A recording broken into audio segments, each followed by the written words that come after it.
The story begins with a story about the main character named Sam, who is a professional in computer games and completes any game at the maximum level.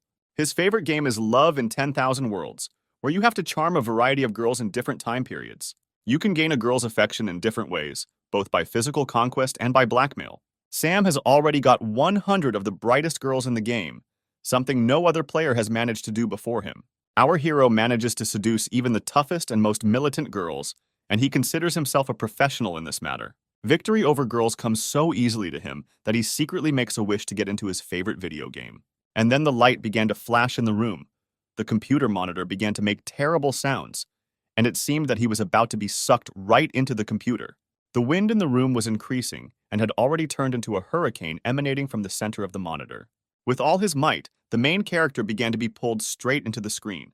And despite the fact that the guy was much wider than the screen, surprisingly, he did not feel any painful sensations.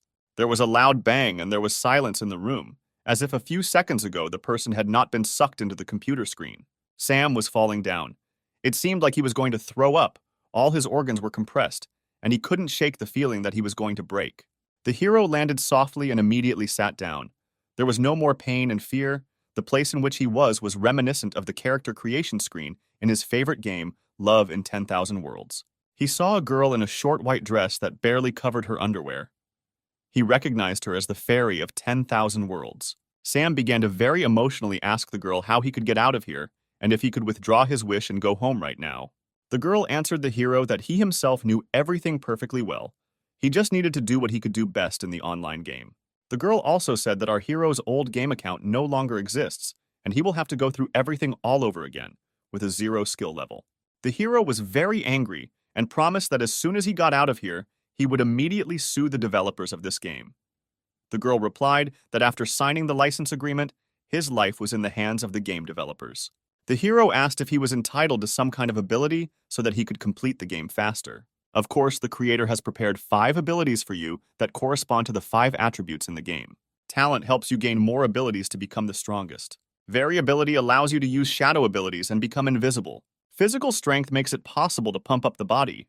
Intelligence contributes to the mastery of all types of spells, with the help of which you can destroy the world with one gesture. Sam asked how charisma could be useful. The fairy replied that charisma makes him more attractive. He thought that this was not a very good joke, and did not want to choose charisma when there were other choices. The hero was about to press the intellect, when suddenly something pushed him from behind, and he did not see where he pressed. Sam opened his eyes and was horrified. He accidentally chose the most, in his opinion, useless skill. He began to swear loudly and shout that he was set up and he was not going to choose this skill. The fairy said that nothing can be changed and you just need to start the game. The girl disappeared. A bright whirlwind began to spin under the hero's feet, which began to drag him into the beginning of the game. The action moves to the first game location, created on the basis of the city of Yunzhou, which is very picturesque and atmospheric. Before us in all her glory appears the sorceress of the snow shadow named Ciri, a student of the great master who kills evil spirits and protects the tranquility of the city. The sorceress walked through the shopping area and looked for jewelry. Suddenly, a bright beam appeared in the sky, which hit directly one of the towers where the baths were located. The sorceress saw how a beam pierced the roof of the tower, and something large, the size of a person, flew along this beam. The main character opened his eyes and did not immediately understand where he was. His head was spinning. His arms and legs did not want to obey. The hero heard women's screams around him, looked around and realized that he was in the women's side of the hot springs. Looking at the gentleman who suddenly appeared, the girls began to behave very relaxed, calling him to swim together without clothes. The hero was not prepared for such a rapid development of events, and with all his might, he began to run away from the place where the girls were about to attack him in order to drag him to take a bath with them. The palace guards also chased the hero, since the appearance of men in the women's bathhouse is strictly prohibited by the law of this kingdom. The hero ran away, and they shouted after him that he was a pervert and would certainly be punished. Although the girls called the hero a pervert, they did it with admiration and adoration in their voices. They found him very attractive. The guards continued to search for the unknown pervert. Sam was very angry about a situation that had happened, which he had no control over. The guards noticed the hero, but he decided to open the skill log and saw that he only had an evil smile of protection in his attributes. Sam was angry at what a useless skill he had received. There is nothing to do, you will have to use this skill and come what may. He began to use this skill clumsily. The first time it was not entirely successful. After one of the guards saw the smile of the defense, he became even more convinced that the main character was a pervert. Sam was simply furious. He realized that he needed to try again, because the grimace he distorted was not evil. He began to try again the skill of an evil smile of defense. And then the incredible happened. The guard stopped, was confused, and a moment later he was beaming and saying to himself that he had fallen in love with a man for the first time. The guard with a smile on his face said that it was love at first sight. Sam picked up a brick from the ground and swung it into the guard's face. While the guard was falling, the main character told him that he loved girls and was not going to reciprocate the man who just a few minutes ago wanted to bring him to execution. Our charismatic hero was put on the wanted list after attacking a guard. Now he was threatened by even more guards. They opened fire to kill and launched several dozen arrows at the criminal. The hero tried to dodge. It was difficult. One arrow grazed his shoulder and he saw blood splashing across the ground. Sam realizes that he cannot defeat the guards using any skills, and there is only one way out. Run as far as you can, as far as possible. But then Sam accidentally stumbles upon a brothel. He tries to run inside as quickly as possible, and literally bumps into the girl, but there was no impact. Something softened the collision. The girl was very surprised at such a rapid and unexpected meeting. The hero, without having time to catch his breath, asked the girl if she could help him. The girl, without listening to the end of the visitor's request, said that for the sake of such a handsome man, she was ready to do anything. She turned around and shouted to someone, "Girls, welcome the guests!" The hero saw 4 girls of incredible beauty come out into the hall, wearing outfits that made him want to get to know them better. By the time the guards ran into the house, the girls surrounded the hero and covered him with themselves. When asked where the criminal was, the main girl replied that there was no one else here. The commander of the guard detachment did not believe the girl and ordered to search the house to find the hiding criminal. However, the girl said that if he dares to invade her home, she will report this situation to their commander-in-chief, who is a frequent visitor to this establishment. The owner of the business appears and says that there is no need to embarrass the guards because they are doing their job. She allows the guards to search the house and says that they have nothing to hide because they are not doing anything prohibited. At this moment, Sam is under the hostess's long dress. 4 beauties took him away while the first eldest distracted the guards. The hero smells the hostess's body. It really turns him on. After half an hour of searching, the guards returned with a report. The hostess stood motionless in the same place. The head of the guard asked the owner for forgiveness for the inconvenience caused. The owner said that they could stay in their establishment since opening time was approaching, but the guards refused. Sam, who had been kneeling for more than half an hour, could barely hold on, and in order not to fall, he grabbed the smooth, tender leg of his mistress. This was very unexpected, and the hostess screamed. The head of the guard began to suspect something and looked closely at the robes of the owner of the salon. But fortunately, someone managed to inform the wife of the head of the guard that he had been in the brothel for more than half an hour. Her evil appearance frightened not only the squad leader. The guard's wife, with a deft, sharp movement of her hand, grabbed him by the ear and dragged him home. The hostess breathed a sigh of relief. Everything worked out as she had planned. Sam no longer had any strength left. His muscles became numb. He could not stand in such an uncomfortable position. He began to fall, holding onto the legs of the owner of the salon, and they fell together. When they fell, the hero's neck got stuck between the mistress's legs and she strangled him. Sam lost consciousness. The girls working in the salon were very scared. The owner saw that he was wounded and blood was flowing from his shoulder. The hero lay motionless. Droplets of sweat flowed from his forehead. Someone began to call a doctor. The hostess was not at a loss and tore her dress so that she could bandage the wound. After a while, we are transported to a room where the hero lies with a bandaged shoulder, and above him stand 3 charming girls in vulgar clothes, who looked after him while he was unconscious. The owner of the salon enters the room. She has medicinal herbs in her hands, and she is wearing the same dress. If she had torn the dress a little higher, you could see her underwear. The girls are discussing how to give the hero medicinal herbs. One of them suggests giving the medicine mouth to mouth. The girls argue about who is most suitable for this role. The owner of the brothel comes into play and says that she herself is able to provide assistance to the victim. The girls leave the room in disappointment and leave the hostess alone with the wounded guy. The housewife drinks medicine from a spoon. Look at the guy with loving eyes. And with the help of a kiss, he transfers the medicine to the patient. The hero immediately woke up and quickly found himself on top of the girl, without opening his lips in a kiss. The hero dreams that he is in the forest, and 2 slugs attack him and fall on his face. He doesn't understand why he can't tear them away from his face. It turned out that he was imagining it, and he pressed his face into the mistress's chest. In his delirium, he began to shout loudly that he would kill these slugs. The scream was so loud that all the brothel workers heard it. The hostess was dismayed by this behavior of the stranger and thought that he really was a pervert. The hero received a slap on the wrist for his behavior. Since Sam came to his senses, he was invited to a tea party. He thanked the girls for their help and apologized for his behavior. The girls offered him several options for the development of events, or he would stay in the salon and work for them. Or they hand him over to the palace guards and say that in addition to past crimes, he committed new ones in their salon. The hero has no choice but to pretend that he agrees to their conditions. Sam asks what he will need to do to work off the debt for saving him. He thought that he would have to fulfill the amorous whims of the girls from the salon. However, he was forced to clean up the entire salon. Of course, he did not count on such difficult physical work. But everything turned out to be not so bad. Almost every girl in the salon was willing to help the hero. They promised to do the work for him in exchange for him spending the night with them. Each girl considered it her duty to be the first to win Sam's favor. The competition for the hero's heart was just beginning. The hero understood that if he charmed as many girls as possible, he would be able to gain more experience points and advance to the next level. Night fell, the hero was in the room provided to him. He was finally able to test his gaming experience and was pleasantly surprised that during this time, he was able to gain an additional 1,000 points, which he could exchange for new skills. Sam saw that it was possible to purchase the Book of 1,000 Wishes, which allows for a multiple increase in experience points if the hero has an intimate relationship with a girl. But there was one big problem. This skill costs 100,000 points. The fairy who accompanied Sam to the game decided to help him because she observed how many difficult trials he had to go through. She made an exception and gave him a 99% discount on skill acquisition for 10 minutes. The hero was incredibly happy about this bonus and decided to take advantage of it. When purchasing the skill, the hero rose into the air. He was enveloped in purple swirls, and he felt a strong blow of wind. Sam glowed both inside and out and felt an incredible surge of energy. The next morning, leaving the room, he began to stumble upon the insanely languid glances of the girls. They literally undressed him with their eyes. The hero heard the girls say that he had become even more attractive than he was yesterday.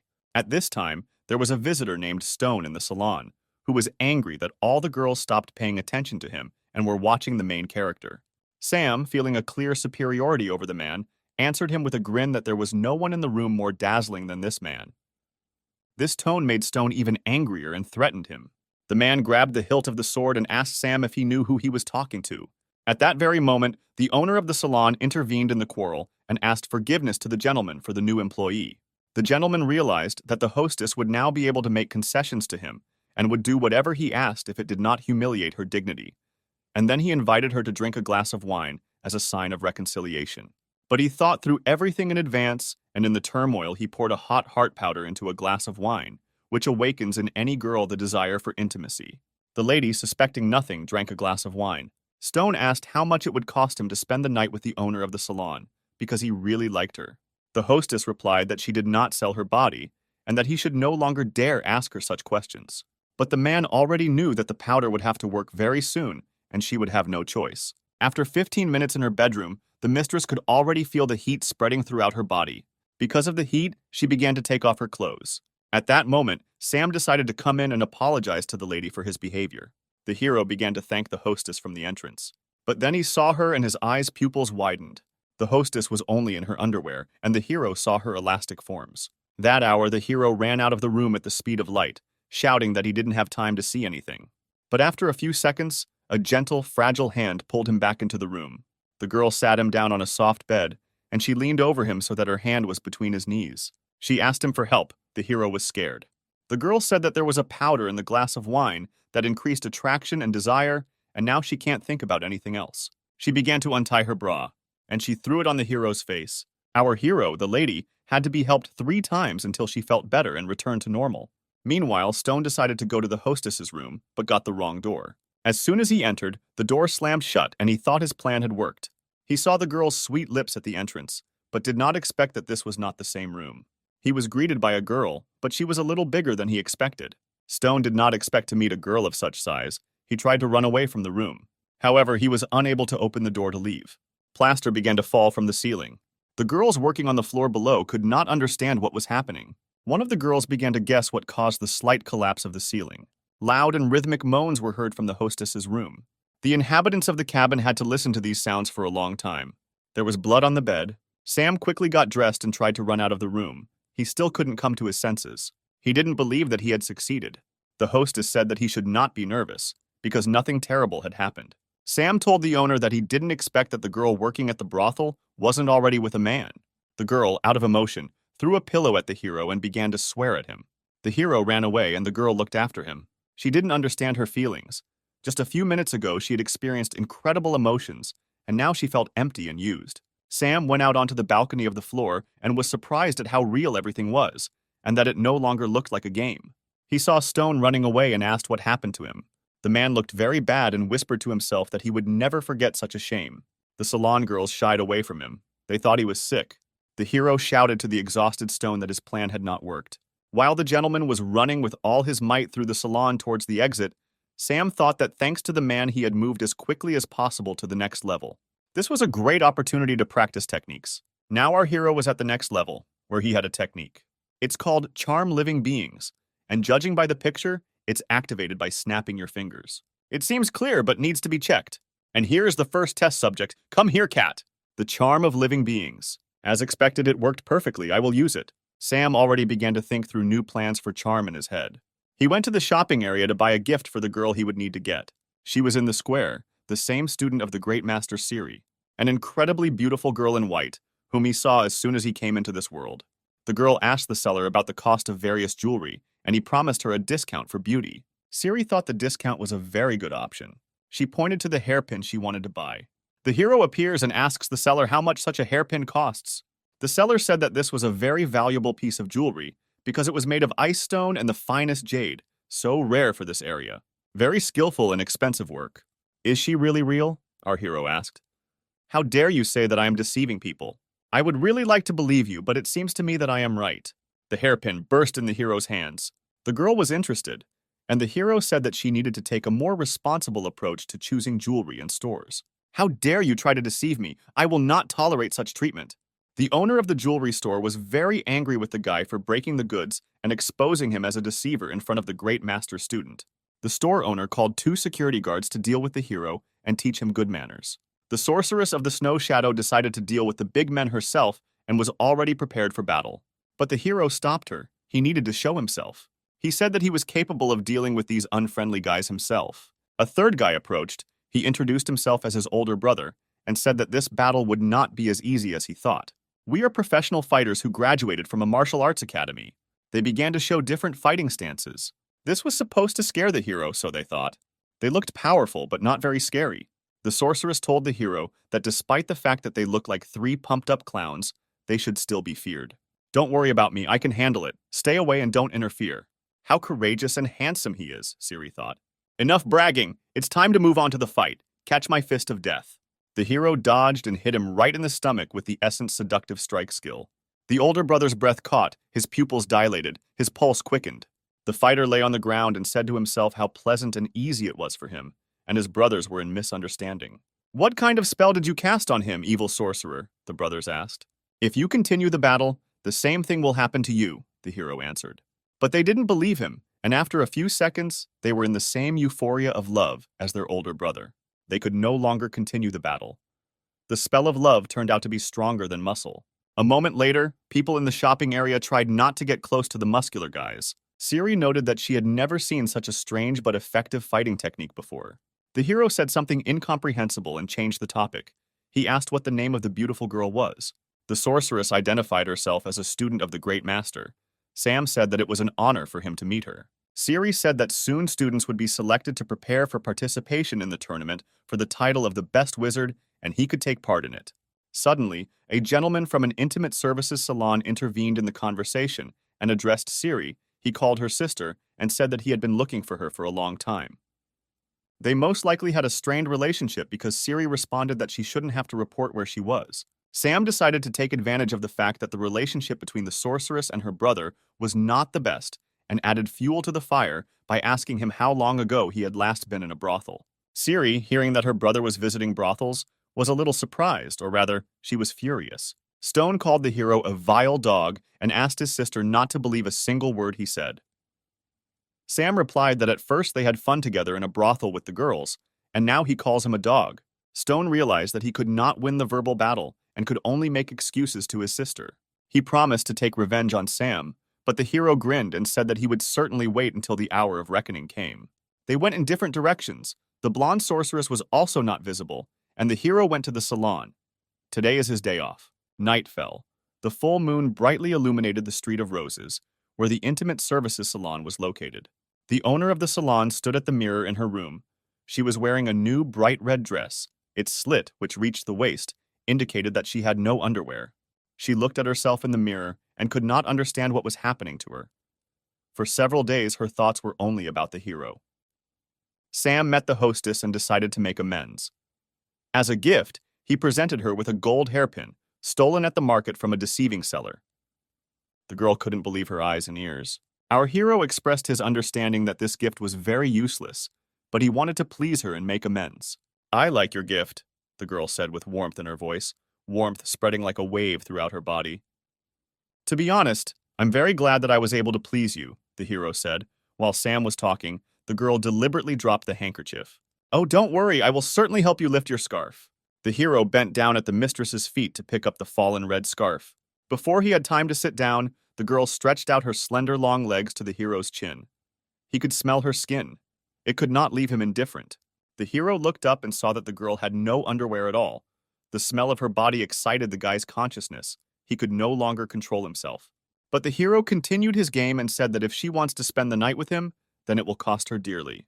The girl said that she was able to pay any amount for time with such a gorgeous man. The hero abruptly pressed the girl to him, held her waist with his right hand, grabbed her neck with his left, and kissed her deeply. The girl melted in the hero's arms. She felt her heart want to jump out of her chest. Sweat appeared on her forehead. Her lips were very wet. The hero took off the girl's dress and laid her on her back. Nothing else held the hero back. There was no longer a businesslike and stern tone in the girl's languid moans. She was in the power of the guy, and she liked it. The next day came. The hero woke up and didn't see anyone nearby. There was a note on the table next to the bed. In the note, the girl said goodbye to the hero and asked him to remember her because she would never forget this best time in her life. The notification system reported that the character's game card has been received and added to the achievements section. The hero was happy about the unlocked achievement, but he felt somehow sad. He decided to leave the salon and continue on his way. The caretaker found out that the hero wanted to leave the salon and expressed her regret. The hero thanked the girl for her hospitality and help. The girl said that she could not forbid him to leave the salon, but she would not let him go so easily. At the same moment, 3 more girls ran into the room and began to hug the hero and take off his clothes. The hero had not yet recovered from the night's entertainment with the hostess, so he decided to use the means at hand. Moans from the cabin were heard throughout the area for an hour. The hero gained a new experience, including a gaming one. The girls were still a little overcome by cramps in the thighs. They lay without strength. Sam left the room satisfied. He went out into the city and again came across a brother and sister he already knew. Stone followed his sister, a disciple of the great master, and asked her to go with him to the clan and help prepare for the initiation ceremony of a new generation of students. The girl said that she still had business in the city and there was no need for her to rush to the clan right now. To make the meeting look more natural, he made a surprised face when the sorceress looked in his direction. The hero told the girl that he was just looking for her and was very glad to see her. She asked how she could help him. Sam asked her to take him to the clan to meet the teacher and begin training. "Great," Siri noted. "We were just getting ready for the clan." The girl's brother was confused because she had just said that she was not going to join the clan. The man told the hero that he could not join their clan because this would require flying through the air and only clan members have this ability. The girl noticed that it was absolutely not scary and she would help the hero get there. The man shouted something after the departing hero and his sister, but no one listened to him. The girl told the hero to hold on to her tightly when they get to the clan's location. Sam replied that if she allowed him to touch her body, he would not let him go again. They swept over the rocks and plains with the speed of the wind. The girl's brother was on their tail. They moved at an incredible speed, and the girl told the hero to hug her tightly, or maybe she specially developed such a speed to force the hero to hug her as tightly as possible. The hero grabbed her just below the waist. He inhaled the smell of her developing hair, felt how her body trembled. Sam decided to say how pleased he was that the girl decided to help him. She was confused. The girl's brother really didn't like watching his sister being hugged by some stranger. The hero understood this and decided to anger the man even more. Stone was furious and decided to fundamentally solve the problem. I took out a box of paralyzing needles, pointed it straight at the hero's back, and he released a dozen loaded needles to the waiting hero. The girl heard the sound of needles flying in her direction. She sharply turned 180 degrees and covered the main character with her chest. At that very second, she was paralyzed. Sweat ran down her face, and a quiet, "Why, brother?" escaped her lips. The man himself did not expect that such a situation could happen. The girl and Sam found themselves in free fall. The hero did not know how to fly. Stone made no attempt to save his sister. He was only thinking about how he could justify himself to the clan elder. He thought that even if he saved his sister, she would tell everything to the master, and he would not forgive him. And if no one finds out about his action, then he can move on with his life in peace. With these thoughts, the man went further across the sky. The girl was drowning. She could not move. The needles immobilized her with poison. She mentally said goodbye to this world, but suddenly, the main character swam up to her, who managed to take a full lungful of air and through a kiss was able to share it with the girl. Siri opened her eyes and regained consciousness. The sorceress's saber was approaching them, but it flew straight into Sam's hand. Did he really also have the abilities of their clan? In this case, I can save us and take us to the location of the clan. The hero raised his saber up and mentally gave the order to fly. At the same second, there was a splash on the water. The hero held the girl in one hand, and with the other, he pointed the saber upward. They flew at high speed. They couldn't fly for long. The girl needed rest. She still didn't feel well. Having settled down in the shade of the trees, the guy and girl considered that the danger had passed. They did not expect that in just a moment they would have to face a new enemy. There were a little more enemies than the hero expected. The warning system sent a message about the enemy. It was a bloodthirsty wolf, a second-level enemy. There is no choice, you have to fight, because not only the guy's life is at stake, but also his companions. The enemy was not going to give time to think. He attacked at the first opportunity. Sam decided to use the points he received to acquire battle skills, a second, and only the skin remained from the bloodthirsty wolf. The hero saw how experience points were credited to his balance for destroying the wolf. With professional movements of a swordsman, the hero scattered the bloodthirsty wolves from side to side, leaving them no chance to profit from the flesh of his companion. The hero swung his blade left and right, and the enemies kept coming. He felt tired in his hands. The situation was getting more complicated. They had to come up with something. Otherwise, they wouldn't get out of the forest. The hero wanted to take the girl and step back, run away. But their way was blocked by something huge, of unimaginable size. The animal let out a roar that echoed throughout the forest. A huge animal, similar to a grizzly bear, with bright red wild eyes, a sharp blade on its skull, stood on its hind legs and roared with all its might. It was a forest demon, a level 4 animal enemy. This is all at the wrong time, the hero thought. I urgently need to come up with something. The animal rushed at Sam with a wild roar. He used the art of seduction, but did not know whether it would work. Damn, it really didn't work, and now death will overtake me. The animal held Sam with its huge paws. A second later, the huge bear, like a friendly dog, was licking the hero and wagging its tail. A dozen wolves did not share the bear's mood and continued to show with all their appearance that the hero was their prey. The bear cub clearly did not like the fact that they wanted to eat his new friend. The blow sent some of the wolves flying 200 meters away. The blow and the second part of the evil creatures flew far from the place where Sam was. Those who could still stand on their paws wanted to return to the fight. But the bear let out a roar of such force that they tucked their tails between their legs and rushed into the forest as fast as they could. Night fell. The moon illuminated the rock where the hero and his friends were located. The crackling of a fire could be heard in the cave. The hero thanked the bear for saving his life and providing a place to spend the night.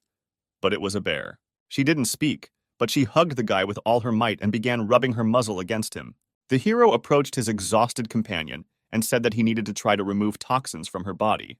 It is necessary to remove outer clothing to find where the needles hit. The site of the injury was found. The player hit the girl right in the shoulder. The hero began to suck out the poison from the wound. The girl felt a pleasant sensation. The poison is very strong, the guy said, spitting. You cannot stop. Otherwise, the poison will continue to spread throughout the body and lead to death. The hero sucked out the poison, but saw how the girl was delirious. She was making moans and saying incomprehensible phrases. Continue. Don't stop. I feel so good. Morning came. The sun's rays illuminated the cave in which Siri slept. She woke up. She was cold. She was weak. She looked around and saw that she had no clothes on, and there were drops of blood nearby. She thought that while she was unconscious, Sam had taken advantage of her. Meanwhile, the hero returned to the cave, with wild berries in his hands. The girl attacked him with a blade. The tray with berries fell to the ground. The girl said that she would kill him because he took advantage of her helpless state. The hero began to make excuses and say that he did not touch her, but only tried to save her life. The girl pointed the blade at the guy's throat, but the blade resisted. The girl turned to the blade and asked why he was resisting, Was the guy really telling the truth? The hero choked in fear and splashes of red liquid flew out of his mouth. "What's wrong with you?" the girl asked. The hero replied that while he was sucking the poison out of her wound, he got poisoned since he did it for the first time, and now he is mortally ill. In fact, the hero deceived the girl, and it was not blood, but the juice of red berries, which he did not have time to chew. The girl said that she remembers how the needles flew at her, but also one needle hit him. Why is he not affected by the poison? Sam said that his friend gave him a jade pendant in the shape of a maple leaf, and the needle went straight into it. Siri thanked the hero and said that she could teach him her clan's technique, which rids the body of toxins. "I'm not a member of your clan," the hero noted. "I don't want to steal your secrets. You saved my life and therefore I will repay you, reveal a few secrets, especially after what you did. The head of the clan will agree to take you as his student." "Thank you very much, madam. I will not forget this. It's time to start training. Call me mentor," Siri said.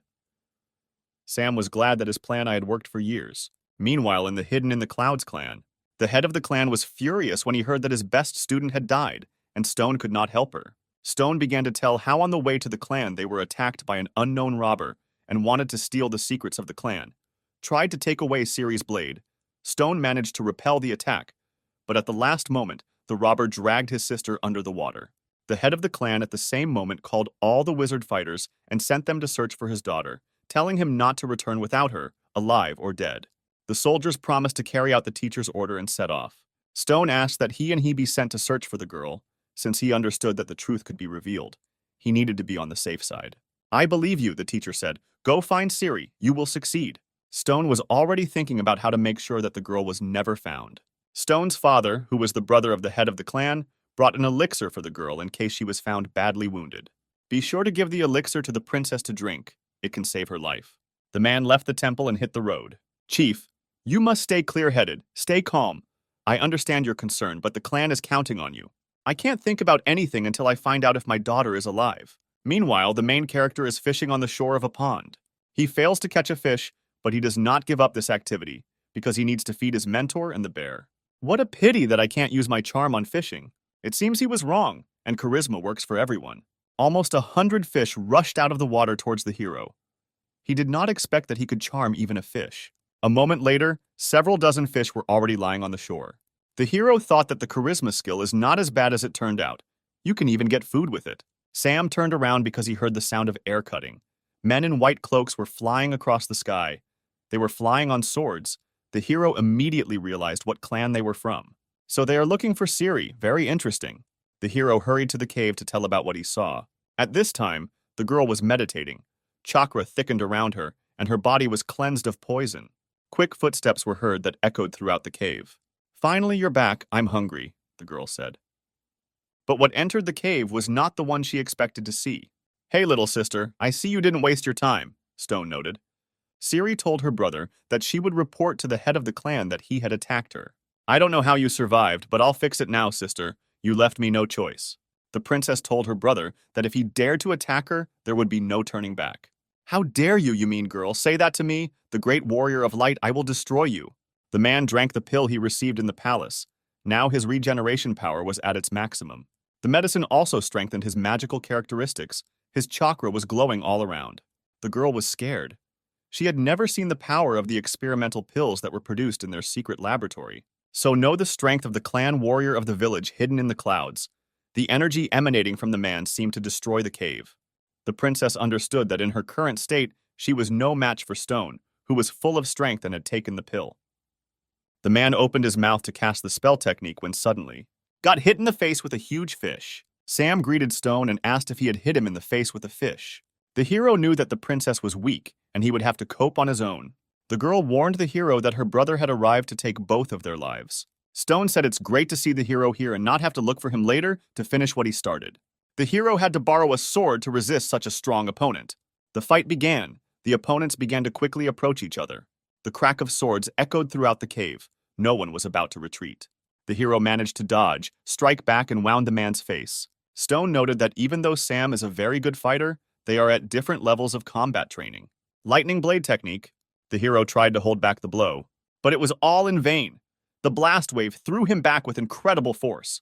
The hero stood on all fours and tried to catch his breath. The man grabbed him by the collar and lifted him into the air with a slight movement, and said that no one would stop him from achieving power and becoming one of the leaders of the clan. The hero got his bearings in time and decided to act as best he could. Charisma technique, seduction. The hero looked at the man. He was motionless. There was emptiness in his eyes for a split second. The man stood and looked up at the hero with loving eyes. The hero realized that he needed to act right now and called on the sword, which was already flying at the speed of sound. A blow, another blow. Stone's severed arm flew through the air with the sword. Everything seemed to be in slow motion. The hero held the sword tightly in his hands, and behind him, blood flew from the man's shoulder in all directions. The man shouted something loudly, but the hero no longer listened to him. Perhaps Stone would have been able to escape from the cave, if not for one thing. On the way out, they were already waiting for him. He hit his head on something soft. This was a kind, but for some not so good, new friend of our hero. He screamed as loud as he could until he lost consciousness. At the direction of the hero, the bear spared the villain. A few hours later, the heroes were able to reach the clan hidden in the clouds. The girl told her father how it all happened. How an unscrupulous brother used a hidden poison weapon against her, and how her friend had to save her and risk his life. The head of the clan said that for such an act, any member of the clan would be subject to the death penalty. But for past services and due to injury, the criminal would be under house arrest and would also be deprived of all titles and titles. The criminal, who had lost honor and respect, was taken away by his father from the room of the head of the clan. The head of the clan said that he would generously reward the hero for saving his daughter and asked what he wanted. Sam replied that he simply wanted to become a student of the head of the clan and be useful. The head replied that he would gladly accept a young man with such a kind heart as his disciple, but as a general rule, he would have to pass a test. The girl began to ask her father to allow him not to take the test and immediately enroll him in the ranks of the students. However, the hero said that he respects the principles and rules of the clan, but wants to pass the tests and officially join the clan. The head of the clan was very pleased with the young man's answer and praised his desire and warm heart. In the meantime, the girl decided to give the hero a tour of the clan's possessions. She showed him the very heart of the clan, a magical tree that gives energy to all living things. The girl said that there was no time to admire and she needed to undress as quickly as possible. The hero did not understand what she meant. He asked if it was too early for her to invite him to undress, since they had not yet gotten to know each other properly. The girl was very angry with the hero and said that she brought him here in order to practice the technique of melting the snow of 6 suns. The snow melting technique develops the maximum concentration of energy for the subsequent use of any technique, including combat. Mastering this technique is impossible without a mentor, so the princess was always nearby. The hero successfully reached the 3rd level in this technique thanks to the help of the princess. She watched how strong his strength and chakra became. The hero incredibly quickly reached almost the 4th level of technology. However, this was the first training, and the body could not take such strong loads. The girl did not understand why the sacred place did not extinguish the fire inside the hero. Is there really no choice and I have to help him release this burning energy? The girl couldn't believe that she would have to do this for the first time, and the hero was getting worse. The pain of conscience did not leave the princess. She could not make up her mind, but she also could not leave the hero to die. She gradually began to move her legs in stockings towards the hero's belt. Closer and closer, ashamed, scary, awkward. She had never done this before. She began to massage part of the hero's body with her feet, and he began to make strange moans. She was ashamed to hear the groans of a man who could not control himself. Several hours passed. The hero came to his senses and did not understand what had happened.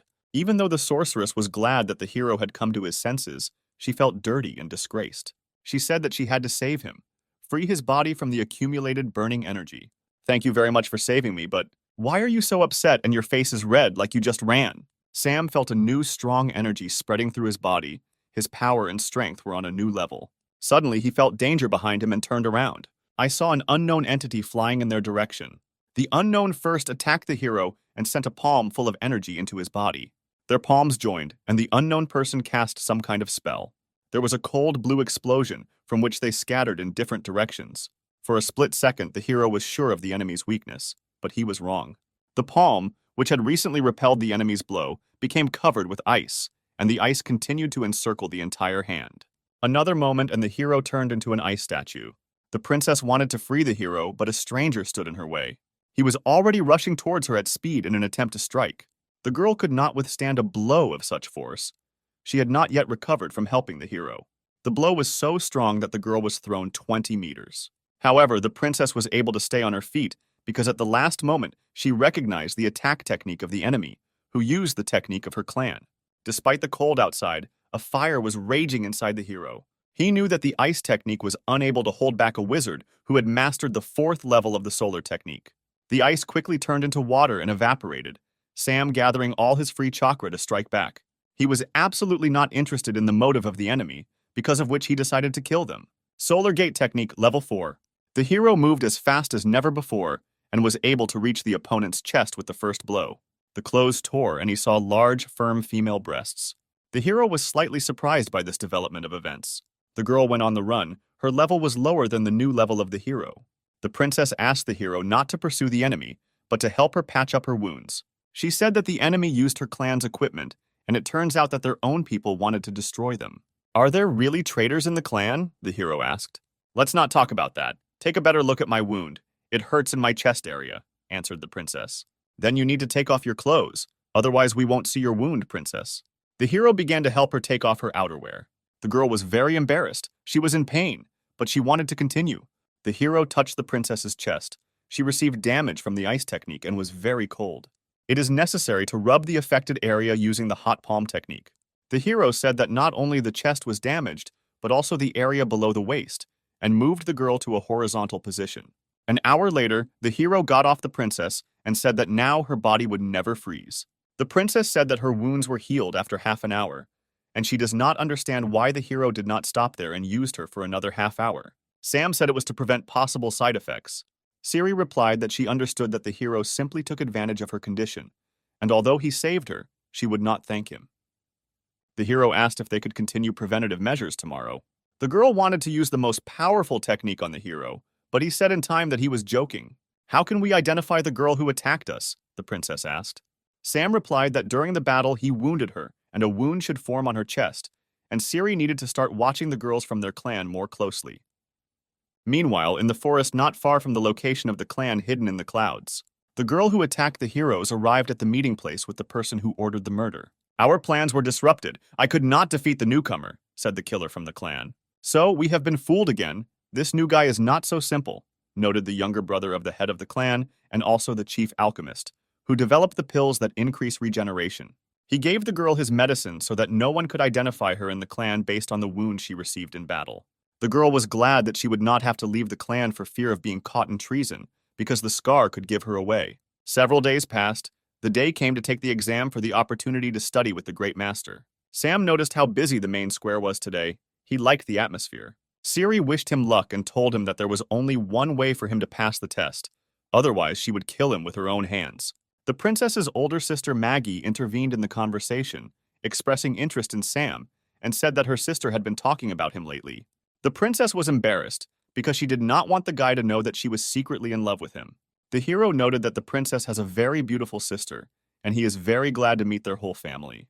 The princess warned the hero not to even think about pushing his balls towards her sister. Not only the sisters from the main family were crazy about the hero, but also other girls from the clan kept looking at him and sighed languidly after him. The guys from the clan did not like the close attention of all the girls in the village to the newcomer. They planned to get rid of him at the first opportunity. The time has come to begin the selection.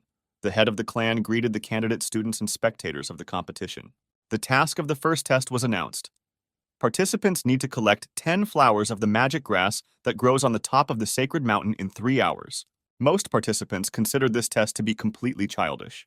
The head informed the test participants that if anyone thinks that they do not have enough skills to pass the tests, it is better to refuse at first. The test begins. The participants took off from their seats, and only the hero was in no hurry to accelerate. He stood and watched from the sidelines what was happening. The princess ran up to him and asked what was the matter. Did he really not want to pass the tests and be closer to her? The hero said that the princess should not worry about him. The girl was surprised. She did not understand what he was up to. Meanwhile, other participants searched actively, but not effectively. 2 candidates walked and discussed how difficult the test actually turned out to be, and in a few hours they found only 3 flowers. Suddenly, they saw something beautiful and stopped. It was our hero. He went into the hot springs completely naked. Turning around, he used the gloating love grin skill. He invited 2 girls to swim with him. One of the sisters felt awkward because this was their first meeting. The second was more determined and accepted the invitation of an attractive young man. Within a moment, the older sister without clothes entered the water. Although it was scary, the youngest was not going to give up the guy she liked so easily. Each of the sisters wanted to get to know the hero better and beat their rival in this matter. But the hero replied that he would not be able to pay proper attention to them since he had little strength and he had not yet found a single flower. The sisters replied that if the hero needed flowers, they would definitely get them for him. The hero pretended that he was very flattered by their friendly gesture. The girls said that it was a great honor for them to help such a handsome man. The hero stayed at the hot springs to reflect on the delights of the life of a man who sits on a girl's neck.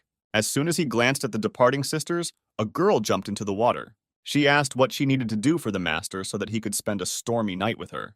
The hero said that he was glad for such attention, but he felt her chakra. He grabbed the seaweed from the water, which had been tightening his leg for several minutes. The girl turned into a water witch. Sam said that he knew that she only wanted to suck all the vitality out of him and refused to spend a stormy night with her. The evil spirits gathered green chakra around itself and directed it towards the hero. Green algae surrounded Sam on all sides. A moment later, he was already bound by dozens of strong seaweed. The green monster said that because the gentleman is handsome, she will not kill him, but will simply take all his energy. The hero looked at her with a languid gaze and said that she didn't have a single chance against him. He used the 4th-level sunburning technique. The monster began to scream in pain. The algae was burned. The green evil spirit asked for mercy because she did not have time to harm him and paid him a compliment. The young man decided that she could avoid execution, but she must suffer the punishment without fail. The girl gave herself up to the hero and was completely in his power. The groans of evil spirits were heard throughout the area. The guy praised the skills that the evil spirits possessed and wished them correction. The green beauty thanked him and promised to improve if he carried out such educational work with her at least once more. Cries for help were heard in the forest. 2 sisters fell into the trap of a tree demon who was guarding the flowers they needed.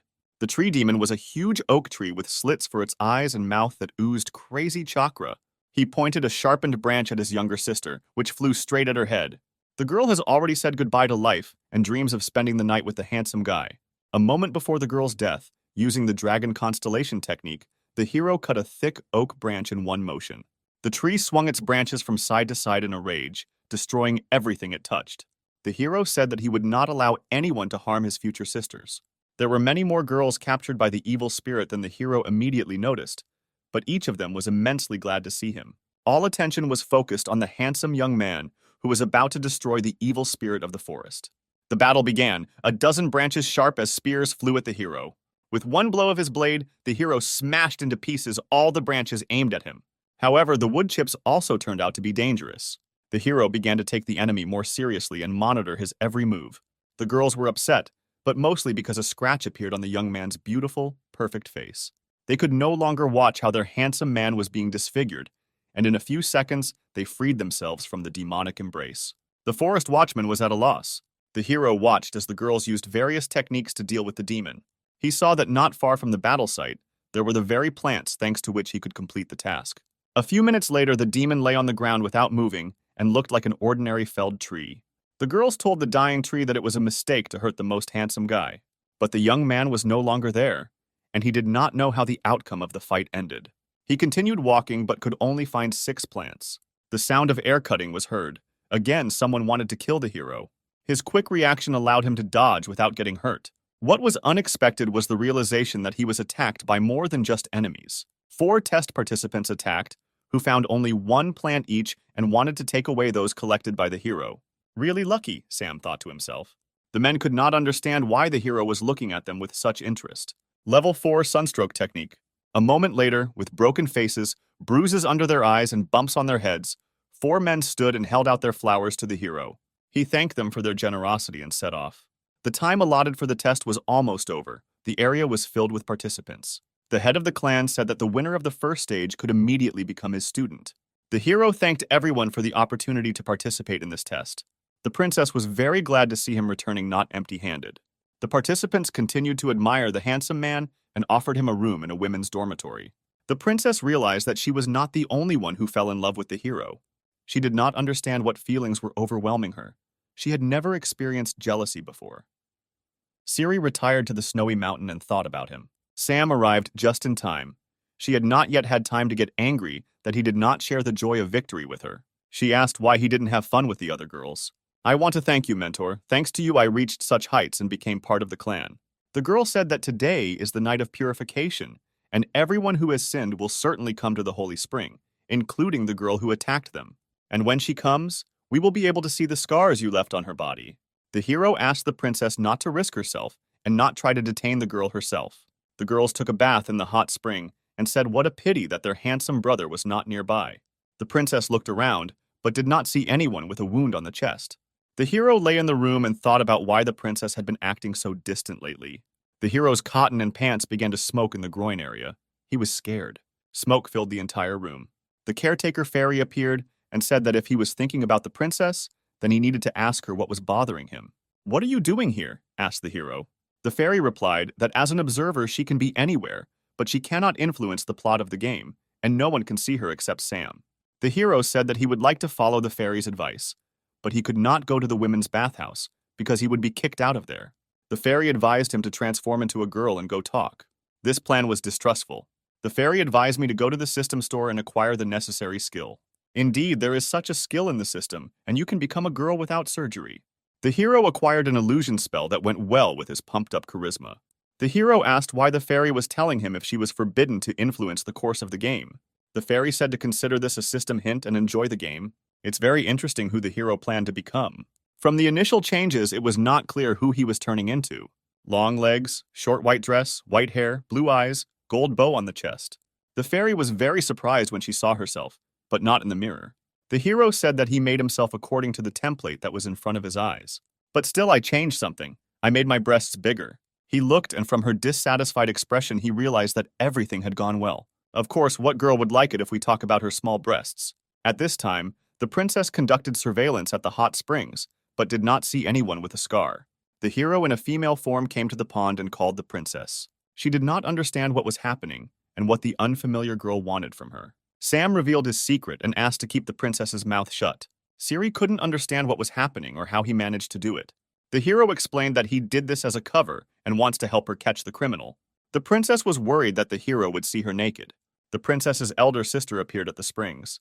She immediately drew attention to the hero in a female guise and complimented him, thinking that this was a real girl. The princess had already begun to tell who was hiding under the guise of a stranger when Sam stopped her. He introduced himself as Tsunade, the daughter of the ruler of the Hidden Leaf Village. The older sister said she was pleased to meet you. Sam said that there were no people living in these parts who did not know the daughters of the main family. Maggie once again complimented our female hero and went off to take a bath. The princess asked why the hero did not let her tell her sister about him, to which Sam replied that she also needed to be checked for scars. The princess said that she would not dare to suspect her sister of plotting against her.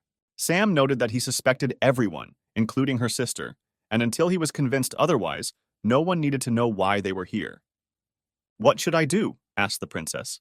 The hero already had an insidious plan. He climbed onto a rock and began shouting that there was a poisonous snake in the pond. A slight panic began, but the hero still hadn't seen anything. He decided to immediately check his older sister and pretended that the snake was swimming in her direction. Sam shouted that the snake had gotten under Maggie's towel and he would save it. The towel was torn off. The hero achieved his goal. He began to closely examine the breasts of his older sister. He did not see any cuts and was upset by this. Maggie continued to scream and kick the water, fearing a snake attack. She held the main character by the head, pressing him to her chest. His pulse became stronger. A notification has arrived that in case of excitement, the spell of illusion will dissipate. The girl stood close to the hero and began to notice something oblong right under the water. She decided that she saw a snake and tried to grab it with her hands, and then Maggie caught her. But she couldn't understand why the snake was so hard to the touch. The hero looked at her in fear, and she held his snake in her hand and squeezed it tightly. Because of the steam at the holy springs, no one except Maggie noticed the transformation of the hero from a beautiful girl into a guy. She shielded him with her body from the girls and told them to quickly run away, since the snake was very dangerous, cunning, and perhaps not alone. The girls decided to listen to their older sister because she was from the main family and they had no reason not to trust her.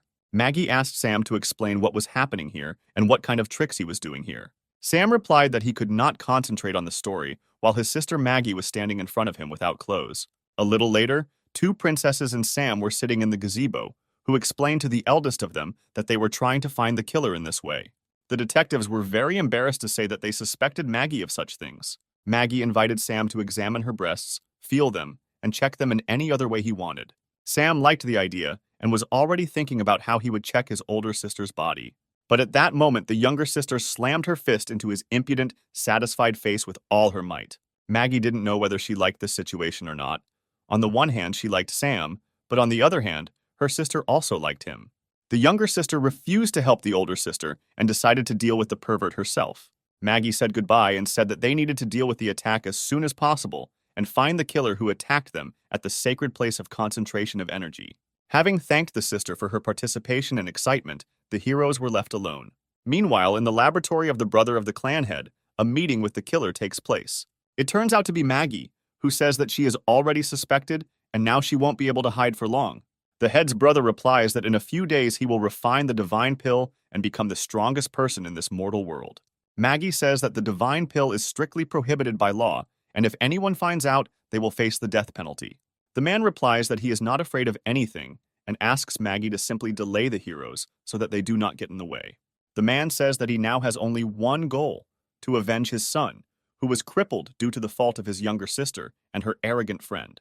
Events take us to the area of the hidden cloud, where the main master demonstrates the training of his new student. Sam demonstrated the skill level 5 Scorching Sun Palm. He smashed a huge block of ice standing in the center of the square into smithereens. The impact was so hot that not even drops of water remained from the ice block. Everything evaporated in a split second. The master praised the student for mastering the 5th level of technology so quickly. Sam noted that he achieved such heights because the princess helped him, but this is not enough for him, and he wants to master the last 6th level of technology.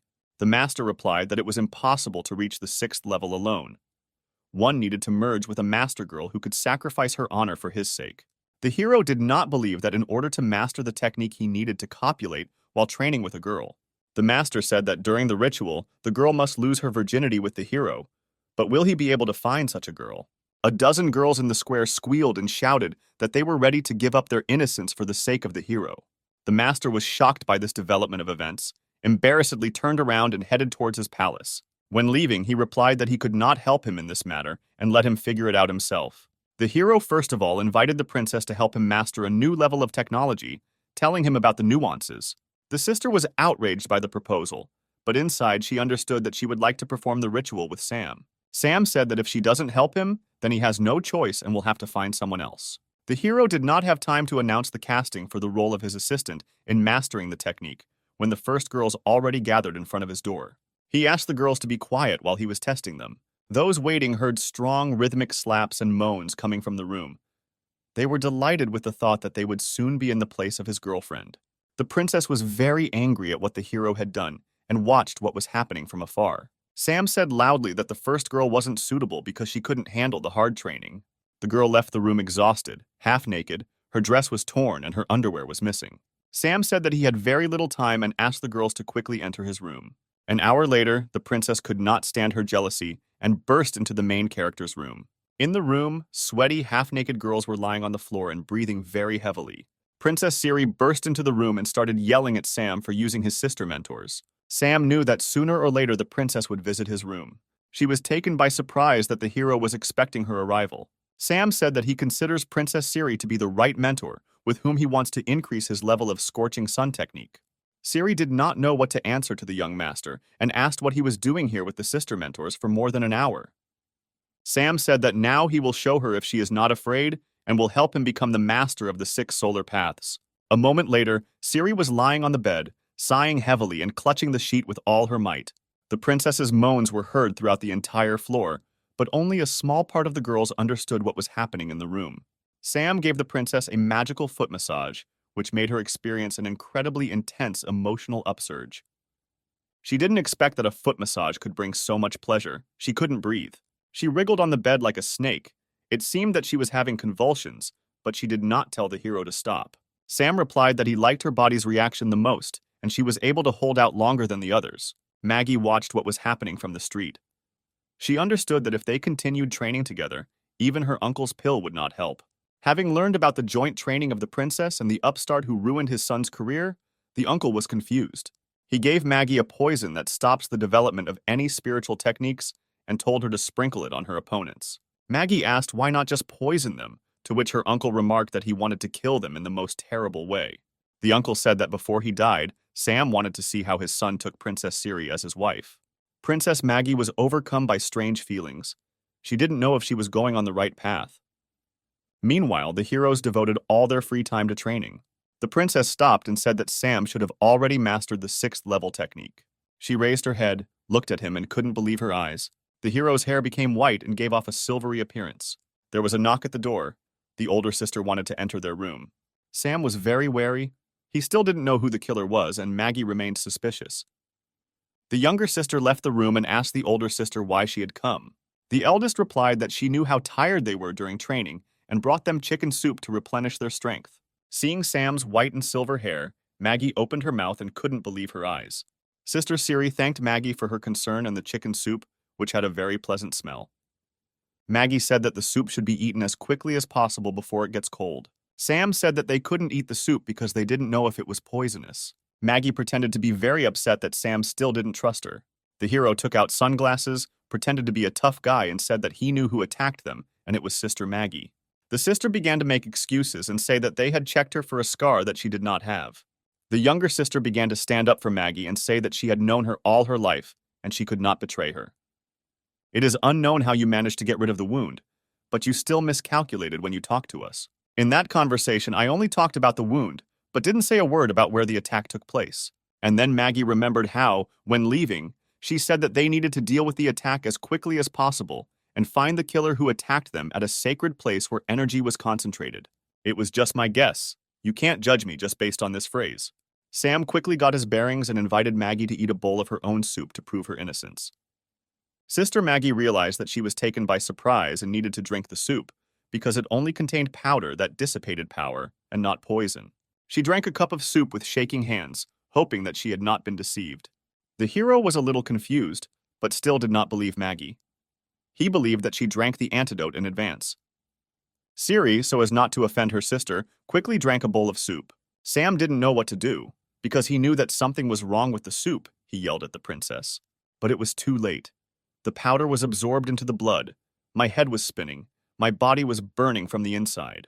The elder sister, too, could barely stand on her feet and cursed her uncle, who had deceived her. Meanwhile, the brother of the clan head was waiting for the powder that burns from the inside to take effect. The man told his son that he was doing everything for his sake, for his happiness. The traitorous brother had been sitting for several weeks and smiling, delirious. His father thought that he had lost his mind. At this time, the divine pill was being prepared. But to complete the preparation, a guide was needed, the heart of a loved one. The father decided to take the heart of his son, who was now useless, and took out a blade to strike. But before he could turn around, dozens of needles with immobilizing poison pierced his back. The man could not believe that he had been deceived by his own son, because of whom he came up with a plan for revenge. The son admitted that he had been waiting for this moment for a very long time, constantly pretending to be sick and crazy in order to learn more about the pill. The father, lying on the floor, asked to spare him, but the son was only interested in the divine pill. The son was mad and did not hear anything. He wanted to tear out his father's heart to complete the ritual. Meanwhile, the princess's 2 sisters were burning from the inside, and their fire could only be extinguished by merging with a man. The hero understood that what was happening was what he had already seen in the battle against his traitorous brother. The girls surrounded Sam and breathed heavily into his neck, hugging his waist. The younger sister asked to save the older one, because it was not her fault that she was deceived. And the eldest asked to save the younger one first, since she would not be able to live if through her fault she died. The girls did not wait for the hero's consent and took off their dresses, leaving them in underwear and stockings. Sam had to save both sisters at the same time. He had never had such experience, but he liked it. Sam increased his level and gained a new skill, Fascinating Mirage, which can stop high-level opponents. The younger sister thanked the hero for his generosity and salvation. The elder sister was very ashamed that he saved her, although she tried to kill him. The hero lay exhausted on the bed, unable to get dressed. Maggie said that she agreed to become her uncle's assistant because she was jealous of Siri, but she was very sorry and asked for forgiveness. Siri said she was willing to forgive Maggie if she promised to improve. Maggie asked that, as punishment for his misdeed, Sam would use her as his slave for a long time and do whatever he wanted. Siri got angry and said that now is not the time for jokes because the enemy is not asleep.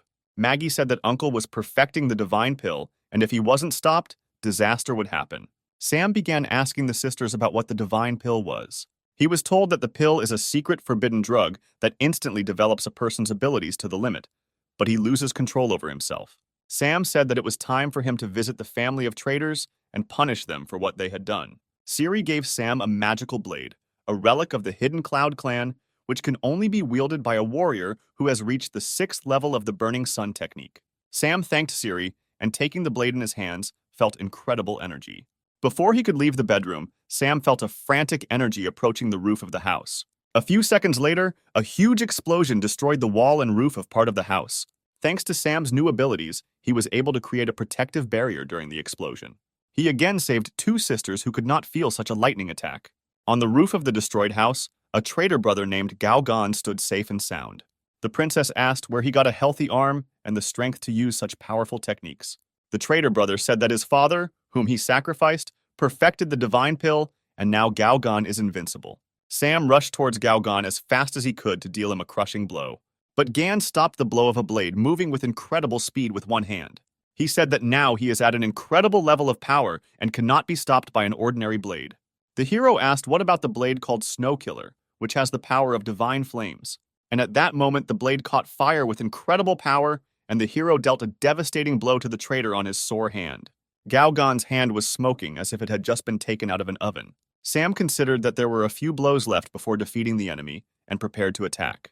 Gao, laughing an evil laugh, showed the hero his whole hand and said that he was immortal. At that moment, several magical blades flew into the self-confident villain's chest.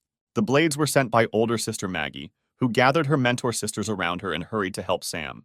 It was clear that Maggie's blades had reached their destination, but there was not a single scratch on Gao Gan's body. The hero asked the sisters not to interfere in the battle against the immortal enemy. But Maggie, feeling guilty, could not stay away and decided that she would do everything possible to detain the enemy. Together with other sisters, she began to collect chakra to use one of the clan's secret techniques. The enemy knew that he was immortal, but was still afraid of experiencing such a high-level technique. The sisters gathered energy and used the demonic rain of blades technique. The damage was so powerful that it would have destroyed hundreds and thousands of units of ordinary enemies. Dozens of blades passed right through Gao Gan. Red liquid oozed from his body, but he continued to stand. The sisters celebrated the victory. It was impossible to think that anyone would remain alive after such a powerful technique. But the enemy raised his head, a trickle of blood flowed from his mouth, but a mocking smile was visible on his face. With a powerful stream of energy, the enemy shot blades that pierced his body in the opposite direction. The girls had to defend themselves. No one expected such a turn of events. Maggie tried to rush to her sister's defense, but didn't have time. The immortal brother grabbed her by the throat and did not give her the opportunity to help her sisters. The enemy told Maggie that she had a chance to come over to his side and serve faithfully. But the girl refused her evil brother and called him a coward who could never compare with the main character. Then Gao Dan said that she had left him no choice and would have to kill her, and after that kill her vaunted Sam. At that same second, Sam used a magic blade to separate the traitor's hand from his body and free Maggie. Siri was waiting below, and she helped her sister land without injury. The enemy was quickly able to grow a new arm and decided to destroy the hero first. Sam tried to joke with his opponent and tell him that success with women is about attractiveness and charisma, not strength. Sam combined the power of the magic blade and the snow-melting technique of the 6 suns and delivered a direct blow to the opponent's chest. Gao Gan was sure that an ordinary blow could not harm him, so he did not even try to defend himself. It was clear on the hero's face that his plan was a success, and the arrogant enemy would soon regret their meeting. Gao Gan did not understand why his wounds did not heal, and on the contrary, became larger. The hero explained that thanks to the magic blade and reaching the 6th level of the technique, he was able to place the energy of the sun into the enemy's body. After this, to ignite solar energy, the hero struck another dozen blows with his blade at the enemy. The sun began to burn inside the traitor, his body began to glow with fire, and he began to fall to the ground like a meteorite, emitting strong screams. The princesses ran to the hero, fearing for his life because he had spent so much energy. Sam, as usual, didn't show it, because he didn't want to look like a weakling in the eyes of his sisters. But then the hero saw unimaginable fear on the face of one of the girls. Behind Sam, almost out of the ashes, a figure engulfed in flames rose. It was Gao Gan, the flame burning him, and the immortal body became one. The hero, without hesitation or plan, rushed to attack the enemy, who was blazing in the fire. The enemy produced a fiery wave of incredible power with one movement of his hand. According to the hero, he was fought by no less than a demigod who could destroy half the world with a snap of his finger. Sam felt like every part of his body was being tortured and his internal organs were exploding. The enemy was furious. He asked Princess Siri why she continued to protect the weakling. Sam came up with a plan. He decided to play on his enemy's jealousy of Princess Siri, and he used the newly learned technique of a bewitching mirage. Gaogan continued to shout that ordinary techniques would not work on him. In the mirage, the hero created a picture in which he and Princess Siri are going to study new techniques together in the same bed. In order to further anger the enemy, Sam added his older sister Maggie to the illusion.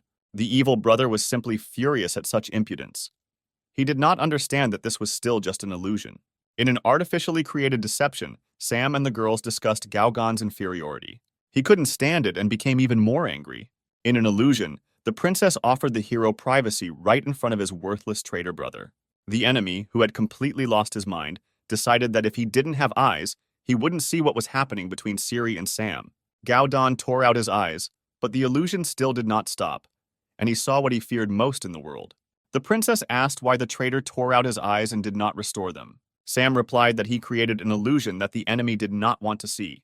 The princess asked what it was, but the hero could not answer anything intelligibly. Gaogan continued to have an unpleasant dream and muttered something about Siri licking some places. The princess guessed what kind of dream the traitor in love with her was seeing and gave the main character a beating. 3 days have passed and we are shown a prison on the territory of a clan hidden in the clouds. The chained traitor sees the same vision, despite his lack of eyes.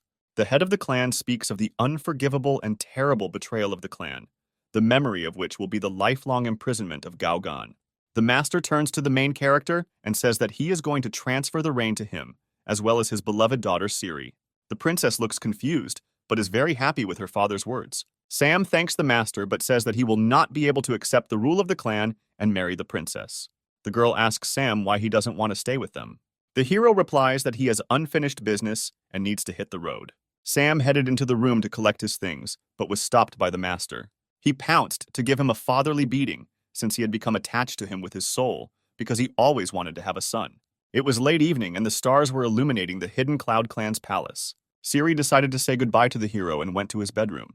But before opening the door, I heard the loud voices of Sam and Maggie. Moans were heard from the room. It was unclear what Sam and Maggie were doing. Out of jealousy, Siri ran into the room and started yelling at them indiscriminately.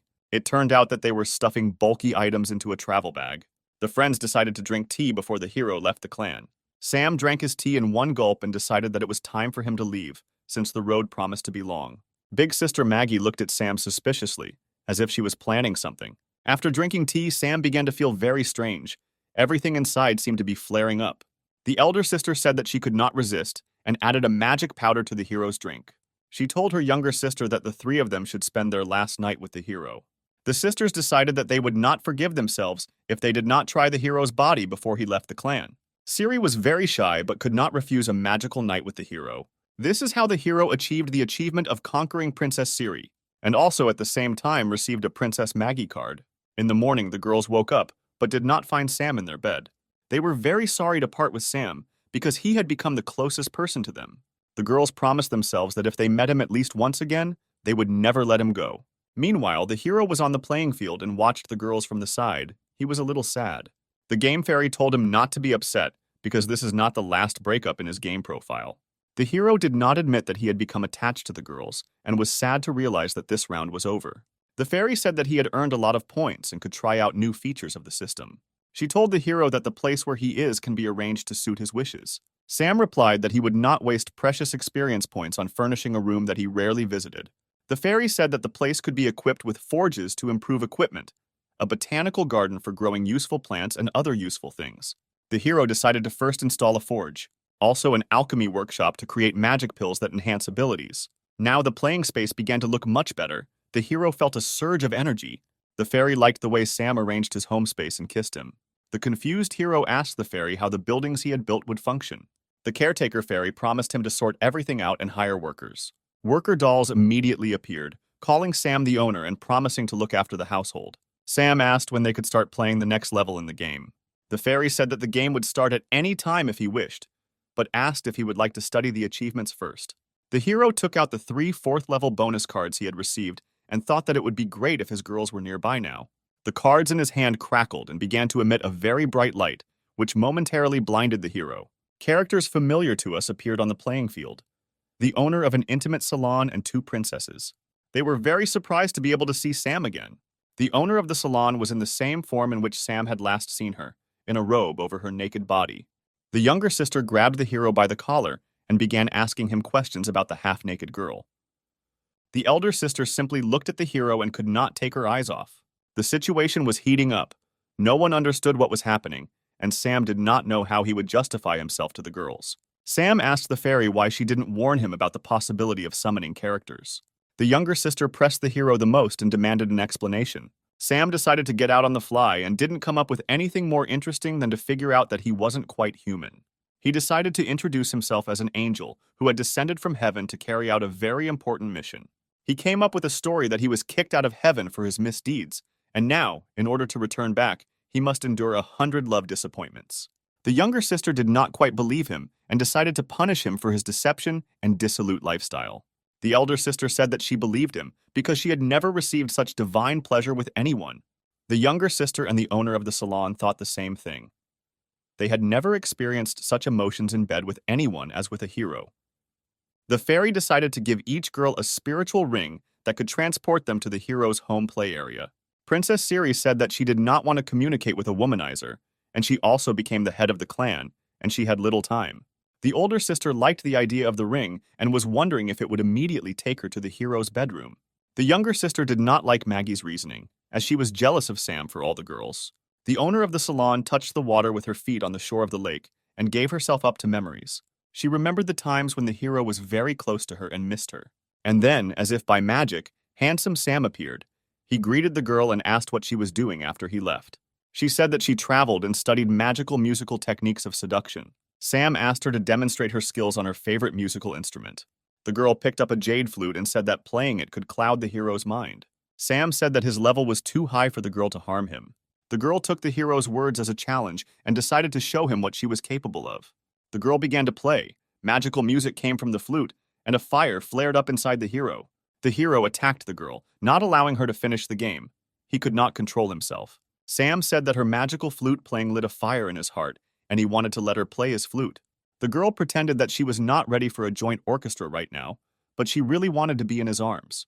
The girl decided to give herself to the hero and do as he wanted, because their desires coincided. The girl played the flute while the hero gave them both pleasure. 3 days passed. The game assistants did their best to improve the hero's playing space. When the hero had a rest and established life in his home playing field, he decided to go to the next level. The hero asked the fairy if she could deliver him to the next level in a different way than last time, so that he would not run from the guards. The fairy noted that the landing point and the identity of the hero are chosen randomly and wished him good luck. Sam again found himself in a whirlpool of gaming energy, sucking him to a new level. This time he found himself imprisoned in a dungeon with slaves who were awaiting an auction. They were going to be sold. His appearance changed. His nose and ears were sharp. It was not clear what kind of creature he was. Next to him in the cell, he saw a beautiful creature in rags. They had strange pointed ears, and some even had horns. A girl with yellow eyes and ears like a fox approached the hero and asked if he was okay. The hero did not answer anything, grabbed the girl by the ears to check if they were real. The girl asked him not to touch other people's ears because they are very sensitive. The hero asked everyone what kind of creatures they were if their ears were real. The girls replied that they were half-humans who had been captured and were going to be sold at auction. We are shown the city of Gaia, where humans, demi-humans, and demons live together and contribute to the development of the city. 500 years ago, a war broke out between humans and demons, and both sides suffered great losses, but humans eventually won, after which the Church of the Divine Color proclaimed humans the superior race and demons the inferior, and even later the demons became slaves in the hands of humans. The hero realized that he belonged to the demon race and asked why the half-human girl was also imprisoned. The fox girl replied that people have stopped taking into account not only demons, but also half-humans. Their villages are being captured, and they themselves are being taken prisoner. For the same reason, the rest of the girls from the Uzumaki, Horned, and Slime clan are here. Sam said that he understands why they can kidnap beautiful girls from demons and half-humans, but why they kidnapped him? Because he is a man. The girl explained that men are considered even more valuable for kidnapping. After all, men can be bought by the richest ladies in the city and used for their perverted fantasies. The hero thought that this was a very good plan. To get out of captivity, you just need to please the rich lady. The girl from the Uzumaki clan said that she had not heard of any of the male slaves ending well, because there is no guarantee that it won't be bought by a rich man pervert. The hero was upset and did not understand how he could get out of captivity and complete this level successfully. The time for the auction arrived, and the richest people in the city gathered in the hall. Rich men in masks discussed slaves bought at past auctions, who had been fed to dogs or otherwise killed because they had misbehaved. The person conducting the auction was already presenting the seventh lot. She was a very beautiful young girl from the Cat clan, who was wearing a gorgeous dress, and there was fear in her eyes. The rich began to raise signs with their numbers and name prices ranging from $3 to $6 million.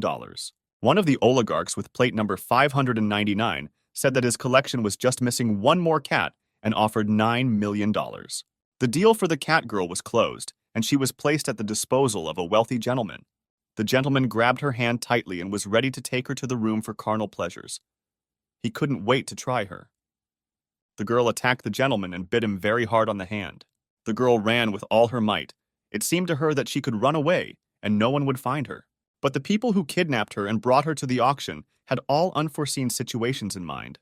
Someone in charge pressed a button that stopped anyone who broke the rules. The button was responsible for detonating the collar located on the necks of all slaves at the auction. There was a strong explosion. Nothing was left of the girl, only burnt scraps of her dress scattered to the sides. The hero was shocked by what was happening. He did not understand why he had to kill the girl because there are other ways of control. The fox said that this is a rule, since any animal that bites a person must be killed. The hero was very angry. He did not perceive what was happening as a game. He wanted to punish people who do this to demi-humans. The presenter said that everyone will forget this incident when they see the new lot, which will impress everyone. He presented a hero who looked simply amazing and carried himself on stage like a master, not a slave. The rich girls could not contain their emotions.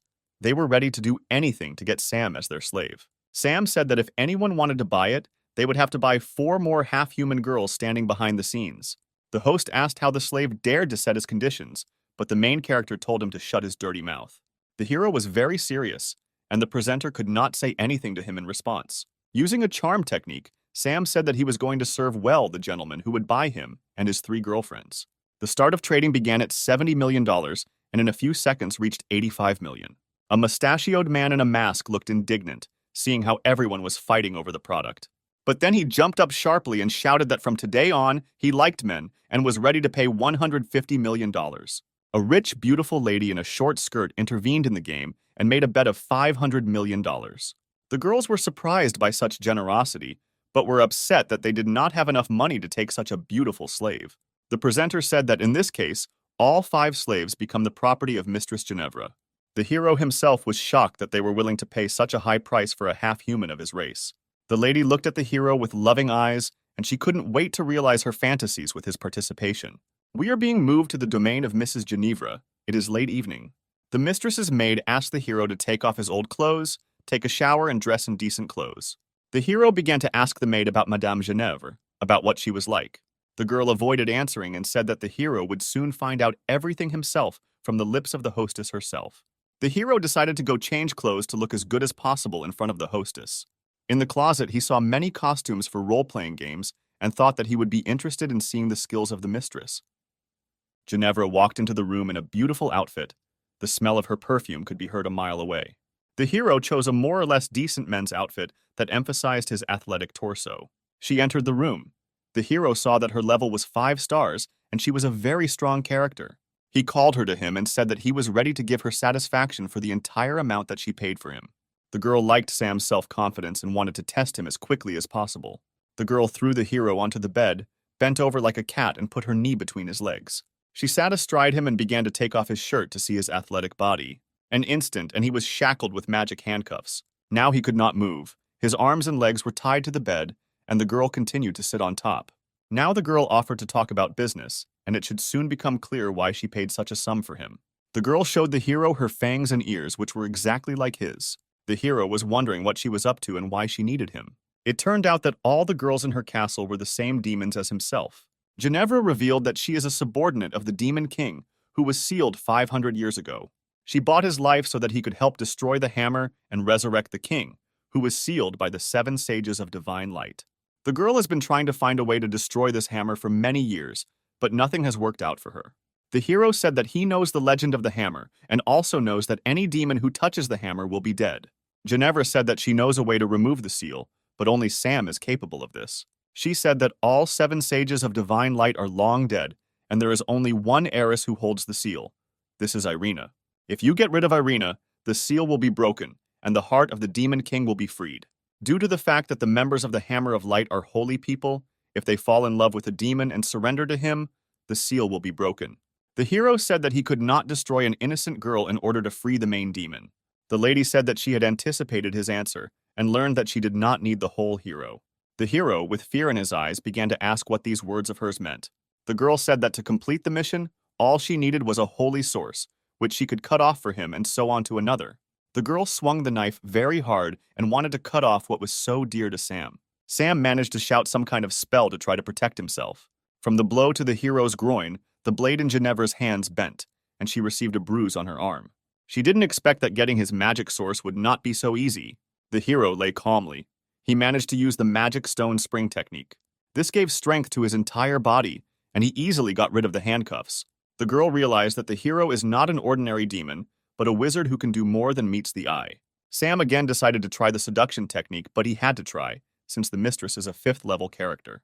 The girl asked him to earn 500 million in kind and give her heavenly pleasure. She fell onto the bed and relaxed to get the maximum pleasure from their meeting. Sam turned her over on her stomach and told her not to strain herself if she wanted to fly to heaven.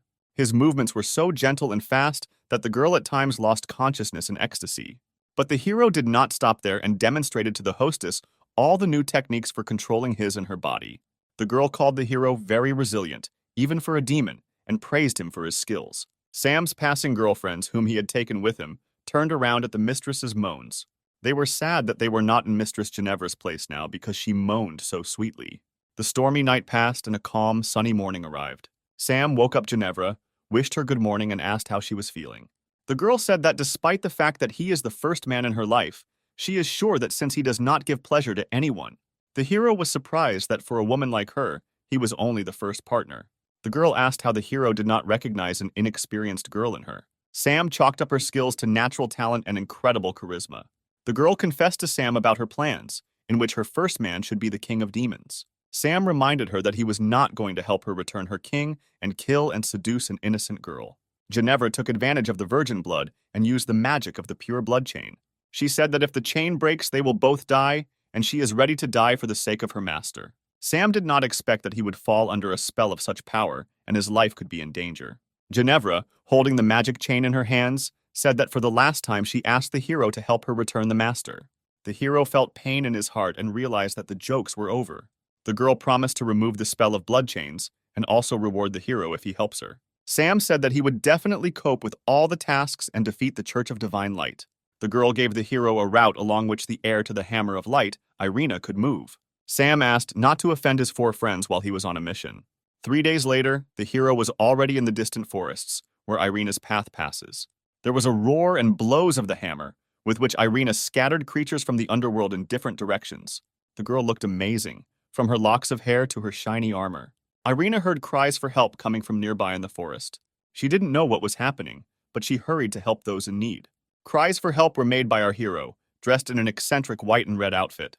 He was attacked by underground creatures with huge fangs and a bad smell from their mouths.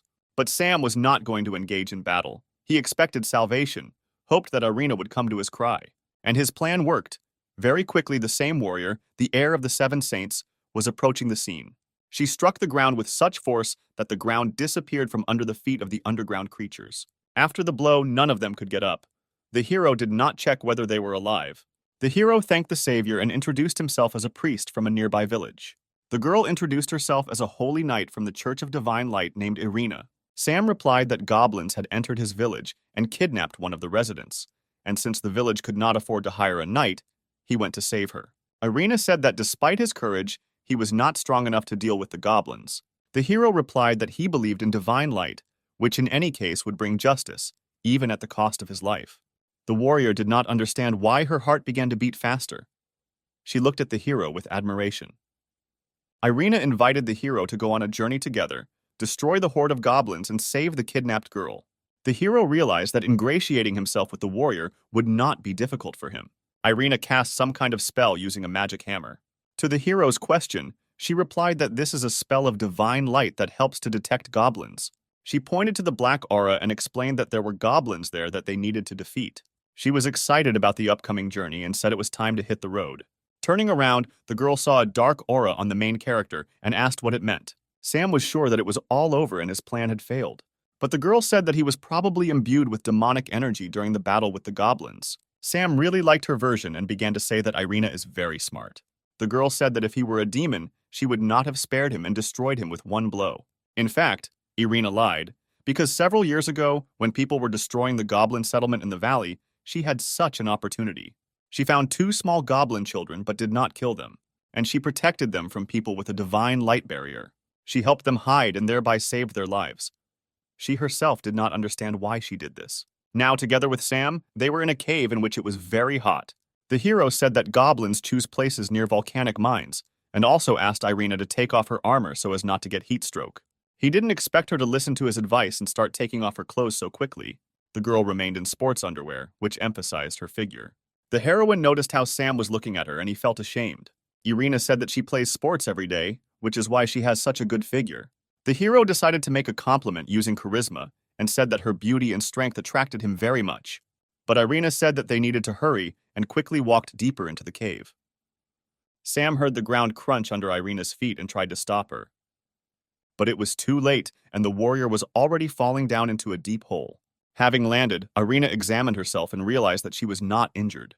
But I noticed that I stepped with my hands and feet into something dirty and disgusting. The hero shouted that this was slimy acid and that he urgently needed to get out before the body dissolved in it. Irina was very frightened. The liquid burned her skin and dissolved her clothes. The warrior Irina's sports stockings also began to dissolve. The hero tried to give his hand to the girl in order to save her and pull her out of the pit of poison. He succeeded, but the girl still had poisonous mucus on her, corroding her delicate skin. Irina tried to cleanse her skin using the divine light technique, but it didn't work out for her, and she thought that now she wouldn't be able to wear such revealing outfits, since her skin would be ruined. The hero said that magic is powerless here, and we need to turn to folk methods. The hero was ashamed to admit what kind of method this was. Irina had no time for embarrassment, because a few more minutes and her skin would not remain its former beauty. Then the hero sat her down on the ground and took her long, gorgeous leg closer to him. The girl did not fully understand what he was going to do to help her. The hero was worried, but could not allow the girl to be harmed. The hero began to lick her foot, each toe separately. He moved higher and higher, and the girl squirmed in his strong arms. The hero continued to use his tongue. Irina could not restrain her emotions and control her body. The girl asked him to be gentle and said that she had never been with a man before. The hero received a new achievement that made his tongue so dexterous that it could be used to knit a sweater. An hour later, the heroes completed their rescue operation, and Sam gave his outerwear to Irina. Irina was pleased to smell Sam's clothes, but she still felt weak. They moved further into the cave, Sam helping her go. Meanwhile, a fragile girl with a beautiful figure was lying tied up on the floor of the cave. The goblins looked at her. Licking their lips, they dreamed of tasting fresh human meat. There was a strong blow of the mace on the ground, and the goblin was carried away by the blast wave.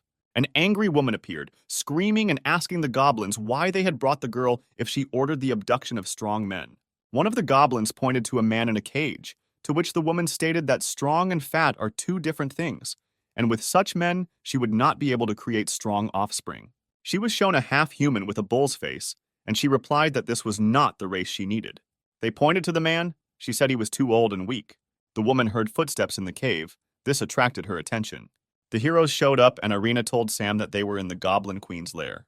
The Goblin Queen saw Sam and was so amazed that she could not immediately formulate her thoughts. In the woman's eyes, Sam looked amazing. She had never met such guys before. Sam's charisma was already affecting the woman, and she couldn't take her eyes off him. Irina called the woman a monster and ordered the abducted people to be released. To the surprise of everyone, she quickly agreed, but decided to set conditions. She decided to exchange prisoners for the main character in order to take advantage of his ideal genetics. The heroes were a little surprised by this development of events and did not know what to do correctly. The Goblin Queen said that she wanted to taste fresh flesh, but not to kill and eat, but to create ideal offspring.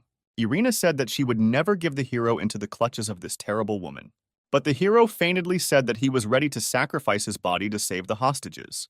The queen said that she had had enough of idle chatter, and it was time to talk in private. With a snap of her fingers, the ground began to tremble under Irina's feet, and then began to move away from under her feet. Irina left the meeting place and flew down, how far no one knew. She still had a magic hammer with her, and with the help of it, she was able to land on her feet. She realized that she was in a magical labyrinth, and she urgently needed to get out to save Sam. Meanwhile, the Goblin Queen sat half naked on her luxurious bed. The bound hero stood on his knees in front of the queen and waited to see what would happen next. The girl said that Sam has nothing to be afraid of, because she does not feed on people. She said that the goblins brought the kidnapped people by mistake. She just asked them to find her a man with good genes to give birth to an outstanding goblin. The hero was flattered by her choice of man, and the queen said that after he helped her, she would let him and the local residents go home. The hero replied that he agreed to her conditions if she promised to fulfill what she said. The girl said that she would untie Sam and warned that her character and habits in bed might seem wild to him. Sam, in an instant, broke the ropes that bound him, thereby making it clear that he was not afraid of her wild behavior. He said that she would still beg him for mercy because he was confident in his abilities. With one touch, he tore the queen's clothes. Now nothing separated them. Sam asked if he could use her toy to increase pleasure. The girl replied that this toy could not harm her, and he could try it. She turned her back to him and leaned her elbows on the headboard. Sam took the spiked bat in his right hand and began rhythmically touching its queen. The queen moaned, not from pain, but from pleasure. Very soon he took out his spikeless bat and was already wielding it inside. Despite the fact that the queen was very strong and resilient, she no longer even had the strength to say enough was enough. Meanwhile, Irina wandered through the labyrinth and tried to find a way out. The girl decided that if she couldn't find a way out, she would definitely do it herself. The girl began to pass through walls thanks to a magic hammer. She swung it left and right, and now she had confidence that very soon she would get out. In the queen's bedroom, it was all over. The woman could not speak. She only nodded. Sam asked the queen not to tell Irina or other people anything. The wall in the room began to crack, and the blows were heard more and more loudly. The wall of the room was blown to smithereens. It looked like an explosion. Irina ran in, shouting that she was going to save the hero from the dirty goblin queen. Irina noticed that the queen was lying half naked on the bed. Sweat was flowing from her, and she was unable to talk. The hero pretended to be conducting a sacred ritual to cleanse the queen's soul from demons. The queen began to play along with him and say that she had thought everything over and was ready to take the path of correction. The girl asked how Sam managed to correct the real evil living in this woman. The hero said that he gave her a lecture about the path of divine light and she rethought her life. Irina asked how anyone could trust her after she kidnapped people from the village. The queen said that she had not harmed them, had already sent them home and asked for forgiveness. The warrior said that she would forgive her the first time, but if this happens again, there will be no more chance.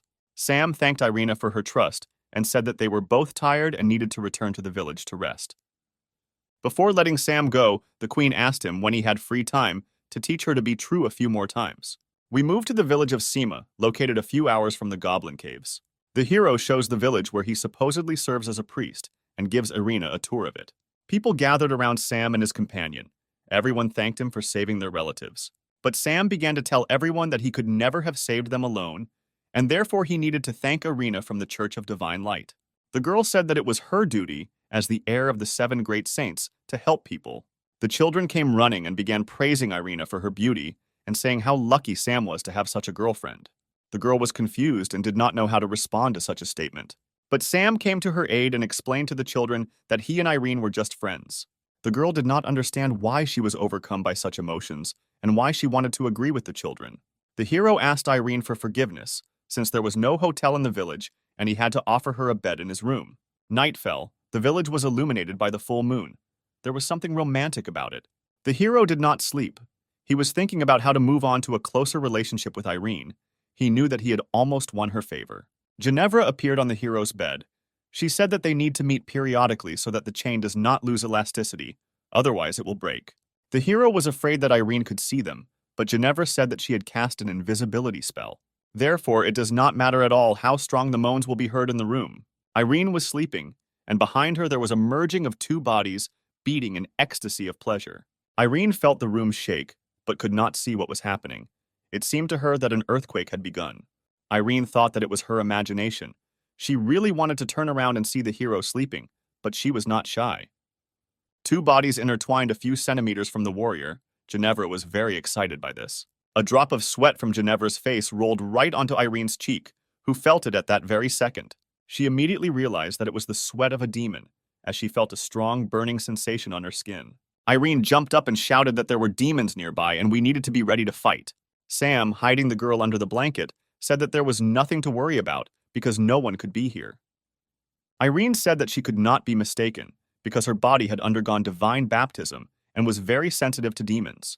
The hero began to laugh it off and say that a demon could not fit in such a small room. Irene noticed that the hero's face was red and asked if he was okay. The girl under the blanket continued to test the hero's strength and did not let his body out of hers. The hero tried with all his appearance to prove that everything was in order, but there was a fire burning inside.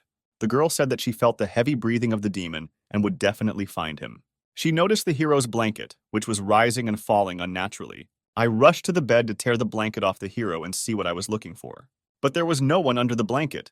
The hero was as embarrassed as possible, but this was not noticeable from his body. Irene looked at the hero with big eyes and began to stammer and stutter when she saw him without a blanket.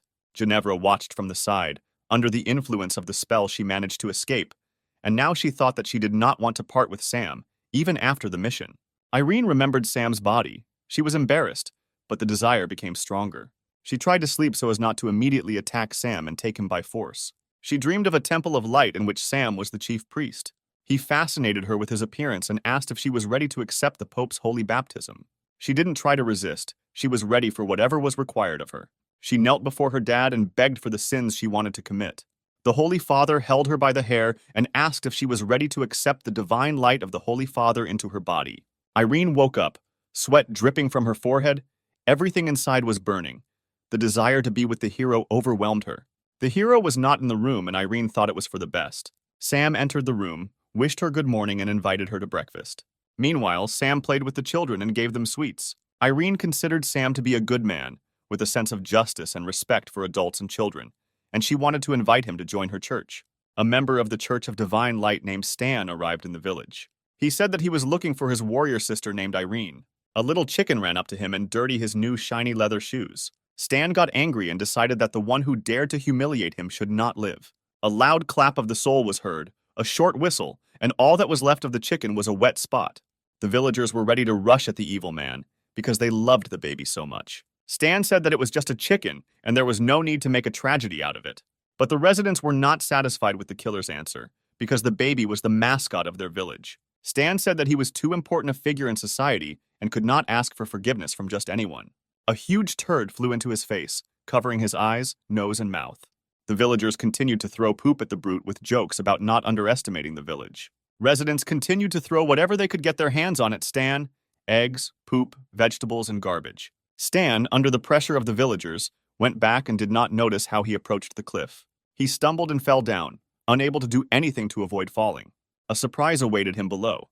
He fell into a pit of waste that emitted a foul odor. He was very angry and promised to punish all the villagers who had defamed him. Irene found herself near the garbage pit and asked Stan what he was doing here. He replied that he was worried about her and missed her very much. She asked him not to approach as his smell was a mixture of dead animals and rotting vegetables. Stan told how the people of their village attacked him and threw him into a waste pit. The villagers asked, since when could members of the Church of Divine Light oppress ordinary people and kill animals? The hero said that the killed chicken had been a symbol and amulet of the village for several years, and if Stan did not apologize, the residents would not calm down. In order not to look like a fool in front of Irina, Stan publicly asked for forgiveness for his unworthy behavior and compensated for the damage financially. Stan took a bath and said that the mission was completed and they could return to the Church of Divine Light. Sam said that he was pleased to meet the girl and hopes that they will meet again someday. The girl began to ask the hero to join the Church of Divine Light and follow her. Sam said that he was a simple priest and did not deserve to be near them. But inside, he was glad that the plan worked. Stan began to talk about how not everyone can join the Church of Divine Light, especially not a village priest. Residents intervened in the conversation and began to say that Sam was not just a priest, but the pride of the entire village. Irene said that everyone is equal before the Divine Light, regardless of background and circumstances, and therefore she vouches for it. The hero promised to do everything in his power to meet her hopes. Stan agreed, but said that he would still have to pass the test along with everyone else. Stan invited Irene to ride a horse with him and offered the hero a separate horse. But Irene refused the offer and said that she would go with Sam. Stan was worried that he had ruined his impression of himself in front of Irene, and now it would be difficult to restore it. Stan's horse fell and lost consciousness. He did not understand what happened to it. The hero said that it was because of the stench from the garbage pit, which would not be washed off for several days. Irina suggested that Stan meet at their destination, near the Church of Divine Light. The hero was very happy to travel alone with Irene, because this way they could become closer to each other much earlier. Stan was very angry with the hero and promised that he would not leave it just like that. Irene would still be his girlfriend. The heroes rode on a white horse. It was just the two of them, and nature was all around. Irene asked if it was necessary to ride more slowly, since this was the hero's first ride on horseback. The hero thought that he had already seen this scene before and decided to check it out. He hugged the girl tightly around the waist and used the burning feelings technique. A fire flared up inside the girl. She felt the blood rush to different parts of her body. Suddenly, she screamed and realized that it was just a dream, so terrible and sweet at the same time. The girl said that they had almost arrived at their destination and the holy city was already visible. The city was beautiful. The buildings looked neat and powerful. Irene said that the city is the richest place on the continent and houses the residents of the Church of Divine Light. The hero liked the city and was impatient to begin the test to become a member of the church. The hero wanted to rent a hotel room, but Irene offered him a room in her house. She said that her house was very spacious and he should like it there. 10 minutes later, they came to Irene's house and the hero couldn't believe his eyes. He asked the girl how she decided to tell him that it was just a cozy house. The hero began to think about who Irene is if she has such a castle at her disposal. The girl said that she inherited the house from her parents. Many years ago, the girl's parents were killed by demons, but she miraculously managed to escape. When the demons got their turn to kill Irene, she was not afraid of death. She wanted to follow her parents. And then a flaming ball appeared, and the demons died, unable to bear the heat of the divine fire. She was saved by the previous owner of the Hammer of Light, setting an example that demons were not afraid of her. Since then, Irene has joined the Church of Divine Light and helps people fight evil spirits. The hero pretended to smile, but was afraid that she might find out about his real essence. At the entrance, they were met by the butler Sebastian, who was delighted to have a guest in the house. He said that he was glad to meet Mrs. Irene's boyfriend. The girl said that they were just friends, and he would stay for a few days to prepare for the entrance test. Sebastian said that while his mistress was away, he hired 2 demi-humans as maids who could help the guest settle in the bedroom. And then Sam saw the girls he knew, whom he saved at the auction. The hero was very surprised by such a meeting. He was interested in the question of why they were here. Hannah and Bella said there was nothing to worry about, and they would escort the guest to a place where he could comfortably settle down. The girls led him to one of the rooms of the castle. They said that he could enter. It was a bedroom for guests. Sam entered the room and said that he was waiting for an explanation from his friends. He was interested in how they ended up here, and most importantly, for what purpose. The friends said that they were sent by their mistress Ginevra to assist the hero in carrying out her insidious plan. Sam thought that he still knew very little about Ginevra's capabilities, but in any case, it wouldn't hurt to help him. Hannah and Bella were glad that the hero took their stay in the castle on the positive side. They promised to do whatever it took. Meanwhile, Sam decided to relax in the bathroom. It was nice for him to take off his priest's clothes and take a break from everything. But Sam's calm was broken. Someone entered the bathroom. The first thing he saw was slender legs and a towel put on a naked body.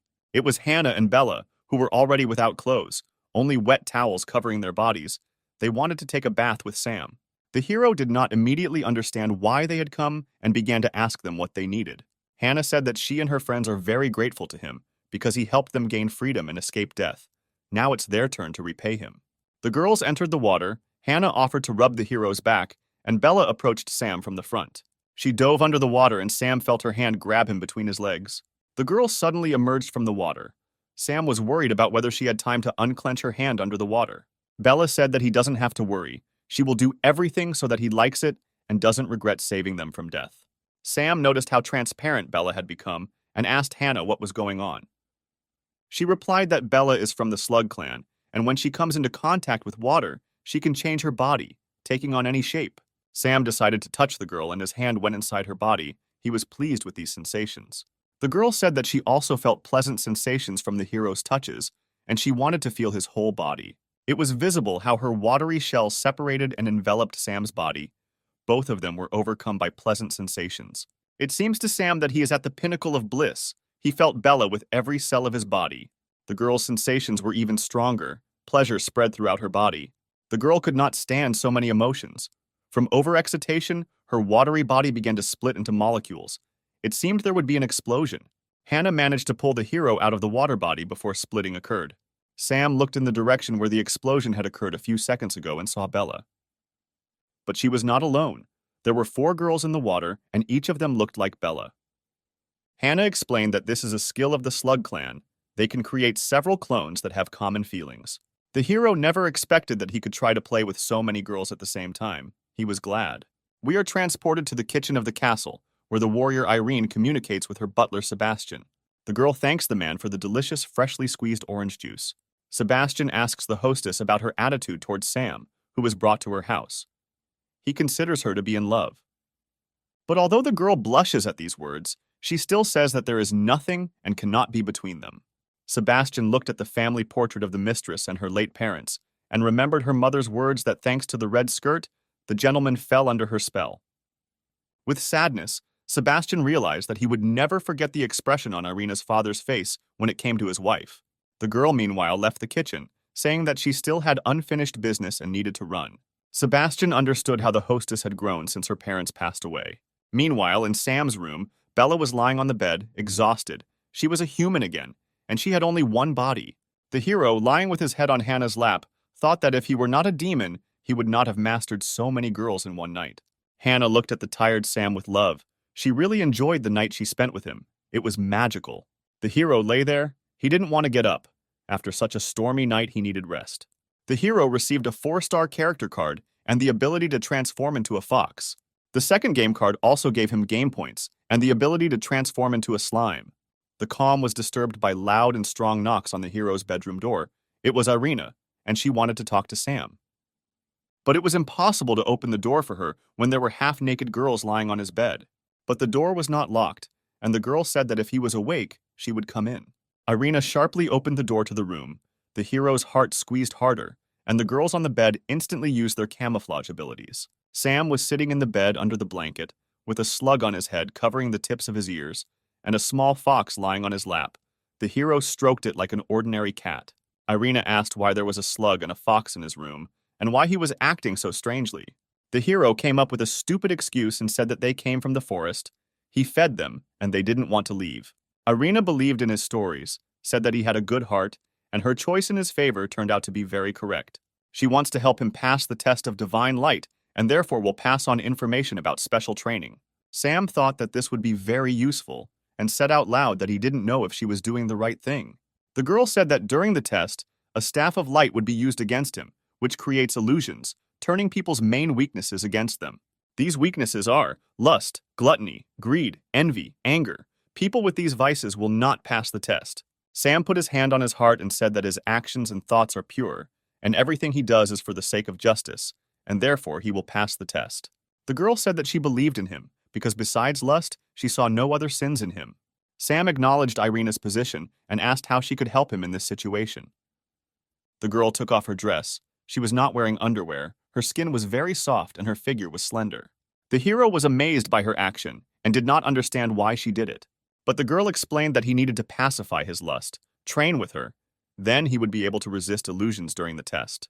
Sam approached the girl, put his arm around her waist and pulled her close, asking what would happen if he couldn't control himself. Irina replied that then her body would be desecrated, but she believed him, and he would not let her down. Sam asked what they would do next to increase his resilience level. The girl took out a magic emerald and squeezed it in her fist. A tight suit began to appear on her body. Her hair fluttered in the wind and gave off an exciting scent. The hero looked at her body. He thought about whether he needed this test.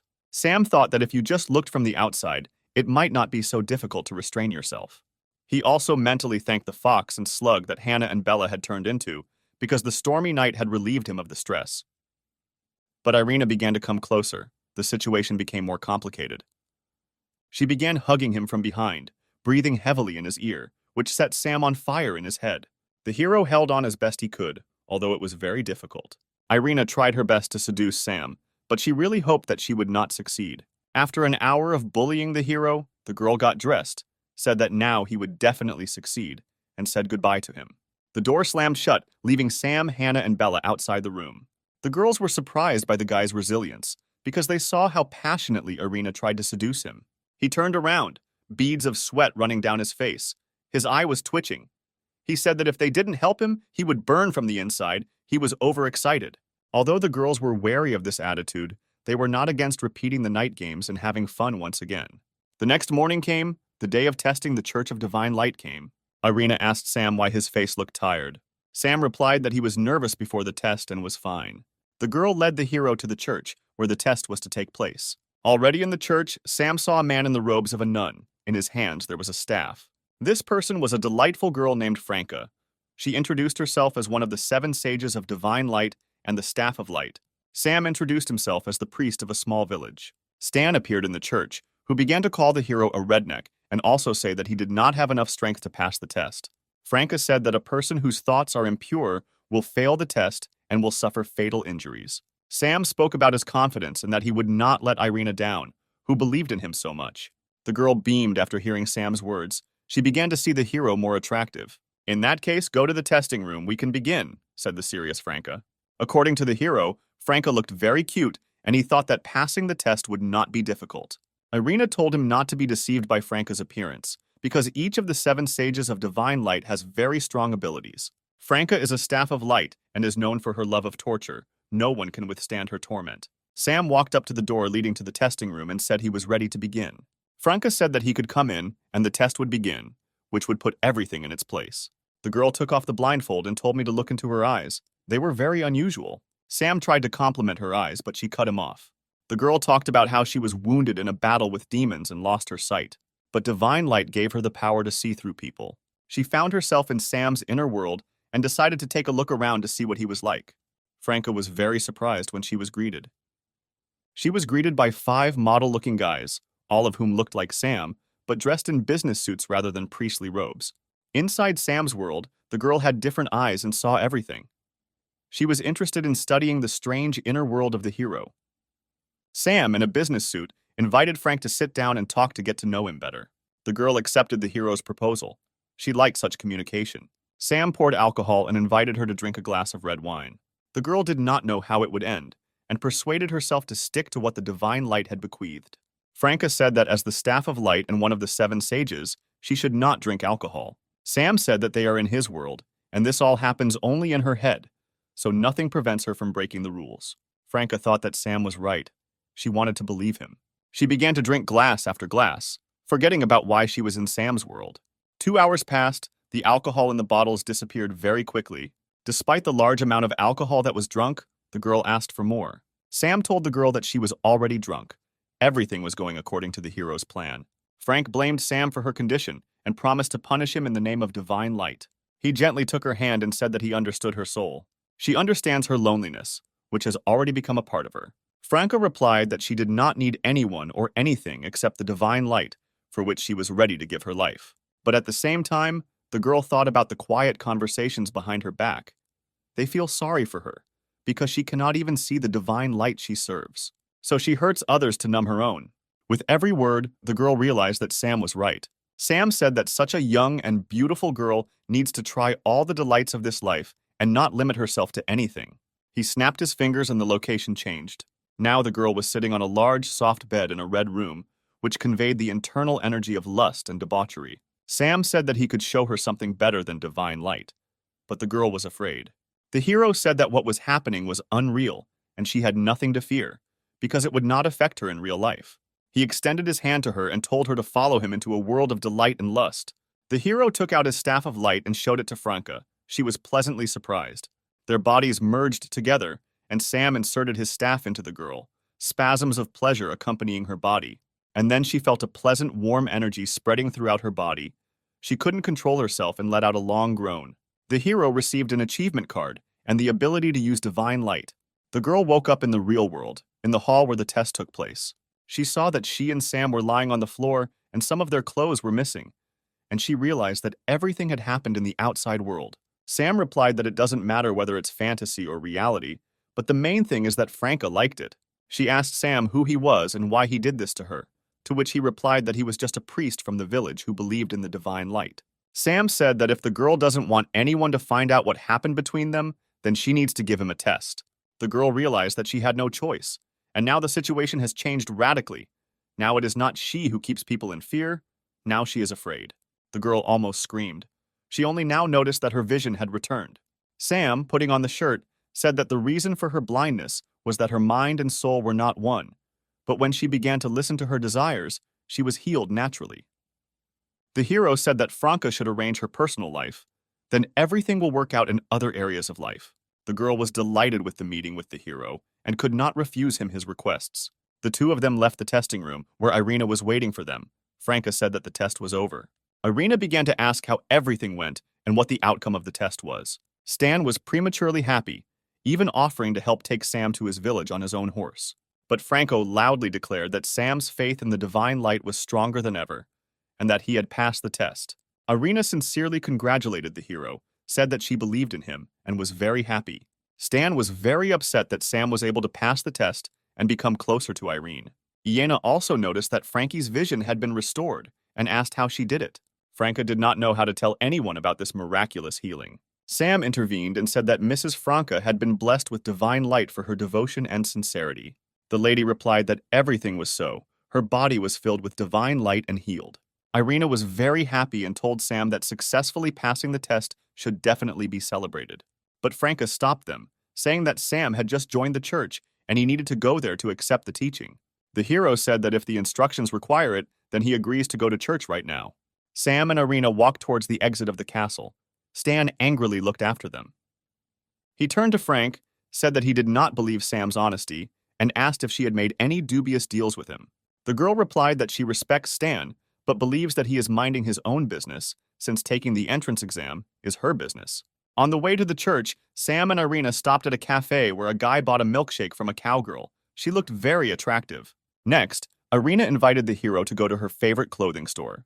They were met by an attractive girl who greeted Irina and said that she had not visited them for a long time and asked what her boyfriend's name was. Irina sheepishly told the girl that she and Sam were just friends.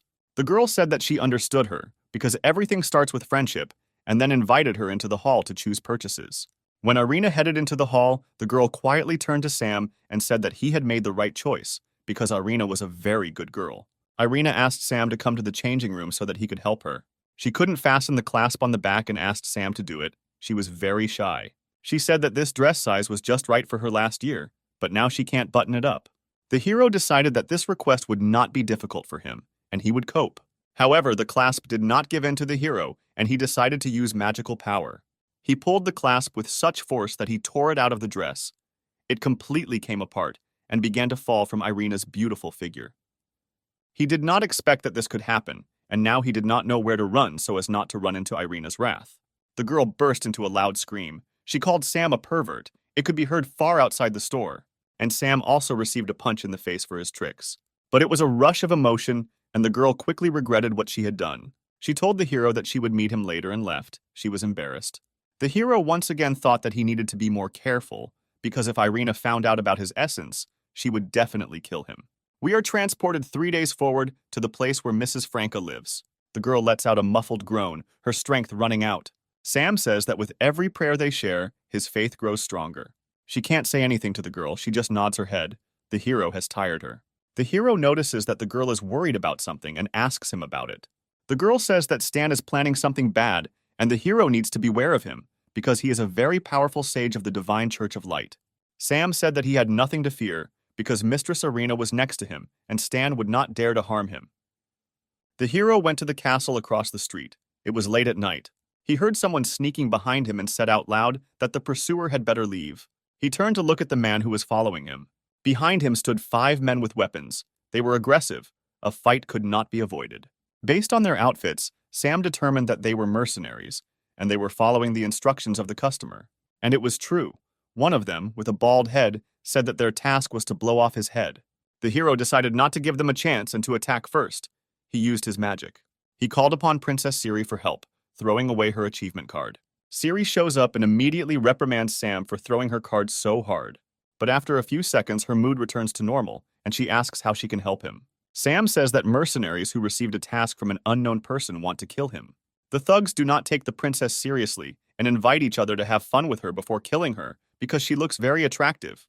The girl asked the hero if he wanted these stupid, impolite pigs to die. The hero said that she had the opportunity to have fun and train on weaklings. The bald gang leader told them to shut up and surrender or face a harsh death. The battle began. The long-haired bandit sent a fireball at the heroes. Princess Siri easily deflected his blow, cutting the ball in half. She was attacked by 2 other mercenaries, but she easily fended off each of them. Sam admired Sister Siri's fighting technique. She had noticeably become a better fighter. when suddenly another gang member crept up from behind and stabbed Sam in the chest with a long blade. He figured that if Sam died, the summoning technique would dissipate and Siri would disappear. However, after the blow, Sam's shadow clone dissolved, leaving the enemy stunned. The hero said that he knew about attacks from behind more than anyone else, and therefore thought out escape routes in advance. But the blonde did not give up. He said that the village priest could not defeat him and his gang, and was already flying at him with a knife in his hand. Sam weighed the pros and cons and realized that the enemy was counting on his magical power, and he decided to act hand to hand. With his right hand, he drove into the enemy's jaw. The blow was so strong that the asphalt under the body of the fallen man broke in 5 places. Many bones were probably broken as the enemy could not move. Sam was clearly pleased with his knockout blow and felt that he was in good physical shape. Princess Siri also had everything ready. No one except the 2 heroes nearby could stand on their feet. The girl said that he should find out who was behind the attack so as not to wait for a second time. Sam replied that he could guess who the customer might be and would look into this matter. The hero thanked Princess Siri and said that it was time for her to return to her world. The girl asked if he really considered her just a tool that he could use at any moment, without giving anything in return. Sam felt embarrassed and asked what he could do for her so that she would not consider him a bad friend.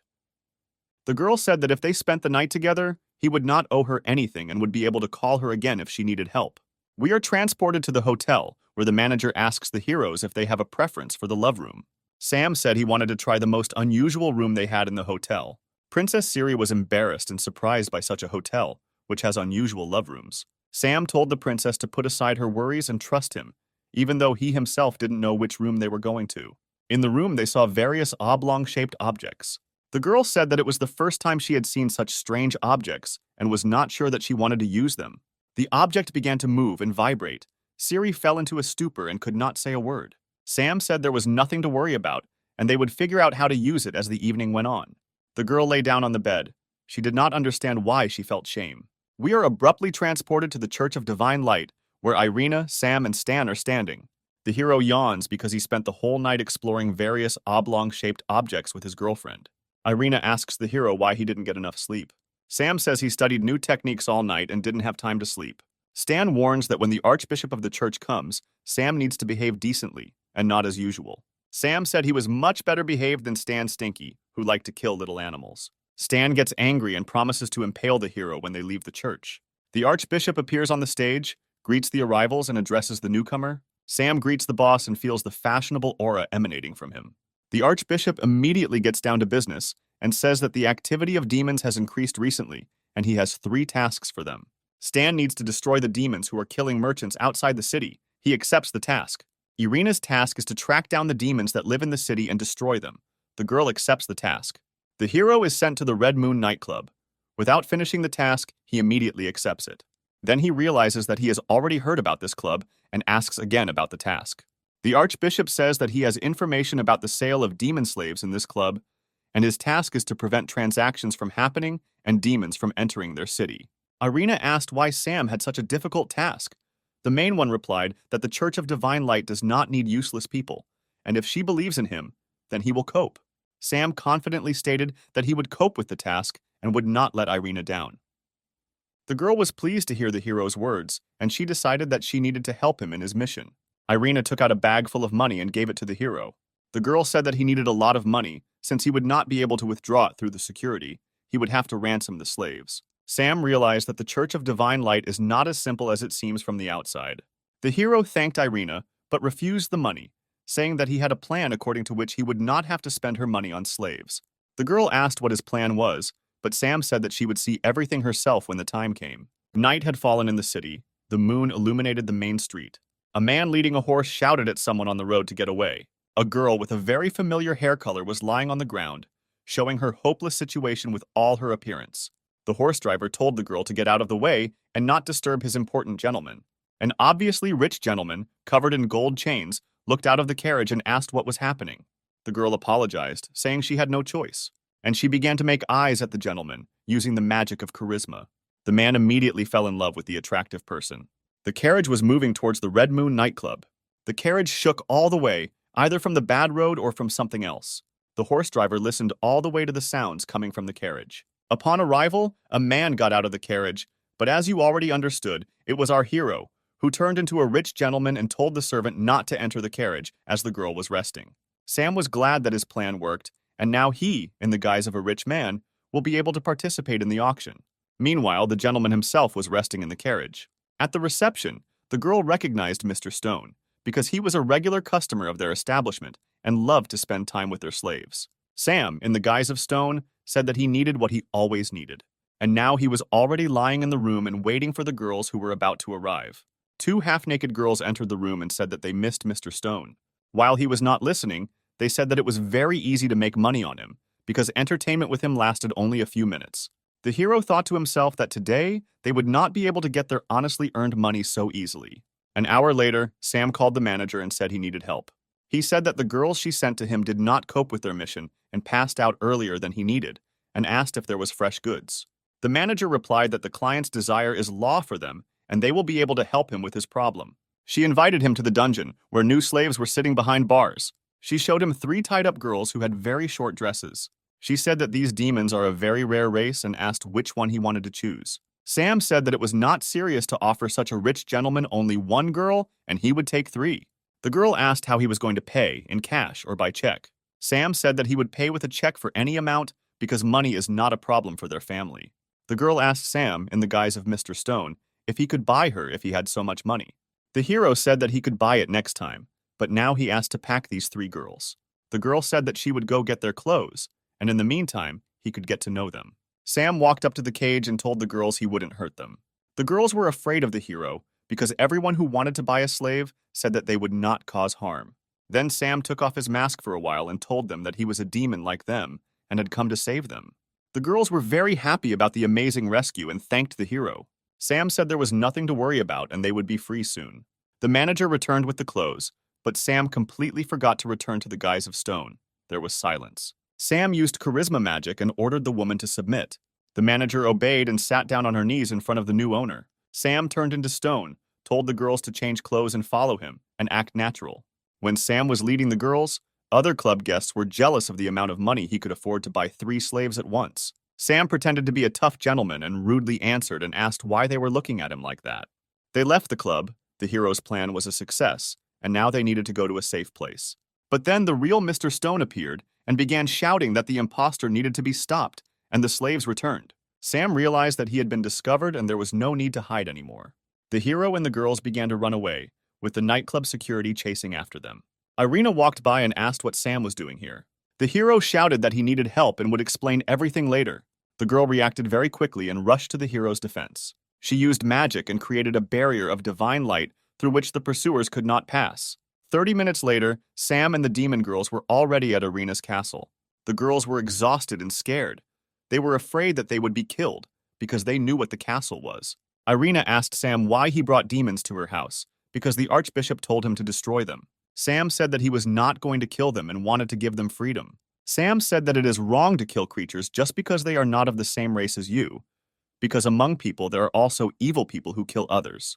Irina said that they could no longer be in the castle, to which Sam replied that he would teleport them to a place where they would not have contact with people. And indeed, Sam used the device to transport the girls to another area.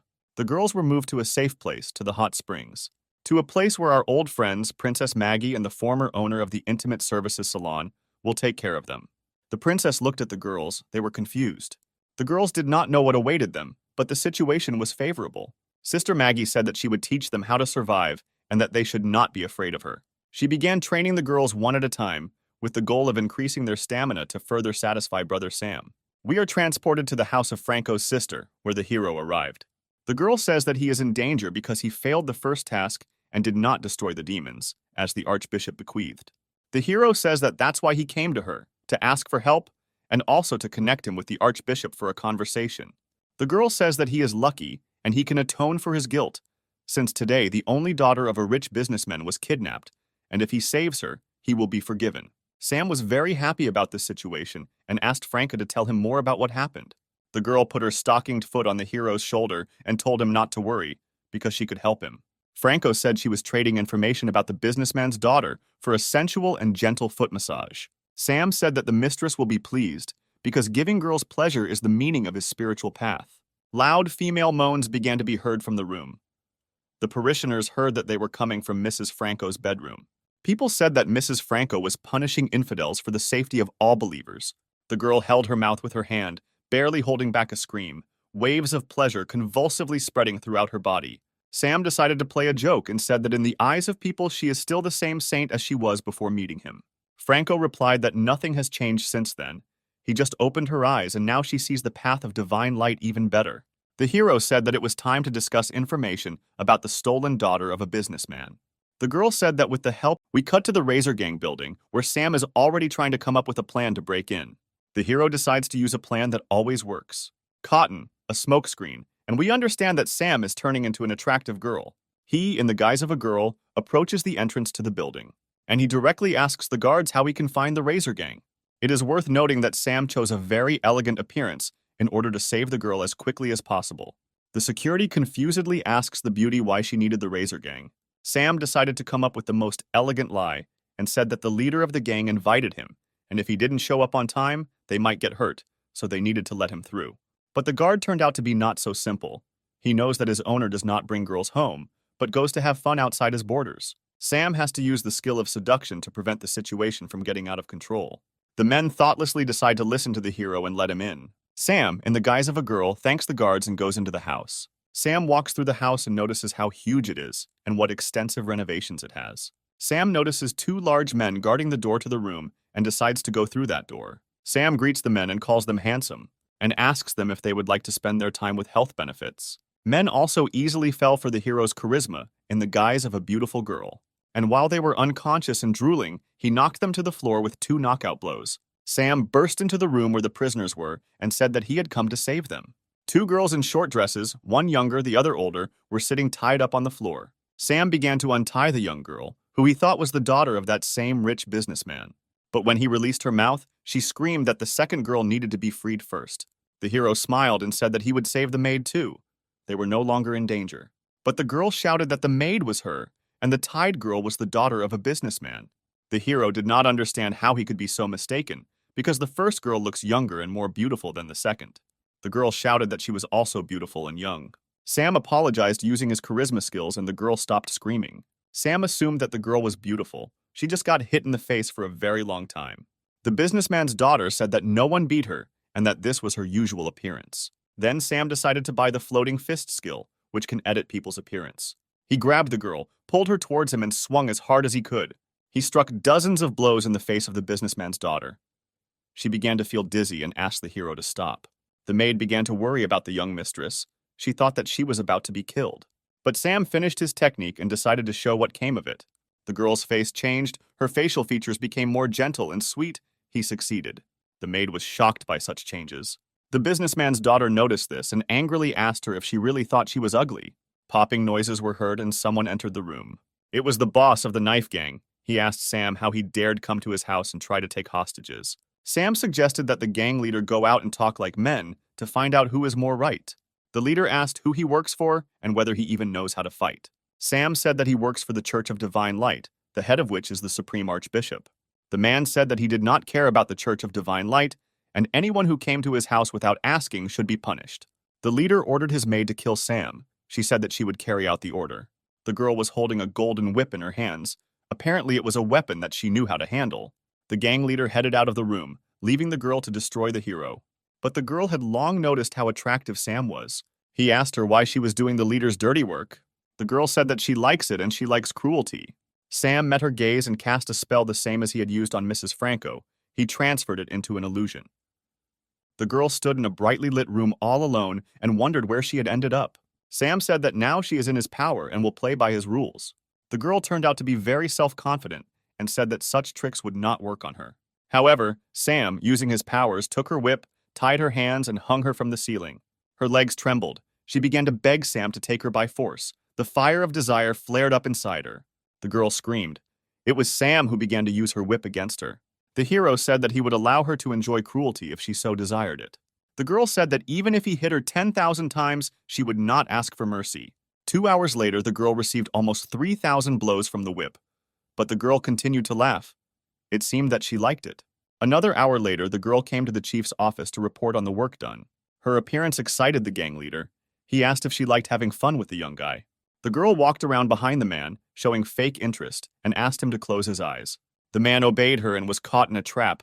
The girl used the whip to strangle him. His life was in her hands. Sam appeared in the office and said that the bald old man had made a mistake by asking him to kill a young, attractive girl. And now Sam will decide who lives and who dies. The girl, her name was Maxim, began to squeeze the whip harder. The bald old man began to lose consciousness. With all his strength, he tried to reach Sam. But with every second, he became weaker. He quickly lost consciousness and could not control his body. Finally, he went limp in his chair and didn't move anymore. The hero asked Maxim if there were explosives in the house. When asked why, he replied that he wanted to set off fireworks. Having done everything he had planned, Sam turned into a bald old man and, together with the girls, went out to his gang to say that he was going to hand over the hostages and ordered them to stay put. The gang members wished him a good journey and remained waiting on the spot. The door slammed shut, and the gang members saw a clock mechanism on the inside. They could not immediately understand what was happening. Everyone crowded around the door and tried to look at the clock mechanism. A bright light filled the knife gang's headquarters. A monstrous explosion woke up the city, and the knife gang became history. It was very epic when Sam and Maxim walked away from the explosion. The mission was successfully completed, the hero was proud of himself, and the girls admired him. Sam arrives at the home of a wealthy businessman to return his daughter to him. They were met at home by the butler, who said that the girl's father was already hurrying home. The girl said that her dad was very rich and would generously thank Sam for her return home. The hero said that this was not necessary, but he himself remembered that he had changed her appearance beyond recognition. And now it is unknown whether her father will now recognize her. The door swung open and the girl's father ran into the house. Yes, this is the same Mr. Stone who likes to have fun with girls of easy virtue. The hero was also a little shocked by the realization that he had just recently been left tied, naked, and gagged in his carriage. Mr. Stone began to cry, hugging his daughter and saying that he would not be able to live further if something happened to her. The only thing Sam didn't understand was how he recognized his daughter when her appearance completely changed. The man replied that any parent would recognize his child among thousands of others. Their family also has a distinctive mark, star-shaped birthmarks on their necks. The man began to take a closer look at Sam and asked where he could see him. Sam said that there are a lot of people in the world who look alike, and he is sure that he is seeing Mr. Stone for the first time. Stone's daughter said that whether they had seen each other before or not does not matter. Now the main thing is to thank the hero for saving her life. Stone said that in honor of saving his daughter, he was organizing a banquet today and inviting Sam, where he would give him a big gift. Sam accepted the invitation and said that he would definitely attend the celebration. Meanwhile, at Stan's house, the maid brought him a fresh newspaper with news. On the front page, he saw the man he hated most. Every news of his victories aroused Stan's ire. He crumpled up the newspaper and threw it at the wall. He believed that it was inappropriate for a smelly hillbilly to act on behalf of the Church of Divine Light. He took out his anger on the demon slaves chained to the wall in the basement of his house. The girls asked to stop, begged for mercy, but Stan began to beat them even harder, saying that they were unworthy to live. All this was observed by a servant girl who wanted to stop the violence. In her hands was a small mirror. Meanwhile, the hero returned to the castle. He called his girlfriends to him. He asked the girls to help him prepare for the evening event. They were glad to be useful to the master. They quickly moved into the room, and the girls said that they wanted to relax him first. Sam didn't immediately understand what they were hinting at. But the girls had already decided that the gentleman should be pleased. They immersed him in their magical illusion. He felt good. In the illusion, the gentle water caressed the hero's body. But in the present, one of the girls made him feel good. Sam received the next achievement card, and with it, the bull rush skill. And the next card with the dragon transformation skill fell into his piggy bank. A girl from the Dragon Clan said that the hero needs to contact Mrs. Ginevra in the evening via a magic mirror, and be careful so that no one sees it. The hero asked where this magic mirror was. The girl said that she was in a hurry when she was getting ready here and forgot it in the toilet. Sam didn't know how to react to this, but there was nothing he could do. He had to go to the toilet. In the toilet, he opened the lid of the toilet and saw a golden mirror glued to the inside. Mrs. Ginevra appeared in it and greeted Sam, her appearance stern. The girl was clearly angry. She called him a poorly educated demon who doesn't even know about magical objects, like a magic mirror. The hero still found it funny, because Ginevra didn't know from which part of the room she was talking to him now. The girl said that a few days ago, the scout troop was attacked by the Divine Light Sword, and the entire army was destroyed, except for the 3 demon girls. They were captured and taken to the Divine Light prison. She said that this was done by Stan, who keeps them in his dungeon and mocks the prisoners, and is also preparing a conspiracy against the hero. She found out this, since her spy was able to get into his house. Sam told Geneva to be very careful because this guy has a good nose for demons. The connection was interrupted. This could have happened if someone entered the room where Sam was negotiating. The butler entered the toilet. He was very surprised that Sam was sitting over the toilet. He asked what he was doing. Sam said that he felt sick, so he sat down near the toilet. The butler sympathized with him. The time has come to celebrate the miraculous rescue of the daughter of a wealthy businessman. The hero was dressed in a very beautiful and expensive suit, which made him feel not very comfortable. Irina reassured him, saying that he did not need to worry around her because everything would go fine. She was wearing a gorgeous dress with a deep slit on her right leg, and she looked amazing. Stan appeared in a business suit, complimented Irina, and bowed. Without showing any emotion, she thanked him and said that he looked good too. Stan said that he did not like such pretentious events, but as a famous person, he could not help but accept the invitation. All the inhabitants of the house looked in their direction and said that they had never seen such a handsome guy. Stan took the compliments personally and said that they shouldn't fall in love with him because his heart belongs to the divine light. But the girls had already surrounded Sam because these compliments were addressed only to him and no one was looking at Stan. Stan could not look at the hero without anger and said to himself that soon everything would end and he would take everything that belonged to him. Sam finally fought off the groupies and was able to get to the toilet. He thought that his level of charisma was very high because he didn't even try to seduce anyone now, but there was no end to the girls. Ginevra entered the toilet and told the hero that he was in danger. The hero asked what danger she was telling him about because he didn't know what she was talking about. The girl said that Stan received evidence that Sam participated in the slave auction, and Stan is going to make this information public at the holiday in front of everyone. The hero asked what he should do so that his secret would not be revealed. The girl said that he is a very important ally in their common plan, and therefore she found a solution to the problem that arose. Ginevra also said that Stan has a device that detects the breath of demons and can destroy his disguise. Sam asked how she was going to solve his problem, since she still hadn't told her the plan of action. The girl led Sam by the hand into the toilet stall, locked it, and said that she could absorb his demonic chakra so that Stan's device could not detect it. Stan asked if Sabrina was really going to suck his demonic chakra. She said that she knew what she was doing, because she was an expert in protecting demons from people. Stan tried his best not to groan, but you could hear in the toilet that there was someone in the stall. At this time, Stan came into the toilet. He was thinking about how sweet a victory over this village upstart would be. He heard moans coming from the toilet stall and became wary. He began shouting to the entire toilet, calling for whoever was hiding in the toilet stall. Sam came out of the booth. He began to clap his hands and say that he had heard about Stan's great plans. Stan said that his knowledge of this situation will not help him in any way. It will still reveal his true colors. Sam did not argue with Stan, but simply said that he should be more careful. Ginevra, pleased with herself, remained sitting in the booth so that no one else could hear her. The party began. There were more and more people in the hall. The buzz of conversation spread throughout the entire mansion. Mr. Stone appeared. Next to him was the Archbishop. The gentleman publicly thanked Sam for saving his beloved daughter, and also expressed gratitude to those who took part in the celebration. Mr. Stone's speech was interrupted by Stan, who asked and began to say that everyone present had been brazenly deceived. He started pointing his finger at the main character and said that he was hiding his demonic origins and had hidden goals, which is why he joined the Church of Divine Light. Irina began to stand up for Sam, saying that he had passed the test with the Staff of Light, and Mrs. Franca confirmed this. Sam was as calm as possible. He said that he did not need to be protected and asked Mr. Stan to continue his speech. Stan said that he had convincing evidence that the crystal captured how Sam was being sold at an underground auction. Stan threw the crystal up so everyone could see what he wanted to show. The crystal turned into a transmitter and began to tune in to show the recording. He was sure that now everyone would see Sam's real face. Gloating overwhelmed him. The guests looked up at the screen with shame on their faces. They could not look at it for long. Sam asked Stan to stop this disgrace because he is in decent society. Irina lowered her eyes to the floor. She could not look at this shame.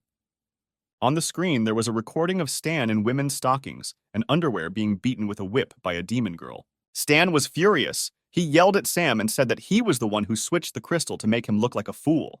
Sam interrupted him, saying that Stan himself suggested showing everyone this recording, and also stated that the sacred sword of light was not worthy to be in the hands of someone who was being whipped by demons, and asked to hand the sword into his hands. Stan's rage knew no bounds. He was ready to pounce on the hero and kill him right on the spot. The Supreme Archbishop told everyone to shut up, because they were on the same side, the side of the divine light. He also said that despite the fact that they cannot verify the authenticity of the recording, so as not to discredit the Church of Light, Sam and Stan must pass the test and prove who is more worthy to wield the sword. Sam said that he is ready to fight, but will Stan accept his challenge? Irina stood up for Sam and said that he did not yet have the necessary fighting skills to resist the Sword of Light, that is, Stan. Sam said that he believed in the true power of light, and the fight would put everything in its place, and if his thoughts were pure, he would not lose, although in fact Sam knew that he had every chance of winning. The hero took off his jacket and prepared for the fight. Stan told him to take a weapon because he couldn't afford to beat up the weak and unarmed. The hero said that in order to defeat such a villain as Stan, he would have enough power of divine light. Crying that the holy light does not illuminate demons like Sam, Stan attacked the hero, swinging his sword. He used the holy light strike technique against Sam. A fiery aura rushed behind the sword, cutting everything in its path. Sam managed to break the distance between them and step back. Stan didn't plan to kill Sam with this blow. He wanted to drive him into a trap and was sure that he succeeded. But Sam took a jade stone from his pocket and pointed it at the enemy. He used the holy light jade technique and blinded his opponent. The girl was also blinded and thought to herself how Sam was able to master the secret techniques of their church so quickly. The girls were ready to go blind, just so as not to take their eyes off the hero. Sam decided to use the power that he got from one of the 3 rescued girlfriends. He rushed at Stan with great speed, breaking the air that separated them from each other. It was the bull rush technique that was so effective in this situation. The enemy flew to the other side of the room and with a roar crashed through the wall he hit. Sam thought the reception was too strong and he might have overdone it. The smoke from the exploded wall was clearing. Everyone was waiting to see if Stan would be able to get up after such a blow. Yes, he was able to get up, and not only was he not injured, but he was no longer wearing that business suit. Stan wore the armor of the Holy Church of Light, which greatly increased his strength. Sam also felt the incredible power emanating from the holy armor. Stan said that each divine light artifact has unique abilities, and in this armor it is invulnerable. Stan used God Realm mode and charged at his opponent with the speed of holy light. Sam realized that he would not be able to stop such a fast strike and decided to use the skill of another of his friends, throwing slugs at the enemy. But while he was trying to use magic, he was wounded in his left arm by a holy blade. He began to retreat, not understanding why his magic did not work, because he could not throw the mucus at Stan. Stan said that demonic magic does not work against magical artifacts. He once again attacked Sam using his sword of divine light. Irina screamed at Sam to try to defend himself, otherwise he would die. Sam summoned his sword and used the 6 Gates Ice Slash attack, which he learned from Princess Siri. Stan was surprised, because no one had yet been able to repel this blow from his sacred sword. They entered into a sword fight. Stan believed that he had no equal in fencing among those living today. Sam knew this himself, and he needed to come up with a different battle plan, otherwise he would die. He decided to try to piss Stan off and say that he is so brave only because he has the most powerful weapon in his hands. But without a sword, he is just a vile coward. Stan asked the hero if he really believed that he couldn't handle it without a weapon, and threw the sword aside. Sam took advantage of the opportunity and stabbed Stan in the body with his sword, but he easily stopped the blow. The hero certainly could not have expected this. A new plan was needed. Stan said that even without his sword, he was able to deal with the stinking demon. Sam's brain kept generating ideas. He couldn't come to the right conclusion. Before Sam's thoughts could settle in his head, he was punched in the face by his opponent.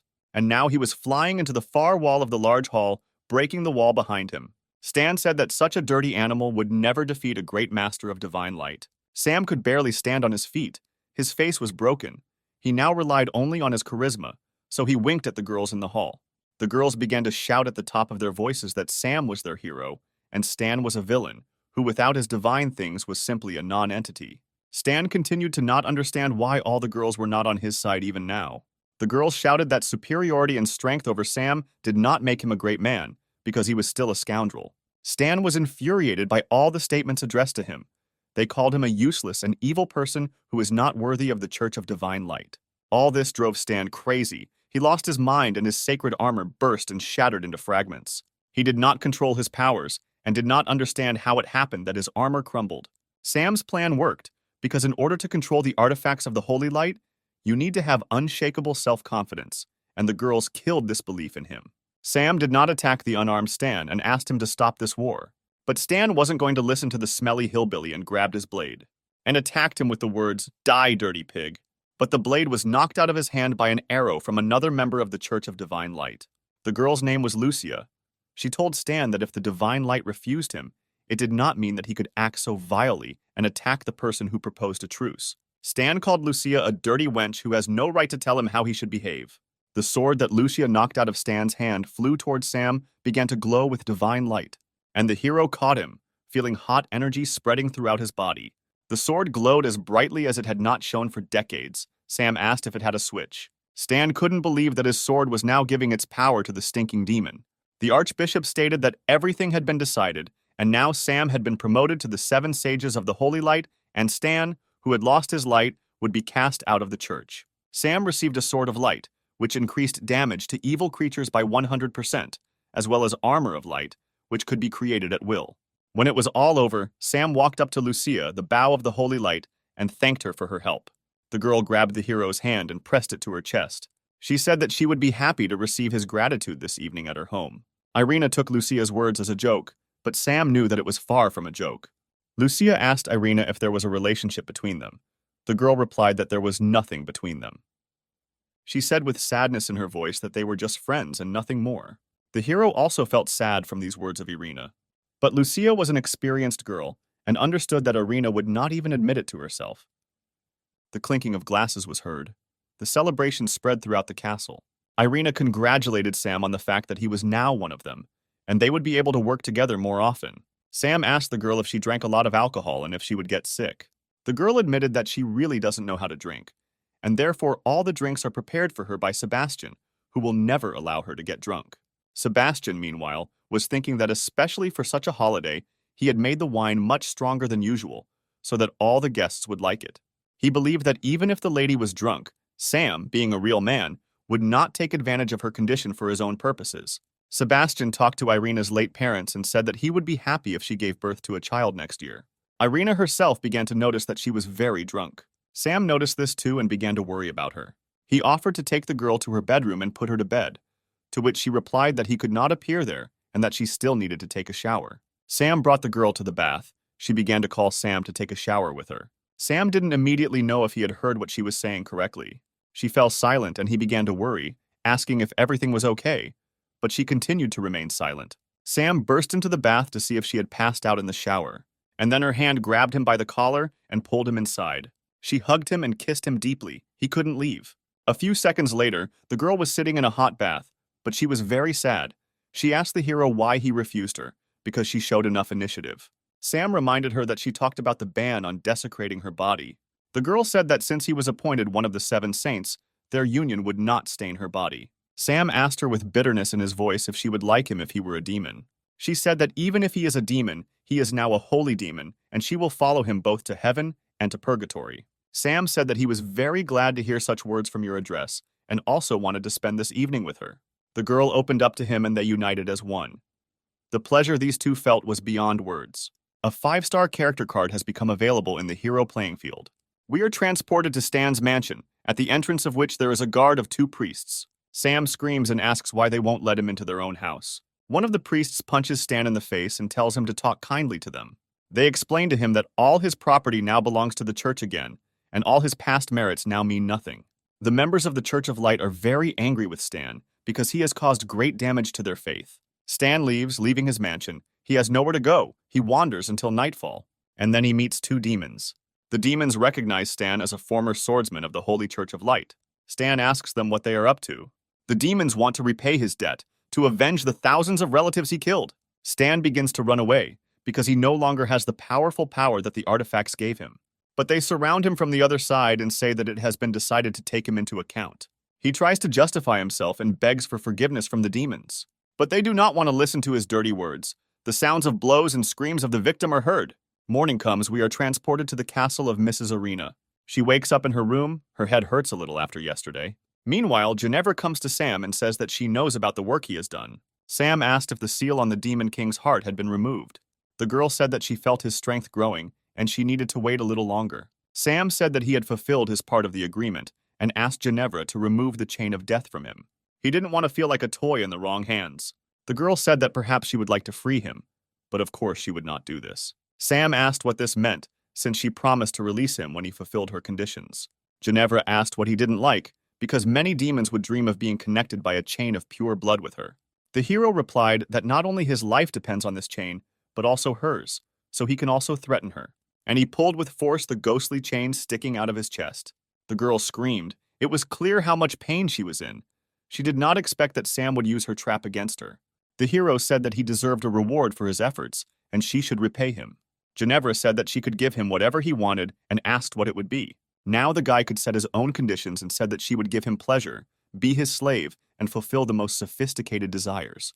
He asked what she was waiting for and ordered her to kneel. He threw a chain of pure blood around her neck, like a domestic dog, and said that now she would sit on the chain. The girl enjoyed this game. Sam noticed this too and decided to continue. Sam now has access to Ginevra's game card and the ability to use the demonic song skill.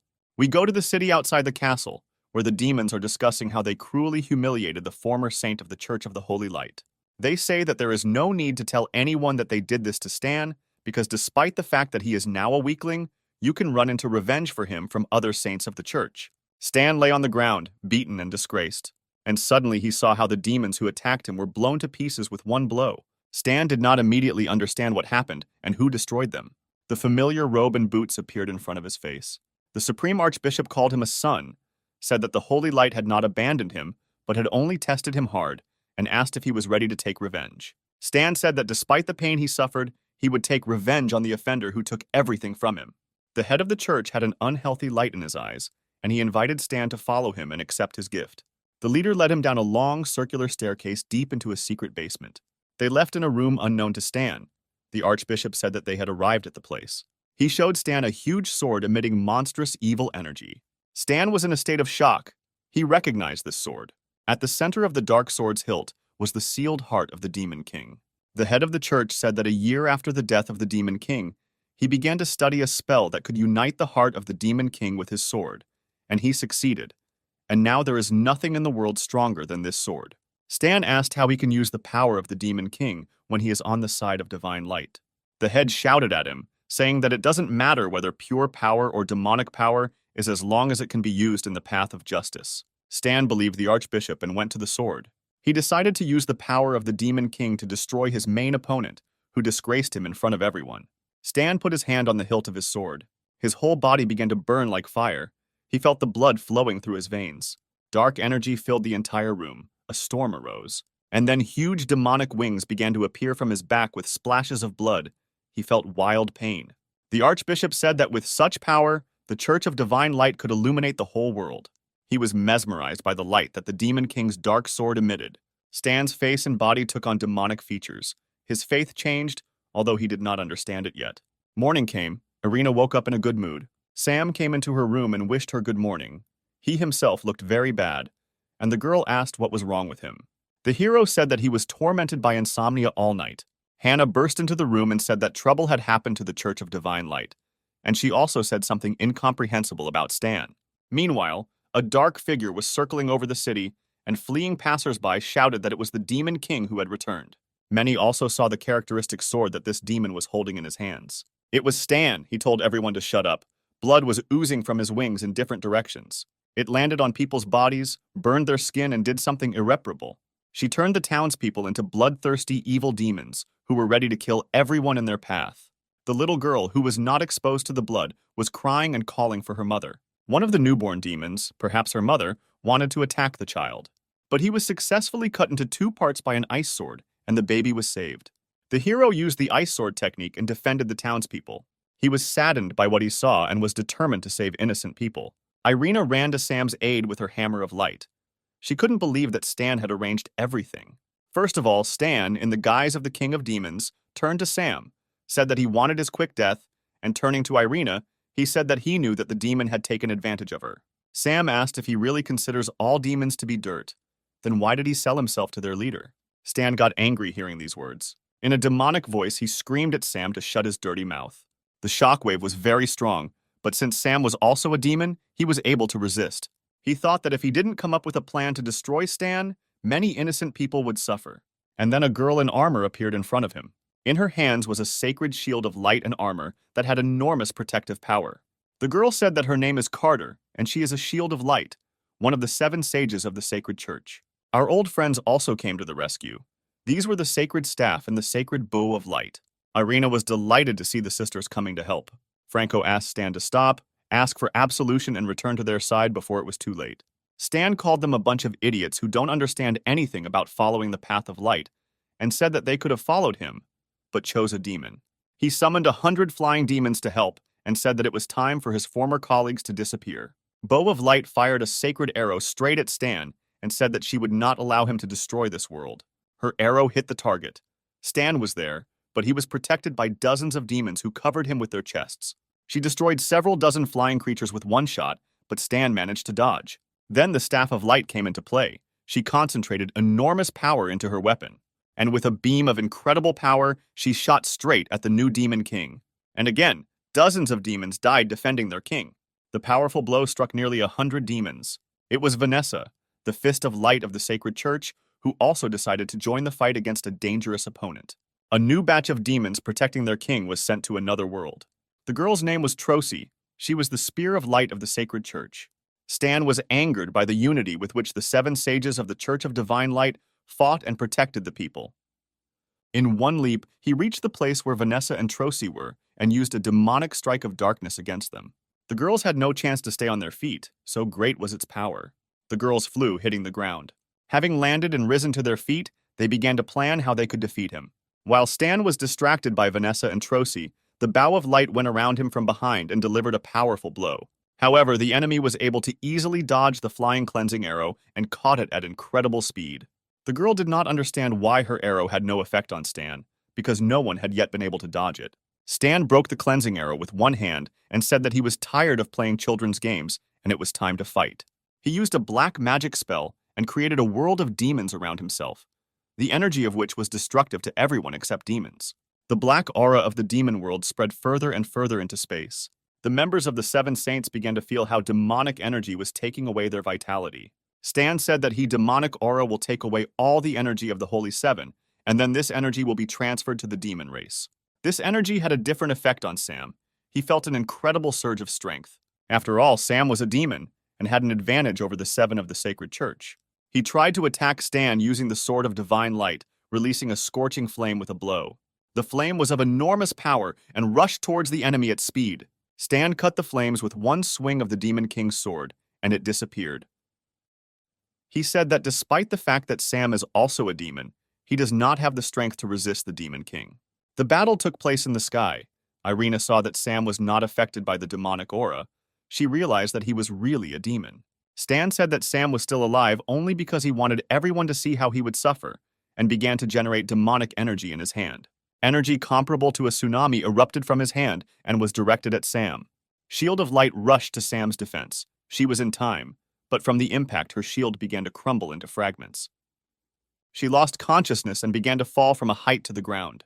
The fall was very fast, no one had time to catch her, and the fall broke the ground under her feet. Irina asked why the Shield of Light helped Sam, because he is a real demon who deceived everyone. Carter called Irina a fool, and said that the race of a creature does not matter if he stands guard over the divine light and fights for the lives of other beings. Irina was surprised to hear Carter say this, but was very pleased, because she still loved Sam no matter what. Stan told Sam that the Holy 7 could not save him or themselves from death, and there was no point in trying. Stan said it was time to end these games and move on to a more serious fight. Sam stood on the demonic barrier, and Irina shouted to him that the other saints would transfer their powers to him through their sacred weapons so that he could resist the Demon King. At this moment, artifacts of other saints began to appear on the sacred blade of the sword.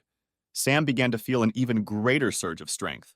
Sam's body became more and more energy. It grew and began to displace the demonic dome created by Stan. And then the hero felt how the chakra became stable, and its level increased 6 times. A powerful bang and puffs of smoke filled the space where Sam was. The smoke began to clear. Something happened. Sam stood, and in his hands was still the restored and improved Shield of Light. The Night King was surprised that Sam managed to restore the artifact he destroyed. Sam thought how cool the battle would be, because it contained everything he had ever heard about from ancient stories: 7 artifacts, 7 sages, a Demon King, a demonic barrier. The Demon King looked at the hero and did not understand whether he should be afraid of him, or if he was just the same dirty piece of crap as before. Sam said that he may not consider him his equal, but he should know that his strength has increased manifold. The hero took out a Spear of Light. It was also improved. The Demon King became increasingly worried, because he had never seen 2 sacred artifacts in the hands of one person at once. Sam used the tornado technique and Stan was spun in the insane energy of the power of the Seven Sages. He could not defend himself and stopped spinning under the rush of energy. And then Sam, taking advantage of the moment, used a fist of light to strike his enemy. With the help of the third artifact, Sam was able to strike an enemy who had recently been out of reach. Stan recovered quickly from the blow and got to his feet. But he couldn't believe that the Demon King could be struck by some weakling from the village. He still didn't consider him a strong opponent. Stan decided to summon servants from hell because the power of the Demon King allowed him to do this. He ordered the demons to kill anyone and everyone who met them on the way and asked the hero if he could now protect the inhabitants of the city. Sam began to piss him off, asking why such a strong and powerful Demon King only does this and calls soldiers to his aid. Sam also managed to activate a barrier of light, which increases his skills and damage to demons by 100%. The barrier of light began to act on the demons in a murderous way. They tried to escape from it, and the hero asked them to go back to their purgatory so as not to die fighting for the wrong Demon King. They listened to Sam because they saw that he was also from their race. Stan became angry when his servants listened to Sam's words and left the battlefield. He said that he had many more tricks up his sleeve to kill Sam. But Sam shot a sacred arrow from a bow of light and distracted the enemy. He said that he was not going to wait for the Demon King to use a new move and swung the hammer of light at his opponent. The blow landed straight on Stan's body, and he had no way to dodge it. He flew across the entire city square, unable to stop. Sam used the technique of concentrating all the energy in one weapon, hovering in the air to accumulate it. And the hammer of light in his hands united with other artifacts and turned into an improved blade of light. Sam has a new ability, Demonic Wings of Light. He raised his new blade upward and began to gather the energy of light and darkness. It looked like he was now a Demon King, but fighting on the side of light, the fire blazing, fanned by a sacred aura. He used a strike of divine light and sent all the energy towards his opponent. An explosion occurred. The ground shook underfoot, but this fire did not destroy anything living. Only the Demon King received damage. And so we see Sam standing in the middle of the square, exhausted and trying to catch his breath. He succeeded, Stan disappeared, the demonic aura began to fade. But she did not completely leave the city and continued to fly in the air. Ginevra appeared. She was shocked by what she saw and decided to help get rid of the Demon King, and said that the black aura would not dissipate until it acquired a new body. Then it could be sealed. We see the broken sword of the Demon King on the ground, in the hilt of which his heart is pulsating. Ginevra says that she has a plan to seal the Demon King forever, but it is very dangerous. The hero asks her how to do it. The girl says that only a very strong demon who is not afraid of the sacred light can try to seal the Demon King within himself. Sam asks what could happen if he doesn't succeed. Ginevra says that she does not know this, since no one has tried it before. It is just an ancient legend, and it is unknown whether anyone's body can withstand the king's power and not succumb to his dark heart. Sam's in-game interface shows that the quest has been completed, and he can complete the mission. Meanwhile, a dark aura begins to fill the city again, and members of the Holy Church begin to lose their powers. The hero decides to stay and help the people who believed in him, despite the fact that he belongs to the demon race. He picks up a dark sword with the heart of a Demon King, and he feels pain piercing him from the inside. His body is burning, and his mind is switching off. He begins to cough up blood and feels his internal organs melting. The saints do not know how to help him, but they really want to save him. Ginevra says that he can be helped, but this requires as many people as possible. He says that they can absorb the power of the Demon King from Sam's body and destroy it in small portions inside their bodies. Ginevra used her demonic power and began to create a place to suck the energy out of Sam's body. She created a large room with a huge bed on which she laid Sam. He felt bad, he was shaking. Ginevra asked to be the first to come to Sam's aid in the fight against the Demon King. Irina wished her good luck and said that she would restore her strength and wait in line. Ginevra said that she would be able to contain the infection spreading throughout the hero's body for a long time. Because she has demonic power, so she is very resilient. Irina and Franco waited for Ginevra for a whole hour until she began to come out. The girl could barely drag her feet, said that she did not think that everything was so serious, and she could no longer stand on her feet and experience these constant cramps. Franco volunteered to help the hero next. Irina looked at her angrily and said that she would go with her. 2 hours later, the girls crawled out of the room where Sam was and began asking who else could go into the room and replace them. This is where our old friends come into play. 4 half-humans saved from death by Sam. They looked happy. It was finally their turn. 3 hours later, even these assistants gave up. Sweat was dripping from them, their legs were trembling, and their voices were hoarse from screaming. Ginevra and Irina did not know what to do, because the demonic energy had not yet been sucked out of the hero's body, and their powers had not yet been restored. The girls were ready to die for Sam. But suddenly the sound of heels and the voices of girls was heard. These were the beautiful demons whom Sam had released during the fight with Stan. Now they did not look like the inhabitants of hell, because the hero illuminated them with divine light, saved them, and thereby freed them. Ginevra asked the girls if they knew that helping the hero is very dangerous. The girl replied that the hero gave them a new life, and they were ready to sacrifice it for him, especially since quite a lot of them came. Ginevra thanked the girls and said they were just in time. The demon girls tried their best. They were young and full of strength and energy, and a large number of them could decide the outcome of the battle. Suddenly, the members of the Holy Seven felt an earthquake. Irina was the first to notice the Church of the Holy Light. A huge figure was moving towards them from the direction of the church. She looked like a 100-meter stone sculpture made according to sacred motives. This monster was controlled by the Archbishop. He admitted that his goal was to combine the holy light with the magical energy of the great demon realm to create the ultimate power. The stone sculpture moved towards the place where Sam was, destroying everything in its path. She pulled out a huge sword to destroy Sam and allow the Archbishop to absorb the power of the Demon King from his body. A huge, devastating blow was sent to the house where the hero was helped to free himself from the evil chakra. Debris of earth and buildings flew in different directions. Irina began to scream in panic, but Ginevra told her not to worry because she could feel the next level of energy coming from the house and knew it was going to be fun. We see a hand stopping a huge sword of a stone statue. Who would have thought? This is Sam in a new guise and a new demonic suit with horns. He holds the enemy's sword with one hand. A split second and he still breaks this sword with one hand, and it crumbles into small fragments. The Archbishop is furious. He does not understand how Sam managed to cope with such strong energy. He generates light chakra in the hands of the statue and is about to send it towards the enemy. Sam says that it is difficult for him to control this energy in his body for a long time, so he will finish everything very quickly. He creates a spinning sphere of celestial energy in his hands, and he shoots it straight into the giant's chest, where the Archbishop is. The result is a fireball of such power that even Itachi would envy it. The fire, created by combining the energy of light and darkness, leaves no chance for the Archbishop to win. The mission is completed, the enemy is defeated. Sam fell to his knees, his demonic god suit began to fade. He still found it difficult to control such power. A few seconds later, he was lying on the ground unconscious. Irina quickly ran up to him and tried to help him, but he did not come to his senses. And then she heard someone tell her not to worry and leave the matter of saving Sam to them. Sam's most important friends, two princesses, Siri and Maggie, and the former owner of the salon, Alice, appeared and asked how this guy got into trouble again. Irina clearly didn't trust them and asked how they got here and what they had to do with Sam. Maggie said that the three of them were able to help him, and Alice said that Irina did not know them at all and could not talk about whether they could really save the hero or not. Siri said that she would tell Irina some secrets about Sam, and she would understand everything herself. We are transported to the system space of the game. Sam wakes up and doesn't immediately realize where he is now. He got dressed and left the room in the hope that someone would explain to him what was happening. Before he could leave the room, he saw a huge table flying towards him.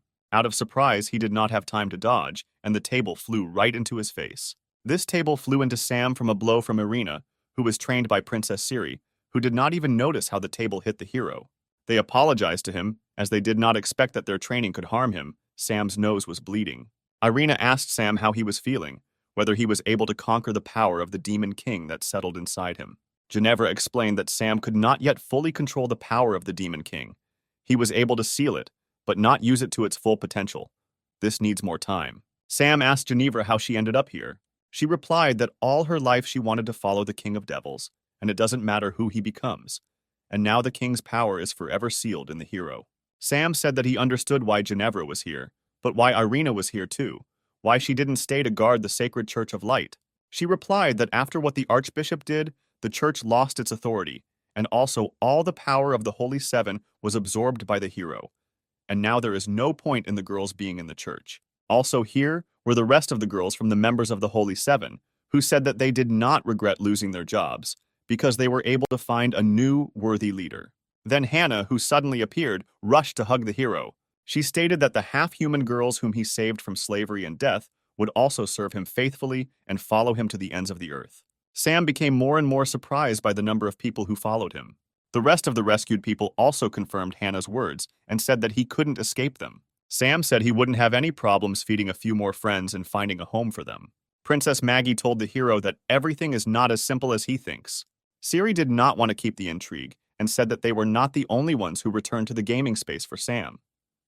Sam couldn't remember who else might have gone after him or who he had saved to make it happen. And then several hundred demon girls from hell appeared, whom Sam did not kill, but shed sacred light on them and freed their consciousness from the control of the Demon King. Ginevra said that these 200 girls helped free his body from the evil energy of the Demon King, and without them, he would have died. Sam said, although it is very difficult, he cannot leave the girls in a difficult situation. If they want to follow him, then he will help. Sam decided to use the game system to build a house that would accommodate the required number of people so that they could live in comfort. He spent several thousand game points to build a magnificent palace with a capacity of 500 people and complete infrastructure. He also understood that all his girls were fighters and they needed to train, and he built a training camp for them. He also built an alchemy room, a forge, premises for growing vegetables and fruits and other premises. The game fairy asked him to be more reasonable and not spend so many points if he is not sure of the need for a purchase. He also found a home for himself, which could increase his demonic energy and maintain the energy of light. It was a large mansion with everything necessary for life. Sam's main girlfriends decided to visit Sam's new house. Irina was the first to enter the house, and she was shocked by the sensations that this house gave, because it allowed ordinary people to feel the power of demons. Ginevra said that Princess Maggie has already mastered this energy and enjoys it. Maggie and Ginevra decided to check how much the hero had regained his strength. He had no options to refuse the test. The two new girlfriends felt very confident together, as if they had been friends for many years. Maggie even allowed herself to make fun of Ginevra and her weak points. Time passed, and Sam was being used to the fullest by his girlfriend. Princess Maggie said that she felt that in this magical house, her energy continued to grow and her stamina increased. Ginevra also liked the feeling the house gave. Due to the fact that the girl's stamina had increased, it was difficult for the hero to cope with them, since his body had not yet fully recovered. Irina and Siri looked at all this and realized that this place had more demonic power than the power of light. This frightened them. They wanted to join but were wary of dark energy. Maggie asked Siri why she had not yet used the power of this house to experience unprecedented pleasure. The fairy was not happy that the place of increasing energy was being used for carnal pleasures. Sam said he can't control his charisma, and that's why he's always the center of attention. The fairy said that if he dares to argue with her, it means his strength has been restored and he is ready to hit the road. The hero did not expect that everything would happen so quickly. The fairy added that this time he won't be able to deal with people, and perhaps his charisma won't distract him from the main plot. The floor under his feet began to glow, and a transfer portal opened to complete a new mission. The hero thought about the fairy's words while the space around him took on a new look. He was in a big city with high-rise buildings. This city was similar to the city from his world, perhaps it was a copy of it. On the screen at home, the girl was telling the news, saying that attacks related to infectious diseases had recently become more frequent, and residents were being asked to take protective measures. Sam was familiar with everything in the city. He decided to take a walk and enjoy the atmosphere. He saw a girl run out of the store and turn in his direction. She tried to grab him, but he dodged away just in case, because he didn't know what to expect from her. He immediately thought that she had fallen for his charisma and wanted to meet him, but he felt something was wrong. She caught up with Sam, and he saw her red eyes, dead skin, sharp fangs, and smelled the stinking odor from her mouth. He didn't know what she was. He had never seen such creatures before. And then this creature, at full speed, was kicked in the head by an unknown girl in a bright outfit. She braked effectively, leaving marks on the asphalt. Sam asked the girl what happened. She asked how he could afford to walk around the city when such things were happening around him. And why didn't he even try to escape from this creature? Or he doesn't know what zombies are. Sam was a little unprepared for this development of events. She said that her name was Samantha. She was a member of a special rescue squad, and she would take him to the shelter so that other zombies would not kill him.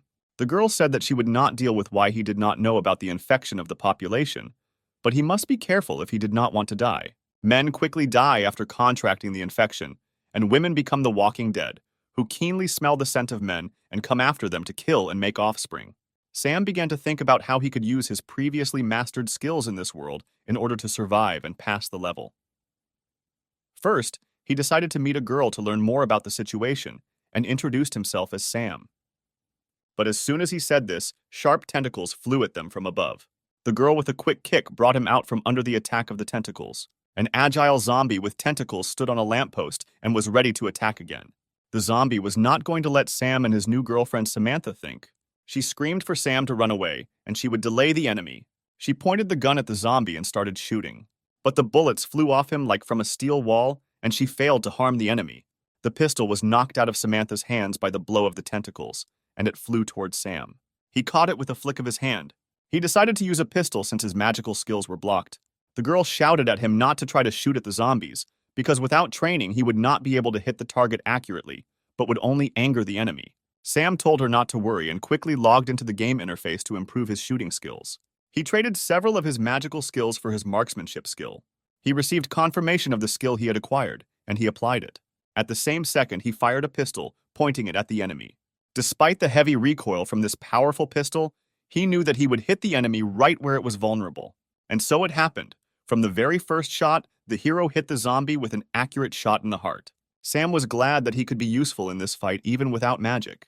But while the hero was distracted, Samantha grabbed him by the collar and dragged him along with her. Sam did not understand what had happened. But a crowd of zombie girls were already running behind them, ready to pounce on him. Sam realized that his charisma was working against him here. Because of it, more zombies were trying to take over his body.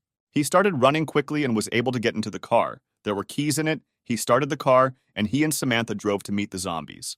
They rushed at the car and died under its wheels. The hero asked where he should go in order to leave the area of a large concentration of zombies.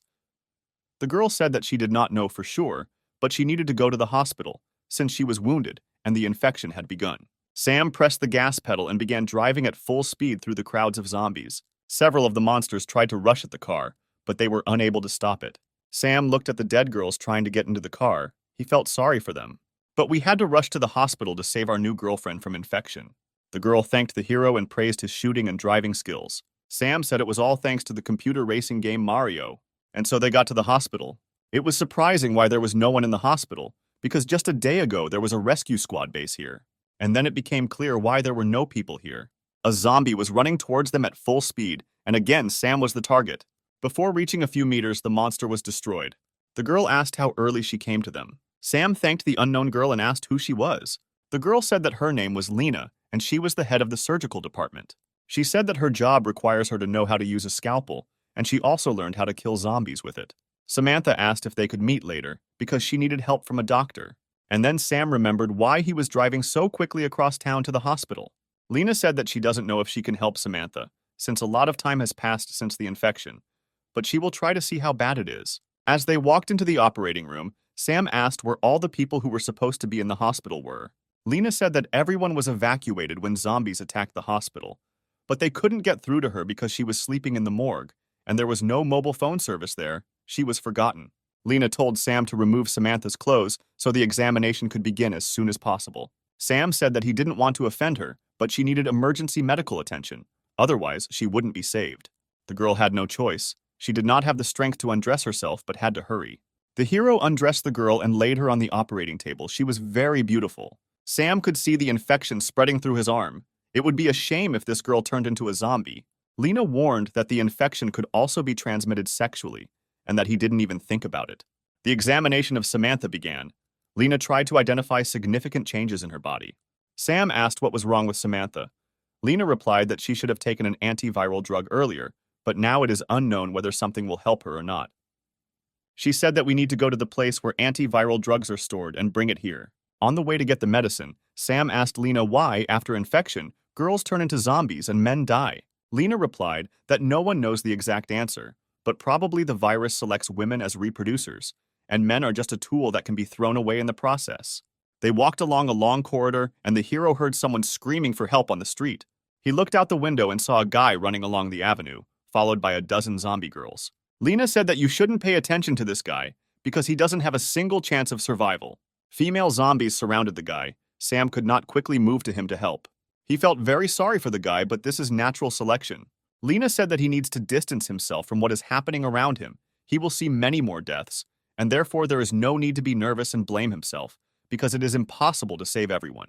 The girls, having killed the guy and taken advantage of him, dispersed in different directions with a calm look. For a while, they no longer needed to hunt. There was a smile on the dead guy's face. He did not die a terrible death. Lena said that the virus puts a man's body into a state of continuous arousal, after which it is used until there is not a drop of the required liquid left in it. They say that some guys themselves are looking for thrills and go to certain death. They came to the medical department and began to look for an antiviral drug. It was difficult, since the group of evacuees took almost everything with them. Lena said that if they want to save Samantha, they need to hurry, because the minutes are already counting. The girl will be attacked by a zombie in the form of a nurse. Sam manages to get between Lena and the zombie, but while protecting her, he is bitten by the creature. The zombie bites into the hero's hand and chews it with sharp teeth, bleeding. Lena uses her scalpel and kills the zombie with a blow to the head. The enemy is neutralized, but another problem appears. Lena asks the hero how he feels after being bitten by a zombie, whether excitement is already setting in his body. But Sam doesn't feel anything, only pain in his arm. Lena tells him to take a virus blocker, despite the fact that he does not feel changes in his body, since everyone has their own body, and perhaps it will manifest itself a little later.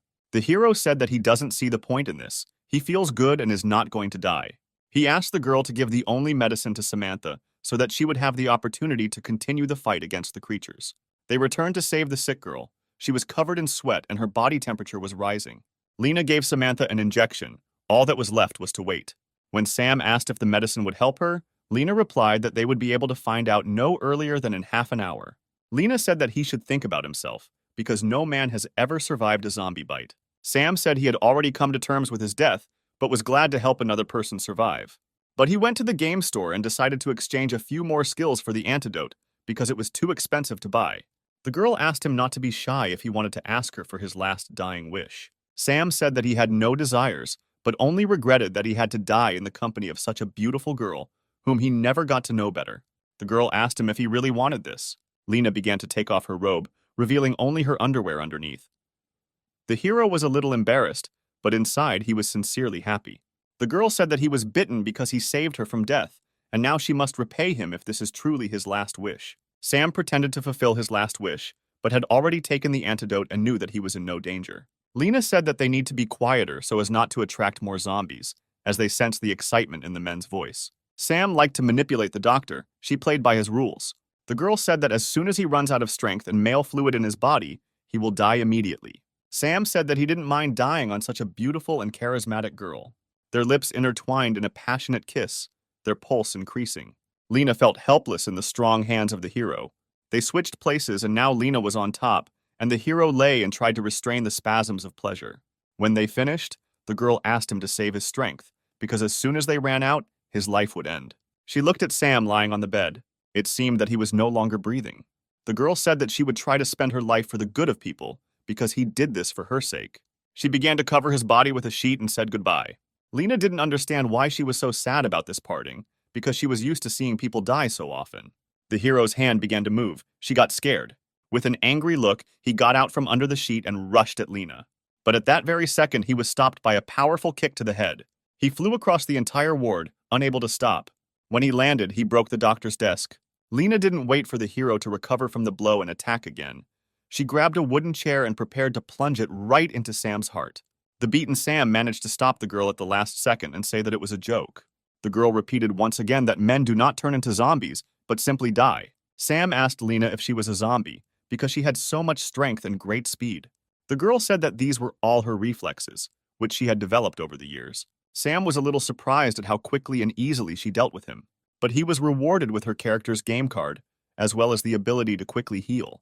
They began to discuss how to use his unique body power, which is capable of resisting the zombie virus. The girl said that it is necessary to conduct a series of studies to understand how his body acts on the virus and create an antidote, or use the hero himself as an antidote. Meanwhile, her skin was the same human color, only a little pale, but her eyes began to turn red. Sam did not immediately notice these eyes and began to greet the girl and rejoice that she had come to her senses. But suddenly he still paid attention to her. Her essence demanded a man. She rushed at the hero to grab him, but he dodged and pushed her straight into the wall of the room. Lena shouted to Sam that Samantha was under the influence of the virus and they urgently needed to leave. But Sam did not want to leave the girl in this state because he already knew that his body was immune to the virus and he could try to save her. Lena said that until a full medical examination, they can only guess whether he is immune or not. Sam said that now is the best time to check it out, since he is not going to leave Samantha. He threw his clothes at the girl sitting on the floor to attract her with the smell of his body. She paid attention. The hero began to attract her with his charisma and athletic physique. He called her to him. And then the girl attacked him. He lay on the floor and did not resist, and the girl lay on top of him. Sam was ready to have fun and let the girl do what she needed so much. But nothing happened. The girl froze on him like a stone sculpture and did not move. It was clear that she was lost in thought and did not know how to behave. Lena said that if a girl has never tried to unite with a man during her life, then even in the guise of a zombie, she will not know how to do it. Sam didn't know what to do to make sure everything went according to his plan. The girl hid in a corner and did not approach the hero, but he tried with all his might to call her to him. He began to explain to the zombie girl that this was the only way he could try to help and return her to her human form. He told her not to worry because he would guide her. Samantha trusted the hero and began to follow his instructions. Lena watched what was happening in embarrassment. She saw that she was conducting an experiment under her control. Sam also received Samantha's game card. He achieved his goal. After the rescue ritual, the girl slept for several hours. At some point, she jumped up sharply on the bed and screamed that she didn't want to turn into a zombie. Lena and Sam informed her that she had been saved, and now the threat of turning into a zombie had passed. Samantha asked how this could be true if she remembered how the infection spread throughout her body. Lena said that Sam helped her turn into a human, and for this he sacrificed his body for her. The girl was embarrassed. The girl said she remembers attacking Sam. Sam acted as if it was difficult for him to remember what happened, and it was very difficult for him. The girl grabbed him by the collar of his t-shirt, and she told him not to pretend that something humiliating had been done to him, because he was the one who took advantage of the situation. The hero said that it was just a joke and there was no need to react so strongly to it. Samantha screamed. Her hand, which had been bitten by a zombie, began to hurt sharply. This hand suddenly reached towards the hero and tried to grab him. Samantha grabbed the hero between his legs. He was shocked by this development of events. He asked the girl what he was doing, but the girl answered in fear that she could not control her wounded hand. It moved on its own. Lena examined the girl and said that the virus had not yet completely left her body. Sam said that he had an idea on how to fix the situation and protect Samantha from the remaining virus. He called her with him into a separate room.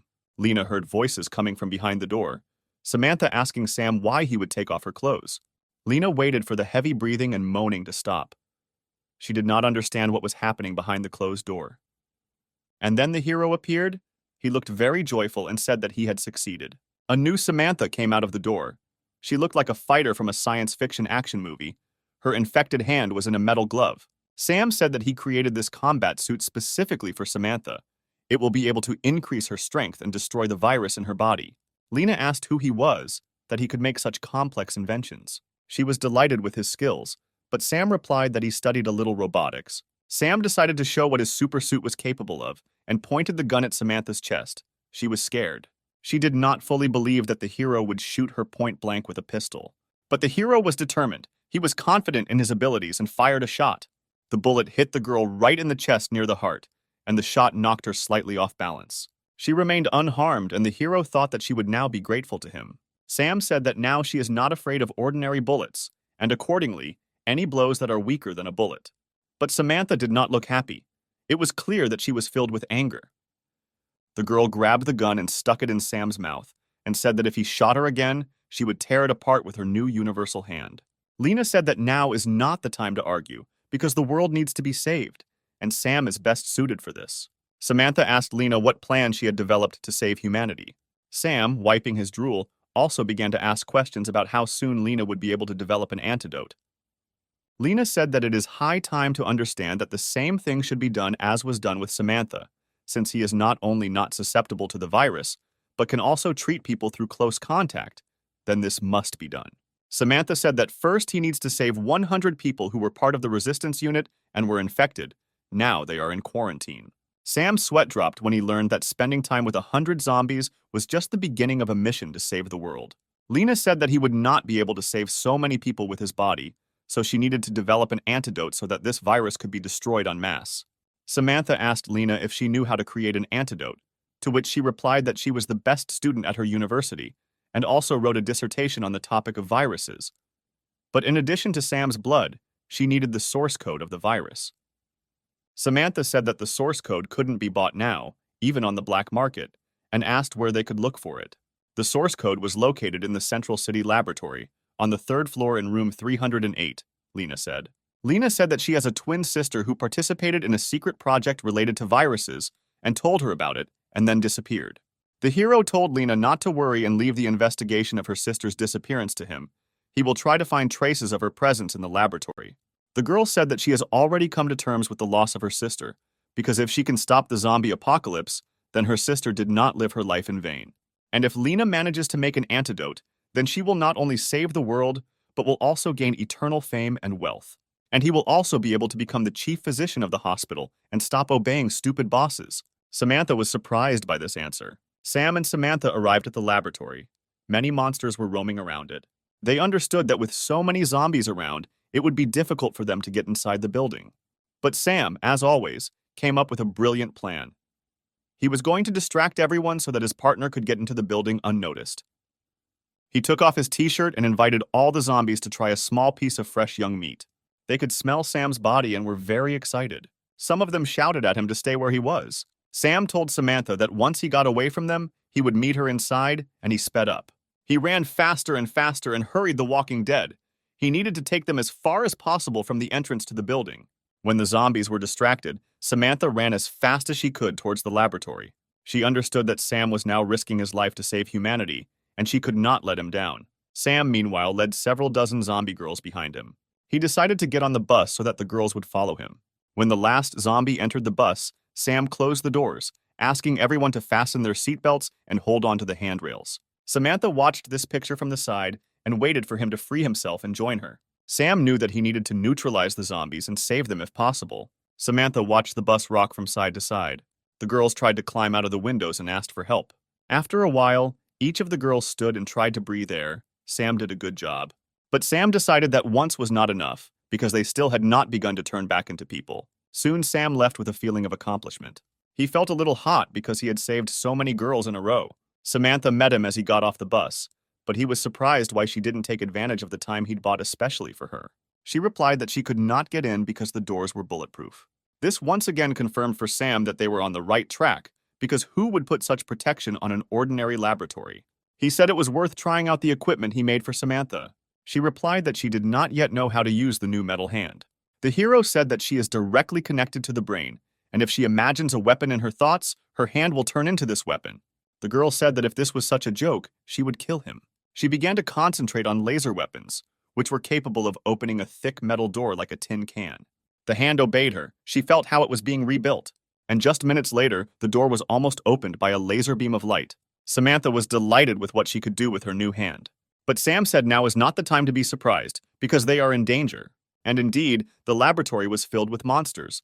But they were a little different from those on the bus. Samantha said that these are stalker-level zombies, since they have been converted for a long time, and now they only want to kill. And they also have enormous power. Sam asked how many levels of zombies there were. The girl said that the most important division is between those who can still be saved, who have turned recently, and those who have already lost their minds. These zombies no longer hunt for the entire body of men, they only need their brains, and the one killed will not die in pleasure. Sam said that this was very good, and he would not be ashamed that he did not even try to save these. Samantha asked to underestimate the guy of these high-level monsters. They can cause a lot of trouble. Sam pulled out 2 huge pistols from the sacred stone, which have an unlimited number of cartridges and incredible killing power. He warned the monsters for the last time that he would shoot if they attacked him. But judging by the girls' growls, they did not hear him or did not understand him. And then Sam showed his skills in shooting a pistol and began hitting zombies with shots to the head. Thanks to his skills, Sam never missed and every shot hit the target. The girl understood that the weapon in the hero's hands was a non-standard pistol. Otherwise, the bullets would have bounced off the zombies like they were off a wall. While the girl was watching, they began to walk around her from behind. The zombie tried to use his long tongue to kill Samantha, but she already knew how to use her new arm and imagined a new weapon in her head. A sharp, double-sided, huge blade was preparing to meet the attacker. With a striking blow, Samantha overtook the enemy. Only once was enough. The attacker's body scattered in different directions, as did the blood that filled the entire space around. Samantha strikingly struck a winning pose. It was disgusting to feel dirty blood on my body. The hero said that the suit has a cleaning function and she can try it. The girl was again surprised by such technologies. She liked her costume more and more. Mechanical arms with brushes emerged from the suit and began cleaning. Sam said that these brushes could clean even the most hidden corners of her body and suit. The girl was embarrassed. She felt the cleaning work. Sam asked if she liked feeling such soft and gentle brushes on her body. The girl was embarrassed. She had just experienced a surge of pleasure on the battlefield. Suddenly, the ground began to shake underfoot. The building swayed from side to side. Something huge began to break out of the ground. The heroes began to worry about whether they could get out of this building alive. A huge, fat, purple monster of terrible size came out. Samantha said that there was no point in engaging in battle with this monster because their strengths were unequal. She suggested that they go in different directions and meet in room 308 after escaping. Sam did not come up with a better plan, but simply began to run away, wishing his partner good luck. But since the monster was also a female zombie, she began to catch up with the hero because only men attracted her. She ran very fast and the word man was heard in her growl. A new rescue plan could not be born in Sam's head out of fear. He simply ran as fast as he could. The monster was getting closer and closer with every second. The chances of escaping were disappearing before our eyes. A huge force leap smashed the floor to pieces. Due to the resulting chaos, the monster could not see where Sam had disappeared. Sam ran into some room and hid. He was very tired and understood that if he had not hidden, he would have been crushed like a cake. His gaze fell on the huge incubators. Perhaps someone was being raised in them. He began to look more closely at the incubators, trying to see what kind of animals were growing there. He was amazed that small children were being raised in the incubator. He didn't understand how they survived, because the zombie apocalypse had begun quite a long time ago. He came closer, wondering if he had found a holy place. But the child opened his eyes and turned his head towards the hero. And now he had already broken the glass and jumped straight at Sam. It happened very quickly, and the hero did not have time to jump away. The little zombie bit his hand. Before Sam had time to come to his senses, he heard the crash of other incubators and the glass shattered. And new little zombies crawled towards him. They wanted to play. Sam didn't know what to do right. They are children, but zombies, whether to kill or save, and whether it is even possible to save them. Sam decided to call a friend because he didn't know how to deal with children, and he needed help. And then she appeared, a beautiful girl. Irina appeared in front of the hero and was a little dumbfounded by such a sudden movement in space. She asked what help her beloved friend needed. Sam said that he would explain the whole situation to her later, but now he needs to deal with small children and laughed at the end. Irina said that she felt black energy from them, and they were no longer children, but terrible monsters. The girl began to use a spell to split black energy. The room was illuminated with light.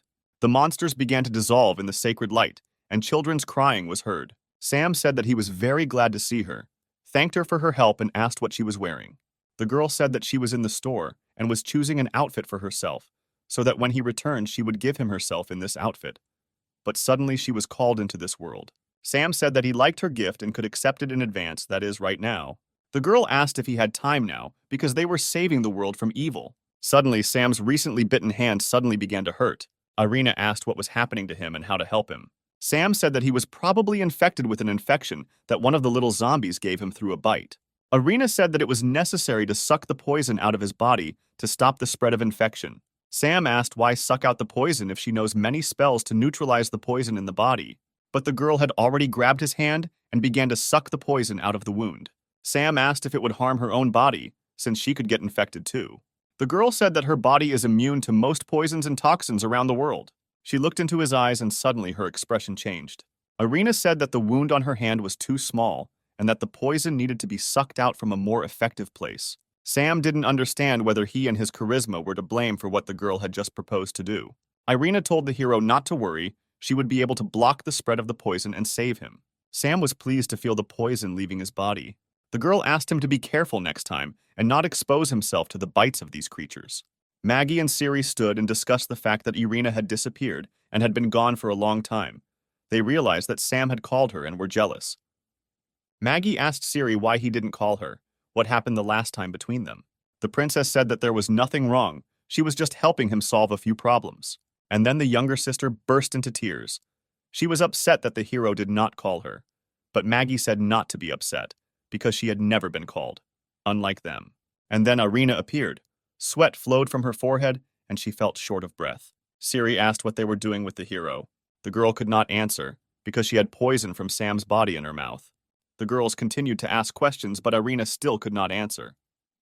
And so the girl swallowed the contents of her mouth, winced, and was able to answer. The poison stuck a little in my throat and I had to swallow a lot of liquid. Maggie approached Irina and smelled her breath. She licked her lips and remembered how she had already tasted this poison stored in the hero's body.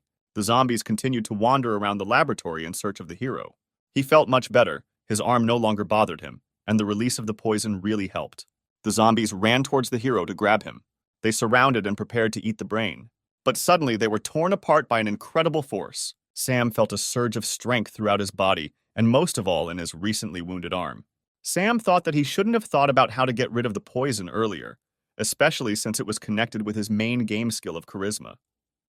Next, Sam saw a gaming artifact in the form of a stone on the floor. Apparently, it was very expensive and emitted a lot of magical energy, which is of little use to him in this game world. He decided to exchange the artifact for something more useful for this mission. Meanwhile, Samantha continued to run away from the hordes of zombies chasing her. She tried to fight, but they did not end. Every minute there were more and more of them, and she had to run. While running away, she tripped and fell. She no longer had time to recover and start running. The zombies were advancing. Like a friend, a grenade flew over the crowd of zombies.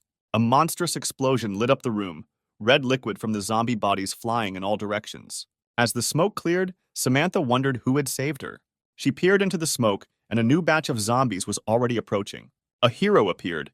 In his hands, he held a huge machine gun, and over his shoulder hung a belt of large caliber cartridges. He told the girls to bend down, and he began, without releasing the trigger, to release the entire clip towards the walking dead. Several hundred bullets were fired towards the zombies. The machine gun cooled down and the haze dissipated.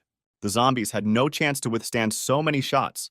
They lay dead on the floor. Sam placed another light stone in the piggy bank for the game inventory. Sam knew that these stones would still be useful to him, because they were so expensive in the game store.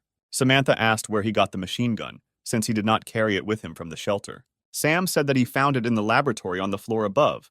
The girl noted that if there is such a weapon, then not everything is so simple with this building and the experiments that were carried out here. Sam said that the owners of this complex clearly knew that their experiment was not so safe, so they had a weapons warehouse. The girl asked if Sam wanted to say that the zombie apocalypse was not an accident, and it was all planned in advance. The hero replied that he could not say this for sure, but they were already near room 308, and now they would be able to find answers to their questions. So they approached the desired room and prepared to enter. Samantha said she would cover for him, but he still had to be careful. The door was not closed, and Sam pulled the handle. The door opened. When the door opened completely, the trap was triggered and the rope broke. A dozen sharp blades flew at the hero at great speed. Thanks to good reaction and physical preparation, the hero managed to dodge the flying knives. He thought that the defense had been passed and the path was clear, but he felt the cold muzzle of a pistol pressing against his temple and the trigger being pulled down. Sam asked not to shoot at him because he did not come here to steal something. A small copy of Lena, a girl with a double-barreled shotgun, lowered it and said that if he was not a zombie, she would not harm him. Sam said that he really wasn't a zombie and thanked her for her prudence. Samantha asked why the girl looked like Lena's younger sister if she said that she had a twin sister.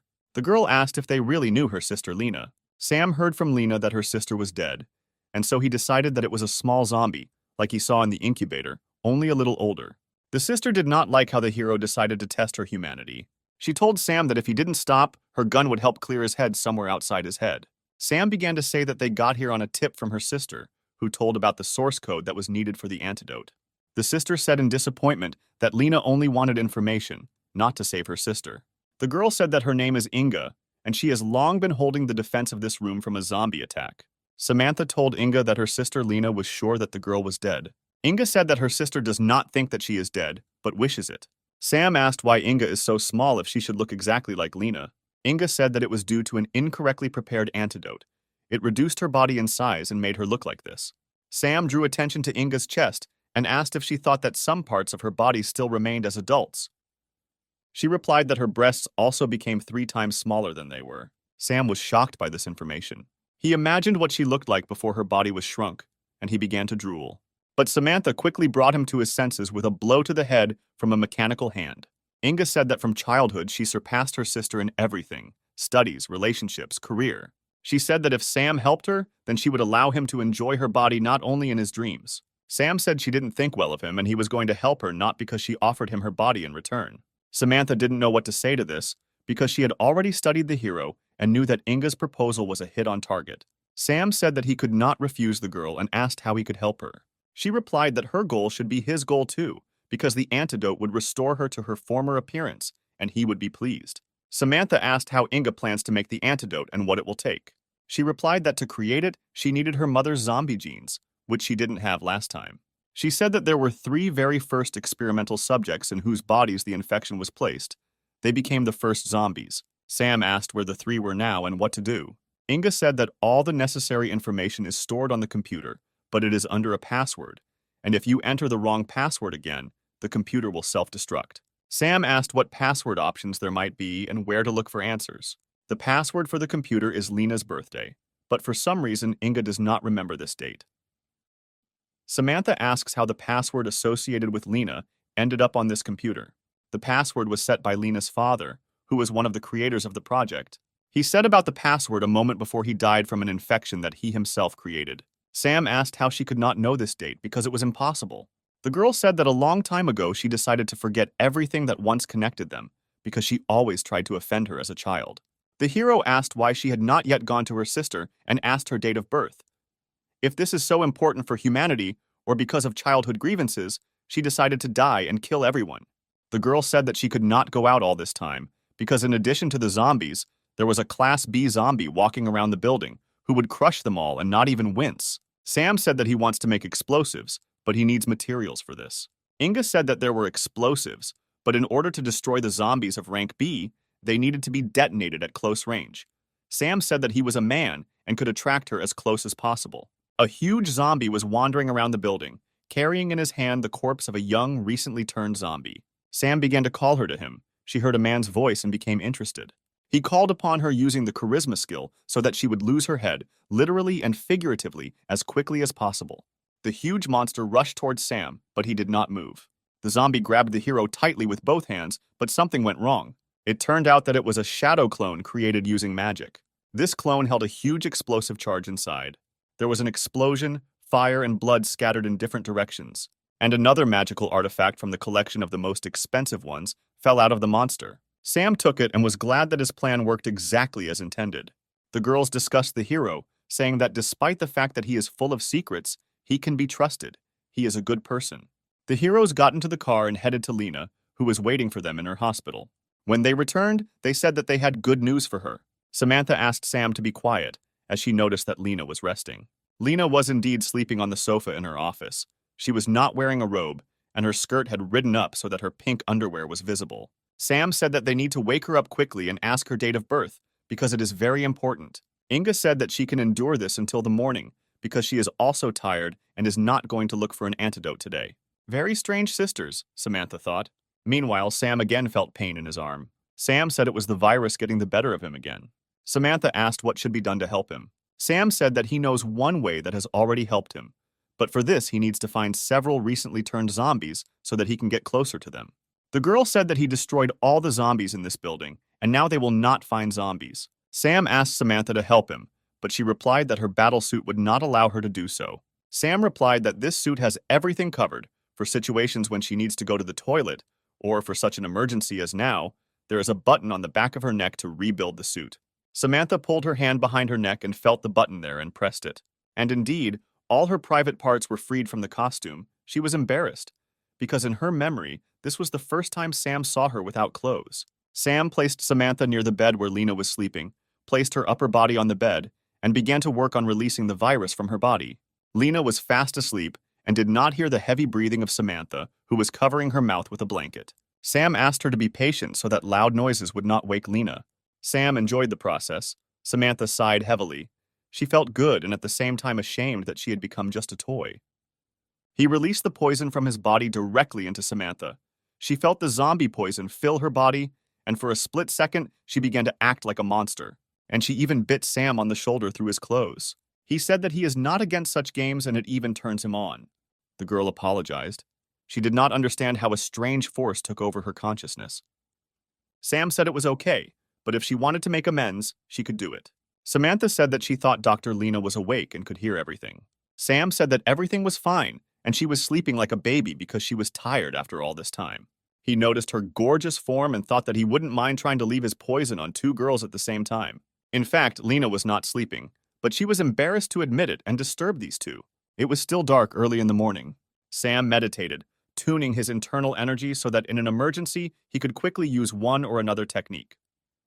He didn't know what he had to do next, because the salvation of the world was at stake and his mind had to be sober. To begin with, he decided to go for a walk, to be alone with his thoughts. Suddenly, he saw a girl, thought it was Dr. Lena, and decided to go to her and ask what to do next. He came up from behind and hugged her. He decided to tease her. But I realized that something was wrong. The girl was bigger than Sam. He asked her when she got so big. She said that this is also the effect of the wrong antidote for the virus. Sam realized that it was not Lena, but Inga, whose body took on a small and then a large form. The girl said that this is normal. Her body is constantly changing in size, and nothing can be done about it until she creates an antidote to the virus. The girl said that if he told her the secret of his resistance to the virus, she would reward him. Sam said he doesn't know why, but his body is rejecting the virus. That is, after infection, it is enough for him to release the infection through another male opening in order to return to normal, Inga asked. The girl said that she was not against providing him with such help so that he would stay alive as long as possible. While they were talking, Lena came up from behind. She asked Inga how it happened that she was still alive. Inga asked whether her sister was more disappointed that the guy she liked was trying to establish contact with her sister or that her sister was still alive. Sam asked the girls to be more friendly because they are relatives. Two girls attacked him. It seemed like he could die at any second due to his unsolicited comments. Inga said that there was no point in sorting things out and asked Lena to tell her date of birth in order to unlock her father's computer. There was a photo of one of the sisters on the computer. Lena asked if her father said that this was the date of her birth. Inga said that he simply said about the date, and she concluded that this was the date of birth of his beloved daughter. Sam listened to the sisters' conversation and understood that it would be incredibly difficult to reconcile them. Lena said that what surprises her more than her father's death is that Inga doesn't remember her date of birth. Lena said that, unlike her sister, she remembers her birthday and reached for the computer. Inga tried to stop her, saying that she needed to enter Lena's date of birth and that there was only one chance left to enter the password. Lena said that she herself knows what she is doing and there is no need to interfere. She entered the expected password. It was Inga's date of birth. A photograph appeared on the computer screen of two sisters standing next to their father.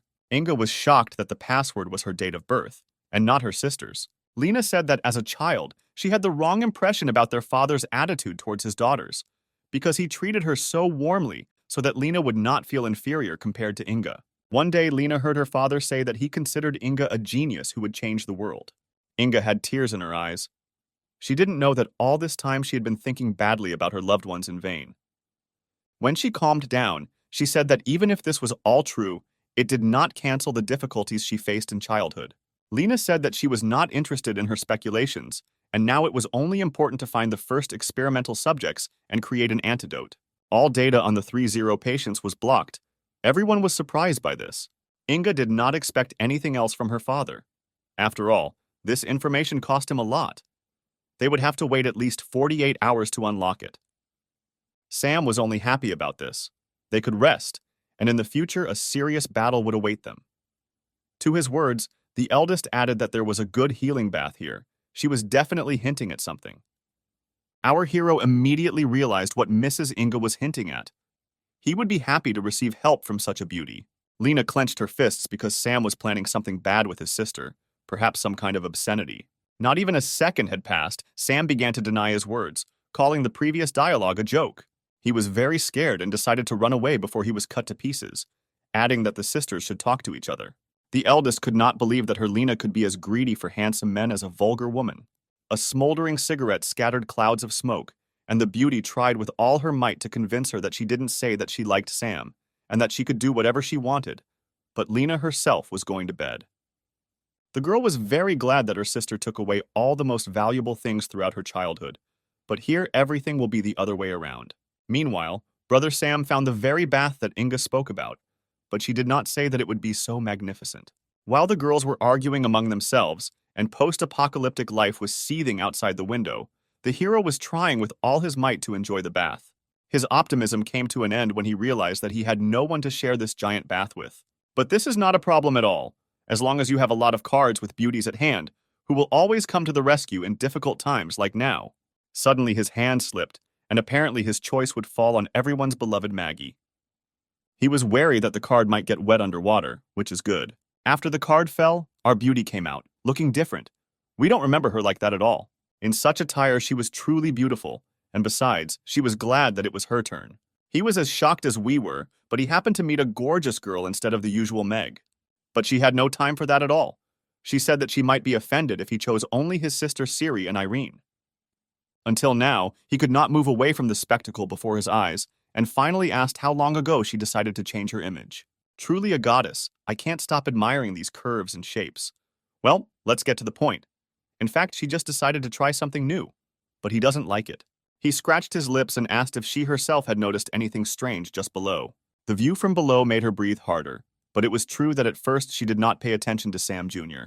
Without further ado, she began to approach the handsome man to do something most incredible. While she was enjoying the bath and more, a girl entered the bath and called out to him.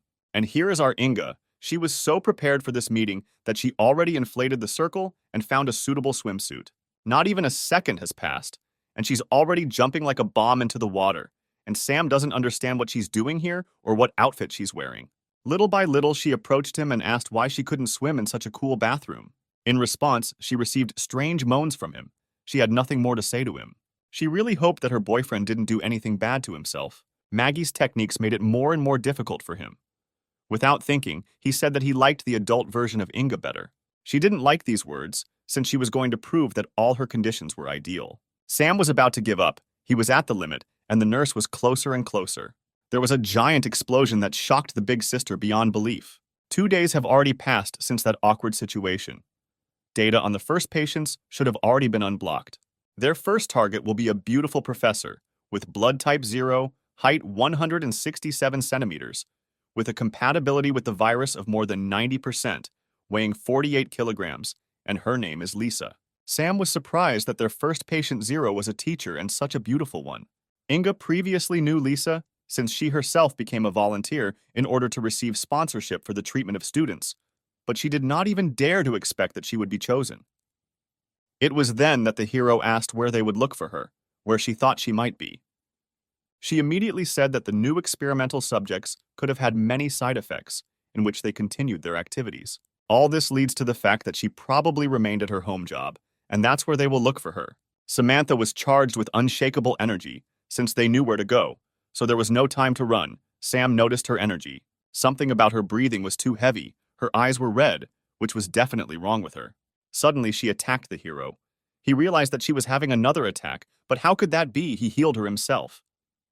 The brother was not happy that the sisters were standing aside and not paying attention to what was happening here. Lena responded by saying that the ferocious Samantha still had the virus in her body, but it was dead, which means nothing bad would happen to her, only one thing. There is only one thing he should do, and that is to help her every time when she needs it. Well, if so, he cannot refuse either her or them after all. Everything is for the sake of saving humanity. There was only one thing that worried him, and that was that the extra spectators were too extra after all. It was very awkward. Inga instantly came up with excuses. She seemed to need to consider the whole process in order to go deeper into it. For Lena, everything is simple. This is her office, and everyone should leave here except her. Samantha couldn't argue with anyone. Her animal instinct wanted only one thing. Even if he agreed, the brother could not calm himself down and remove his excitement. The girl didn't like the way her partner was moving at all, and besides, he was blocking the whole view. He was furious. What is this?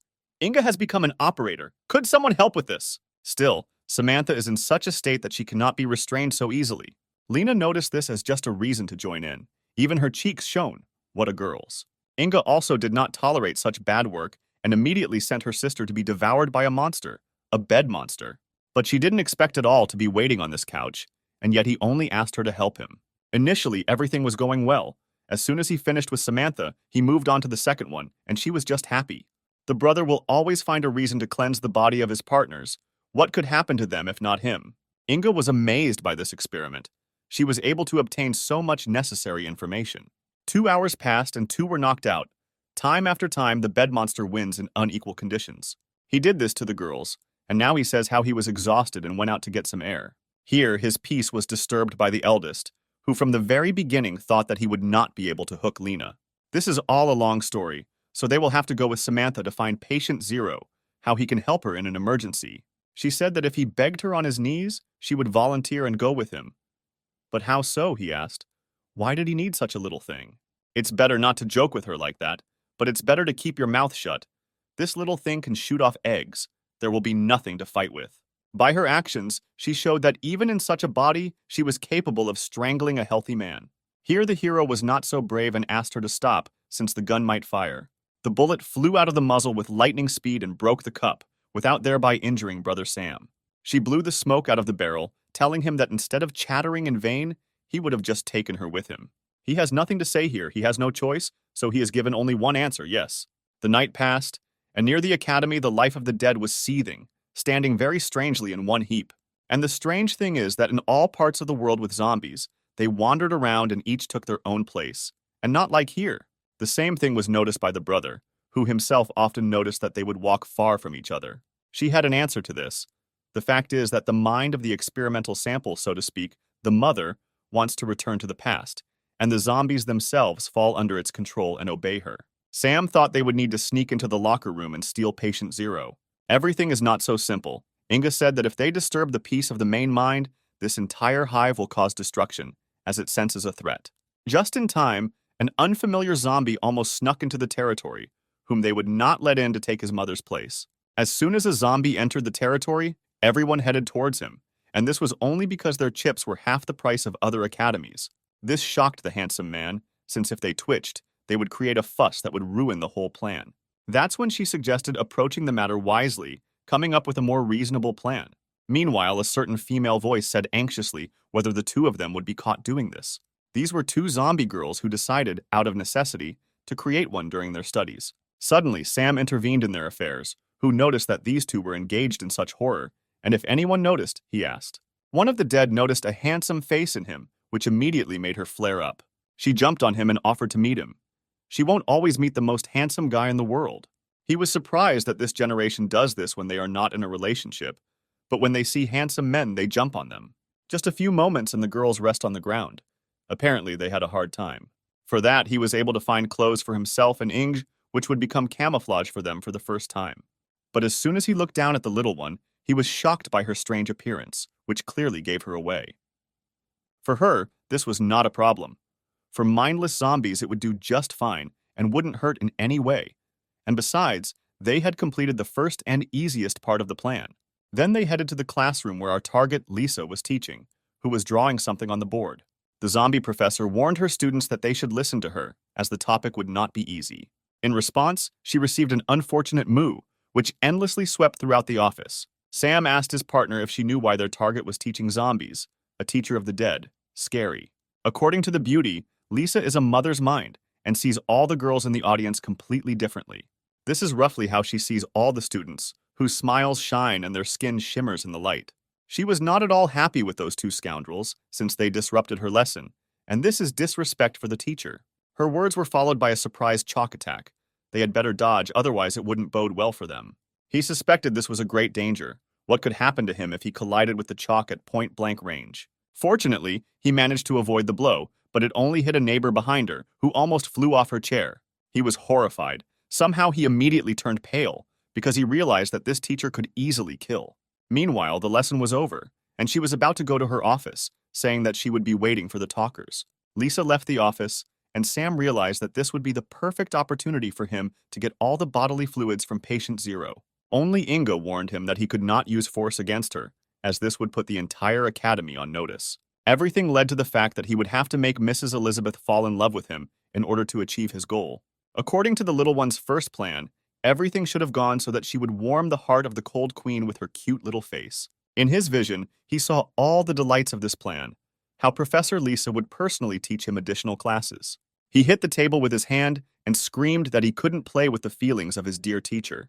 But still, he apologized to Mrs. Elizabeth in advance that he was doing this only for the sake of saving humanity. Only Inga knows how, at the moment when he gathered his courage and imagined all the delights, to say that she also has a second plan.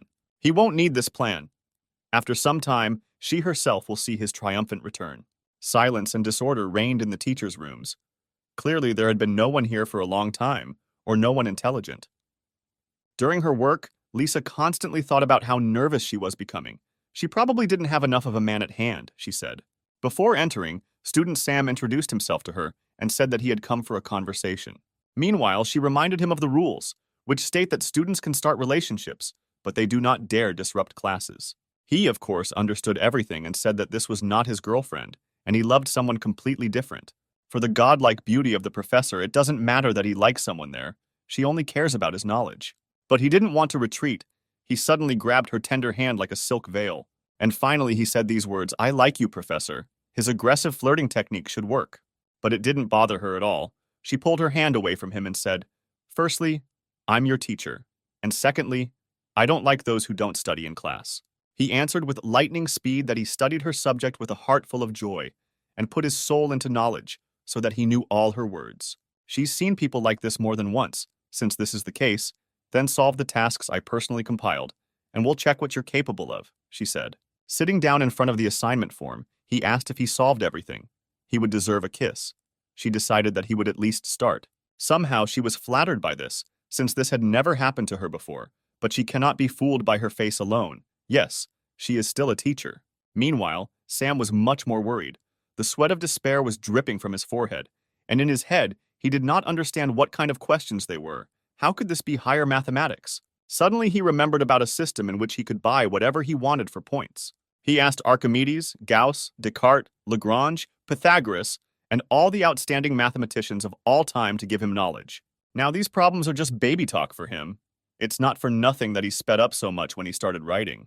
Lisa was speechless. Her magnificent eyes became wider and wider as she saw his unsurpassed speed. He stood up confidently and handed her all her assignments, which definitely surprised her. She had never met such a mind. He literally exceeded all her expectations by several heads. The speed was incredible, and everything was right. She couldn't recover from what she saw, but he grabbed her and pressed her lips with his lips, and then they came together. The heroine immediately flared up from this. Her body did not obey her. She could not even push him away from her. Why can't I refuse a kiss? What draws me to him, she asks. Can I really say no to such a smart man? The brother was already hinting at a future together, in which new minds of humanity would be born from their genes. She couldn't do everything so quickly. She was not yet ready for such an important step in life. But he no longer listened to her. He only needs one thing, and that is the goal of saving people or something else. Then students knocked on the door and had some questions specifically for Professor Lisa. She realized that her Sam needed to hide, as the students might suspect them. The hero was furious. What questions could zombies have? How difficult it is to save this world, he said. Two zombie students entered the office and came to her with a very important question. How she understands them remains a secret, but they wanted to understand what they did not understand in the last lesson. She immediately decided to get to work with the girls. Well, what questions do you have? She asked. Under the table, he wondered how powerful she was, what she could do to take over everything here with her mind. But you can't focus yourself only on this, and it came to his mind that he would try his new technique. While a fellow student was doing something with her downstairs, she was explaining an important topic to the girls with great diligence. His technique worked properly, and every emotion imaginable was depicted on her face. The girls became very interested in what was happening to their teacher. Meanwhile, our hero tickled her heels through her tights, thinking that although she was a zombie, she was still sensitive. She tried with all her might to understand to the students that she was just a little unwell today, but her body was trembling, and she couldn't say a word without moaning and groaning. The heat filled her. In this state, she could not work and told the girls to go, and they would deal with the topic tomorrow. Then the beauties came out of the teacher's room and wished the professor all the best, which she deserved. Here she lowered her gaze towards Sam, not understanding what he was doing there. He responded by saying that her legs were too gorgeous. He simply could not resist, and reminded her that she should become his girlfriend, according to the terms of the bet. In the depths of her heart, she understood that she could not meet with the student, no matter how good he was, and came up with a new test for him, where he had to be not only a thinker, but also a soldier. It will be done, he said. You just need to come to the gym. I will wait for you there. I will show my best sides. Then he decided to leave anyway, saying that she was obliged to come to him. Following him, she screamed that she would not come anywhere, even though he would beg her on his knees. All this time, Inga was waiting for him at the entrance to find out how the process was going and whether there were any problems. He replied that everything was normal, and for the sake of saving humanity, he was ready to do anything that was hard to believe in. She confirmed my words. She would never have believed what he was doing in the name of the common good. Later, the brother said that he wanted to return the heroine to her previous appearance, which seemed more true to her. And in the teacher's room, Lisa couldn't get this meeting out of her head. She was thinking that a second ago, she said that she wouldn't go anywhere, and now she doubts it. How can she be strong? Be an example. She looked into the sports building, where the light was burning in the glass. This could not mean anything other than that he had come. Time passed, and the clock hands were dipping towards night. The sun went below the horizon, and all living things were preparing for sleep. Even at this time, the Ice Queen worked tirelessly, and more than 6 hours had already passed. Again, she looked out the window, where she saw the building and the light was still burning in it. What a misfortune. She entered the hall with a roar and screamed, and asked if her student Sam was still there. Looking into the depths of the hall, Lisa was greatly surprised by what she saw, as if she had not expected anything like this. And here you are, Elizabeth. I knew that you would come. What kind of test will you come up with now for me to become your man? This chatterbox kept saying endlessly. She picked up a nearby basketball and challenged him to shoot 100 three-pointers. He smiled arrogantly and said that it would not be easy, but for her sake he was ready to cut down mountains. Then she tossed the ball and announced the prize, whatever he wanted from her. But deep down, she understood that even Stephen Curry was not capable of this. In fact, he has been secretly training for 2 years and can show something very interesting. But it's true, his dribbling of the ball is very good, but he can still demonstrate something. He acted like a child in front of his classmate, who was ashamed when he told her to turn on the music. Here she did not understand at all what dancing had to do with it, and whether it could be called dancing. Meanwhile, he threw the 13th ball in a row. So far, everything is going well. At this rate, the victory will be in his hands. The 14th ball also flew into the hoop perfectly, like NBA players. Another throw, only from behind, and once again he misses. 88th three-pointer, and he doesn't even strain, scoring balls with all parts of his body. Victory was his, the 100th hit out of 100. Our hero again fulfilled the professor's conditions. It was not easy for him, as if he had fought with a crowd of zombies near the academy. After this feat, she was seized by a blow to her heart, which beat more and more often. She can already imagine their spring, when the cherry blossoms are in bloom, pink leaves creeping along the tiles of the sidewalks as she and Sam walk hand in hand. This feeling of youth and stupidity overwhelmed her, a feeling of awakened and stormy passion. Am I really young again? Can I walk hand in hand with a handsome young man again and imagine a future together? Lisa asks. The brother noticed how she looked thoughtfully into space and asked why she was so thoughtful. She did not hesitate and laid out everything that she would like to go to the academy with him, watch films, swim in the same bathroom in a hotel, and imagine a future together. He noticed well that she was very worried, and in this state she said everything that was on her mind. Lisa embarrassedly turned her gaze away and said with a trembling voice that everything was completely different. The handsome man approached her and reminded her of her promise. After all, he completed his 100 three-pointers. Now it's her turn. The main thing for her is that none of the teachers and students find out about this. Only one thing, but this, however, turned out to be that she did not know whether he cared about the age difference, because she would grow old while he became an adult. It was then that he covered her mouth with his finger, hinting that she would never say such a thing. Everything is so, for him she is like wine. Every year she only becomes more beautiful, and with him she will always feel like she was 18. Suddenly, a zombie scream echoed in the academy courtyard, which only Lisa understood. She looked to the side and said that there were screams and calls for help, but Sam obviously didn't hear anything and asked if she was mistaken. The heroine jumped out of bed and ran to help the kids. Only in the depths of his soul, Sam realized that he had not heard anything. There was commotion on the street. The girls were running as fast as they could while someone was chasing them. One of the girls was caught in chains by an unknown person. What will await our hero?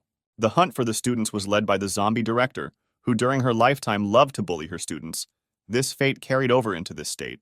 Lisa couldn't believe her words. The director of her academy was mocking her students. What a horror. Before her eyes, everything looked exactly like this. Only she had to take off her rose-colored glasses. And she will see this horror. She lost so much time teaching brainless creatures who cannot even utter a word. The truth appeared before her. She had not seen it like that and spent so much time. Am I really not a person? She asks herself. The big man continued to beat the student, repeating that the mother's mind is strong, but she absorbed it. Before she could think about how to find a new target for punishment, she threw the chain at the professor. There was no face on her. Fear took over her, and she could not escape this attack. Only she must not forget about her lover, who will always come to help in difficult times. The director does not waste time and catches those who fall into her hand. There will be a professor, he will take her. There will be a handsome, handsome man, he will take him. She threw his blade aside. There would be no pity for him, no matter how beautiful he was. This fat girl wanted the same thing as all the zombie girls. They all only wanted to merge with him. He didn't want to have anything to do with such a monster, and immediately said that she was a walking bacon that no one would need. And then came a strong blow to the stomach, which clearly did not do much damage to her. The hand seemed to penetrate into the dough, which did not resist him at all. The director will not tolerate the fact that some student resists her. She will upset him and expel him into the bargain. Brother Handsome was in great danger under the shadow of a giant third-rank monster who wanted to merge with her. Then came a blow from Lisa, who shocked with her abilities. Sam knows who to cross blades with. He was amazed at the strength of his partner. There was nothing even to say. The zombie's teacher was able to throw such a carcass far, and for a long time, The enemy will not be happy about this. She doesn't hesitate, just a couple of seconds to come to her senses and direct her attack at her. The hero was bleeding, but could not stop admiring the goddess Elizabeth, who shook the earth. Our Scarlet Witch is magnificent, her beauty is incomparable, and her character is just a plague, just something. Her gaze shone with ruby. She didn't care who her students were, people or zombies, she would always protect them and would not give them offense. As soon as she pulled the chain, it broke into its components. The warrior in heels rushed again at the director, while she was not expecting unmatched speed. The power was simply amazing. One good attack and she was sent flying. The impact left a strong dent, which made the evil headmistress furious. The fat woman tried with all her might to make it clear to her that these were not her students. These were not the kids who sat at their desks and listened to her in class. These are monsters who were ready to do anything to fulfill the needs of the unfortunate virus. She had nothing to answer, to which she remained silent, but the old woman spoke the truth, and only the truth. But she didn't want to stop. She continued to tell her that she was just deceiving herself. That attack was followed by the mass imprisonment of female students in chains, all of whom became slaves to the headmistress. Her face was filled with rage. She growled that she didn't care about her primordial virus. According to her, the whole school, all the students, they are all here to feed her, to give her new strength. This strength is too magnificent. Rose-colored glasses made her see the kind director, but as soon as the fat woman showed her true face, she changed her mind. She understood what the headmistress's attitude was towards the students, towards her dear and beloved students. The heroine will not forgive and get away with this. It is not for nothing that she put such power into her blows. The fight heats up, the headmistress receives blow after blow, and each one makes her fly in different directions. The fat woman is not at all concerned about pain, but on the contrary, she is sure that with her new strength, there is no one to defeat her. Only she's not alone and didn't say anything like that, Lisa says in response to the arrogant headmistress. Immediately after these words, a hero appeared behind him, concentrating his power into his hand. The handle of the legendary Hammer of Light appeared in his hands, which should bury the undead 6 feet. And so it turned out, just one blow shook the ground and turned the street into ruins. The woman covered her face with her hands to protect herself from the dust that rose above them. He still finds it difficult to use the hammer, as it takes too much strength from him. Then, he fell headlong onto Elizabeth's ample chest, and she didn't even have time to understand what had happened to him. A familiar voice appeared behind her, telling her that he had passed out from exhaustion. This friend turned out to be a little girl, who said that only the professor could help him.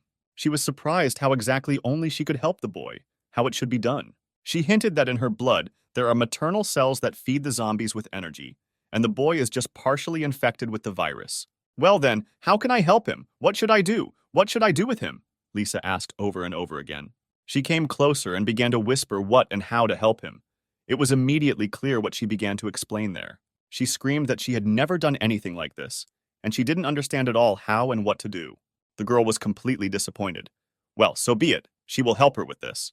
Time passed, and Lisa was only wearing a shirt, but she was not at all prepared for what awaited her. She asked Inga how she and he could do this if he was unconscious. She replied that it was so, but he felt everything. Since everything is so, then she is ready to do anything to save him, she said, and looked at him burdened. The little one rolled up the folder and began to scream, pointing out what the professor should do, and she should start with a kiss full of love.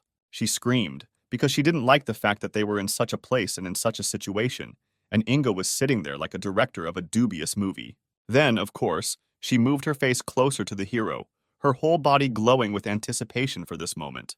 And so their tongues intertwined, the situation became more and more awkward. The handsome man and the teacher, fate will bring them together. Only she didn't quite understand what had happened. Their tongues intertwined, although he was unconscious. She almost started another kiss, not understanding why he still hadn't opened his eyes. According to her, this could be explained by an ordinary reflex, like when you hit your knee, you need to move on to the next step. Not even a moment had passed before the screams and sighs of the dear professor began to be heard from the office. 2 hours passed, and only then our zero patient was exhausted after a stormy time. Inga was inspired by her, just like the mother's cells. She was about to leave the restroom, but finally she added that she had done a very good job, and he should be just fine. The teacher crossed herself and prayed that everything would be exactly as her friend said. Then she entered Sam's room, where he lay motionless. She had nothing to say to him. Just as suddenly, she kicked him in the head so that he would stop pretending. He smiled and thanked her for helping him, and not telling him that he was conscious. Then he asked how things were with bodily fluids. "I didn't waste my time," she said, and pulled out a flask with that liquid. adding that mother cells are amazing in their effect. She injected just a little and said that just a couple of cells could result. They can lead to such a stunning effect that turns her from a little girl into a first-class beauty. He felt embarrassed by this, which made him remember the agreement. Well, if he found samples of the mother's cells. Inga noticed his incredible pressure. She didn't mind. That's how she got excited.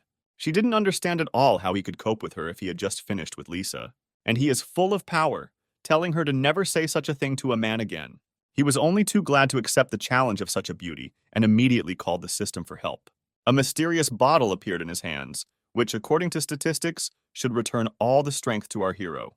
He was not going to hesitate and began to swallow the liquid with particular greed. He drank to the last drop of this life-giving water, which should give him a lot of strength.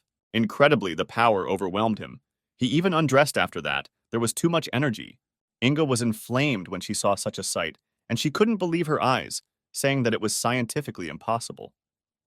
The brother brazenly replied that the girl was constantly changing her shape and was telling him something about science. She couldn't stand it any longer. Inga wanted to quickly carry out such a large-scale experiment, since she had never done anything like this before. In fact, the hero did not expect her to do this for the first time, but still asked how she liked this experiment. These questions infuriated her, and she asked him not to spoil her mood, but rather even say who is better, she or Lena. He couldn't say so directly, but if she agreed with her sister, he would compare in real time. The idea was great, she said, and asked if the reason he was recovering so quickly was because he had become infected. But this was not so important. The heroine ran to the window and noticed something terrifying, then called Sam. As it turned out, all the girls returned to their appearance, and there were no more zombies left in this academy. Everything led to the fact that Lisa's mother cells were able to directly influence the virus and change it. At this rate, they would collect more samples and defeat the virus. He was not going to wait for anyone, saying that they were sitting still and sent her to wake up Lena and Lisa, and then they would discuss the plan. A couple of hours later, and our beauty was dreaming, but it felt like she was about to wake up. Previously, she had not intended to go to bed, but did not notice how she passed out of the blue. Suddenly, Sam entered the naked Lisa's room, wished her good morning, and asked about her condition. The teacher was scared and told him to put something on himself, although she didn't have a thread on her, which he, of course, noticed. Then she became completely covered in red and screamed so that the pervert would not look at her. She remained silent about this moment. She had nothing to say at all. She probably still couldn't get over that night. The hero decided to gloat at her, asking what he didn't see there, but got to the point that after such a spectacle, he needed help in one immodest matter. She could not repeat that stormy night, since her students, they could enter in short. He interrupted her, wanting to say that he would help her students if she helped him in a difficult situation. Lisa couldn't believe her ears. If he could help them, then she could help him as much as he wanted. Well then, you won't get out of bed until you're old, he said, locking the door. Suddenly, girls entered the room and were unexpectedly safe, alive and well. A certain joy appeared on the professor's face, which she could not stop. Her students were cured. That's what you need for happiness. She asked everyone to come closer to look at the real ones, before the end of the world. But everyone suddenly ran up to Sam, to whom they were turning for help, so that he could examine them properly. The hero began to deny the girls, saying that he and Professor Lisa would protect everyone, but she was not at all happy with the girls' words. But she was not happy that he had definitely done something with her students. It was not without reason that the reasons to kill him were red in her eyes. Immediately she went after him to get what he deserved, even if he tried to apologize. Meanwhile, Lena was watching them, smoking a cigarette. In fact, she didn't expect him to be able to capture the test subject's heart. Her little sister immediately came up to her and decided to gloat, saying that morning had not yet come, and Lena was already jealous. She answered her indifferently by saying that she would never in her life be jealous of this womanizer. Then Inga asked her if she would mind if her older sister took her boy. Here Lena did not tolerate her, and grabbing her hand, pointed out to her that she was only using Sam, and she could not love people in principle. It doesn't matter to her whether she loves him or not. This is the 10th thing. It's important for her to take revenge on her youngest for her ruined childhood. No pity or sadness was visible on her face, but deep down, the cold-blooded Lena could be very vulnerable. But it was necessary to get to the point. Samantha ran to the sisters to warn them about the download of the second file about Patient Zero. Then the hero got new cards with girls. The first was 4-star Lena, who has high knowledge of chemistry. Then our queen Lisa appeared, who was a rank higher and had the ability to control zombies, which could come in handy. During all this time, Sam tried to explain to the professor in heels about the purpose for which they were hunting for her, about zero patience and mother cells. She explained how she was the one who understood everything. There are 3 patients in the world who have mother cells. The guy confirmed her words, saying that everything is so, for this reason she can control and restore zombies. Then Samantha came up and sincerely asked her to help, since with her assistance they could save the world. If so, the girl said, I will help, for the sake of humanity, the world, and my beloved students. Meanwhile, Inga stood at the computer and waited for the download. According to her words, everything went well. A girl appeared on the screen who resembled a singer or an idol of millions. Unexpectedly for everyone, Lisa was able to recognize this young girl. Even she herself was surprised by this. Her name was Betty. Sam didn't know her, which was natural. Then the professor answered that she was a famous pop singer who had recently gained popularity. Almost all the students were her fans. At that moment, he was struck by the fact that the idol of millions would undertake an experiment and take such risks. Inga responded by saying that her throat cancer had worsened at that time, and in order to save her career, she took such a desperate step. The new virus became her salvation, as it turned out. Just then, she was at the peak of her fame. And in the midst of the end of the world, there was supposed to be her long-awaited concert, where all the stands were filled with zombies. Since Lisa can to some extent control zombies, Inga instructs her to go to the concert of her favorite idol to deal with this. She wouldn't mind if it weren't for her students and the academy to protect. Wow, the stadium for one concert was gigantic. I think Betty will be able to surprise us. On the posters, she was very beautiful. It's not for nothing that everyone loves her so much and waits for the moment to hear that voice. The girl did not break for a long time and still went with Sam on a mission, where he warned her that he would protect her from any danger. But for this couple, everything will not be so simple. They are immediately met by a crowd of zombie girls who can smell a man from miles away. As soon as he spoke, the creatures appeared. What bad luck, he said. So be it. He will deal with them. But his partner knows how to surprise much more. She moved her hand towards the girls and shouted at them to stop. They obeyed her unquestioningly, and the zombies stopped, although there was no need for this. She was able to surprise him, since he did not expect this from her, so that she could use zombie control.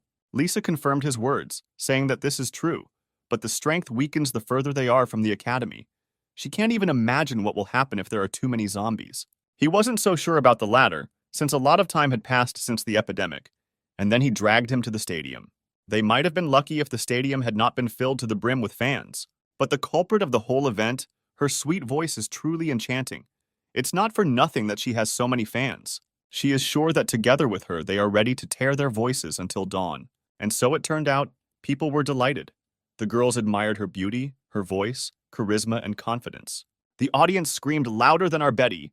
Their screams could be heard far beyond the stadium. This mission will turn out to be much more difficult, since the situation with Betty is similar to Lisa, who have inspired their own way of life, and her fans are almost living people. She didn't know how to act, since attacking them head-on would not lead to anything good. He decided to act immediately, without hiding his intentions, in order to clarify to her about the real reality, taking off his rose-colored glasses. Meanwhile, in the dressing room, the magnificent Betty was choosing an outfit for herself, and it would be better to quickly, since the fans would not wait. Only now another person had been waiting for her for a long time, and it was not a fan. It was our hero, who did what he said and did, sneaking into her dressing room. She was very surprised that some guy got into her sacred place and how he did it. He replied that he was not a fan of hers and had not come here to look at the charms at all. He wanted to explain the reality from which she was running away. He poked his finger in her forehead, saying that she and her fans, they are all zombies. Wake up, you fool. Just from her impudent grin, it was somehow alarming, as if this whole situation was to her benefit, as if it had saved her life. Incredibly, she initially understood everything. She understood that her fans, she herself, were bloodthirsty creatures. But she continued to sing her masterpieces to them. He didn't understand, just like us, why she was still here, aware of all this. And for her, it was a real triumph. Fans began to love her much more attention, more merit, and no one blocked her. The other participants blocked her. They took away almost all her glory, which made her envy them. And where are they now? They are not there, Betty said with pleasure. Now she is a solo artist. The fans belong only to her. There is no one else to interfere with on stage. She is, of course, smarter than these mindless zombies, and he better get out of here. Although if he is her fan, Sam interrupted her. He did not wait for the arrogant singer to finish and said that these are not her fans. They occupy the entire stadium because she contains mother cells. These words have never touched her. She does not accept criticism, since she believes only in flattery, and all her enemies simply want to take away her popularity. The arrogant beauty decided to finally shut up the insolent man and pressed a strange button on an equally strange remote control. Suddenly, the ground disappeared under his feet. This hole was incredibly deep. What could be there? What a dead fool. Oh, you'll dance with me, the hero said as he flew into the abyss. Finally, land. But what kind of place is this? How to get out of here? What should he do? Suddenly, strange lights began to appear from the darkness. It was definitely some kind of enemy, Sam realized. Are these two girls Betty's old partners who ended up here just like the guy? They could smell the man a kilometer away, and animal instinct ordered them to pounce on him. At this rate, everything will only go towards one thing. He won't be able to endure this pressure for long. Brother Charisma can no longer endure. Some kind of power, some kind of light shone before their eyes, which blinded them. He stood firmly on his feet and said that they asked for it themselves. Everything that happens next will be on their conscience. The hero became covered with a pinkish aura and warned them not to be offended by him later. He worked perfectly with his Buddha staff, just a couple of moments, and the lavender skin color disappeared from the girls, and they began to feel a strange warmth. Both did not understand anything, how they returned to their previous state, what happened to them before, a veil of secrecy. Sam had more questions. Who wanted to know where they were and how to get out of here, as well as why they dressed so alike like Betty? Betty threw them here, as well as Sam, said the one on the left. Her name was Quinn, and the blonde on the right was called Luna. They performed together with Betty. Luna looked to the side with confusion and wondered why their friend could control the zombies, but locked them here. The boy also did not fully understand the motives of their old friend, why she treated them this way. Quinn initially understood that Betty was the least popular among them, but now she was overcome by envy. Luna asked her not to say that. But nevertheless, the hero himself saw the truth in this, which means they are destined to bring her to her senses. There is no attitude in them, since they did not consider themselves opponents of Betty, since they only knew how to sing and dance. Nope, said the hero. Without them, his plan will not work. They must be present in it. They agreed with him at that very moment, but they did not know at all how to get out of here. The guy took the phone and said that he would decide this right away. Then he called Lisa and told them their coordinates. Suddenly, after a couple of moments, someone breaks through the wall behind them with a roar. Sam doesn't care about this at all. Apparently, we know who this guest is. And it was our lovely professor in heels, Lisa, who tore down the wall with her bare hands and thereby found them. The girls were amazed by this, amazed by their strength, and also by their unsurpassed beauty, which made them shiver. The teacher was not happy with these women. It was not for nothing that she looked at them with such a terrible look. At that very moment, she looked at him and asked why he always manages to find beauties. He replied that it was supposedly written on his soul. But this is not so important. He had a plan to defeat Betty, but they will have to work together. The next day, the stands were also filled with the dead, who nodded their heads and jumped up at every change of rhythm. She pointed at them and thanked them for the support from fans, saying, "I love you so much."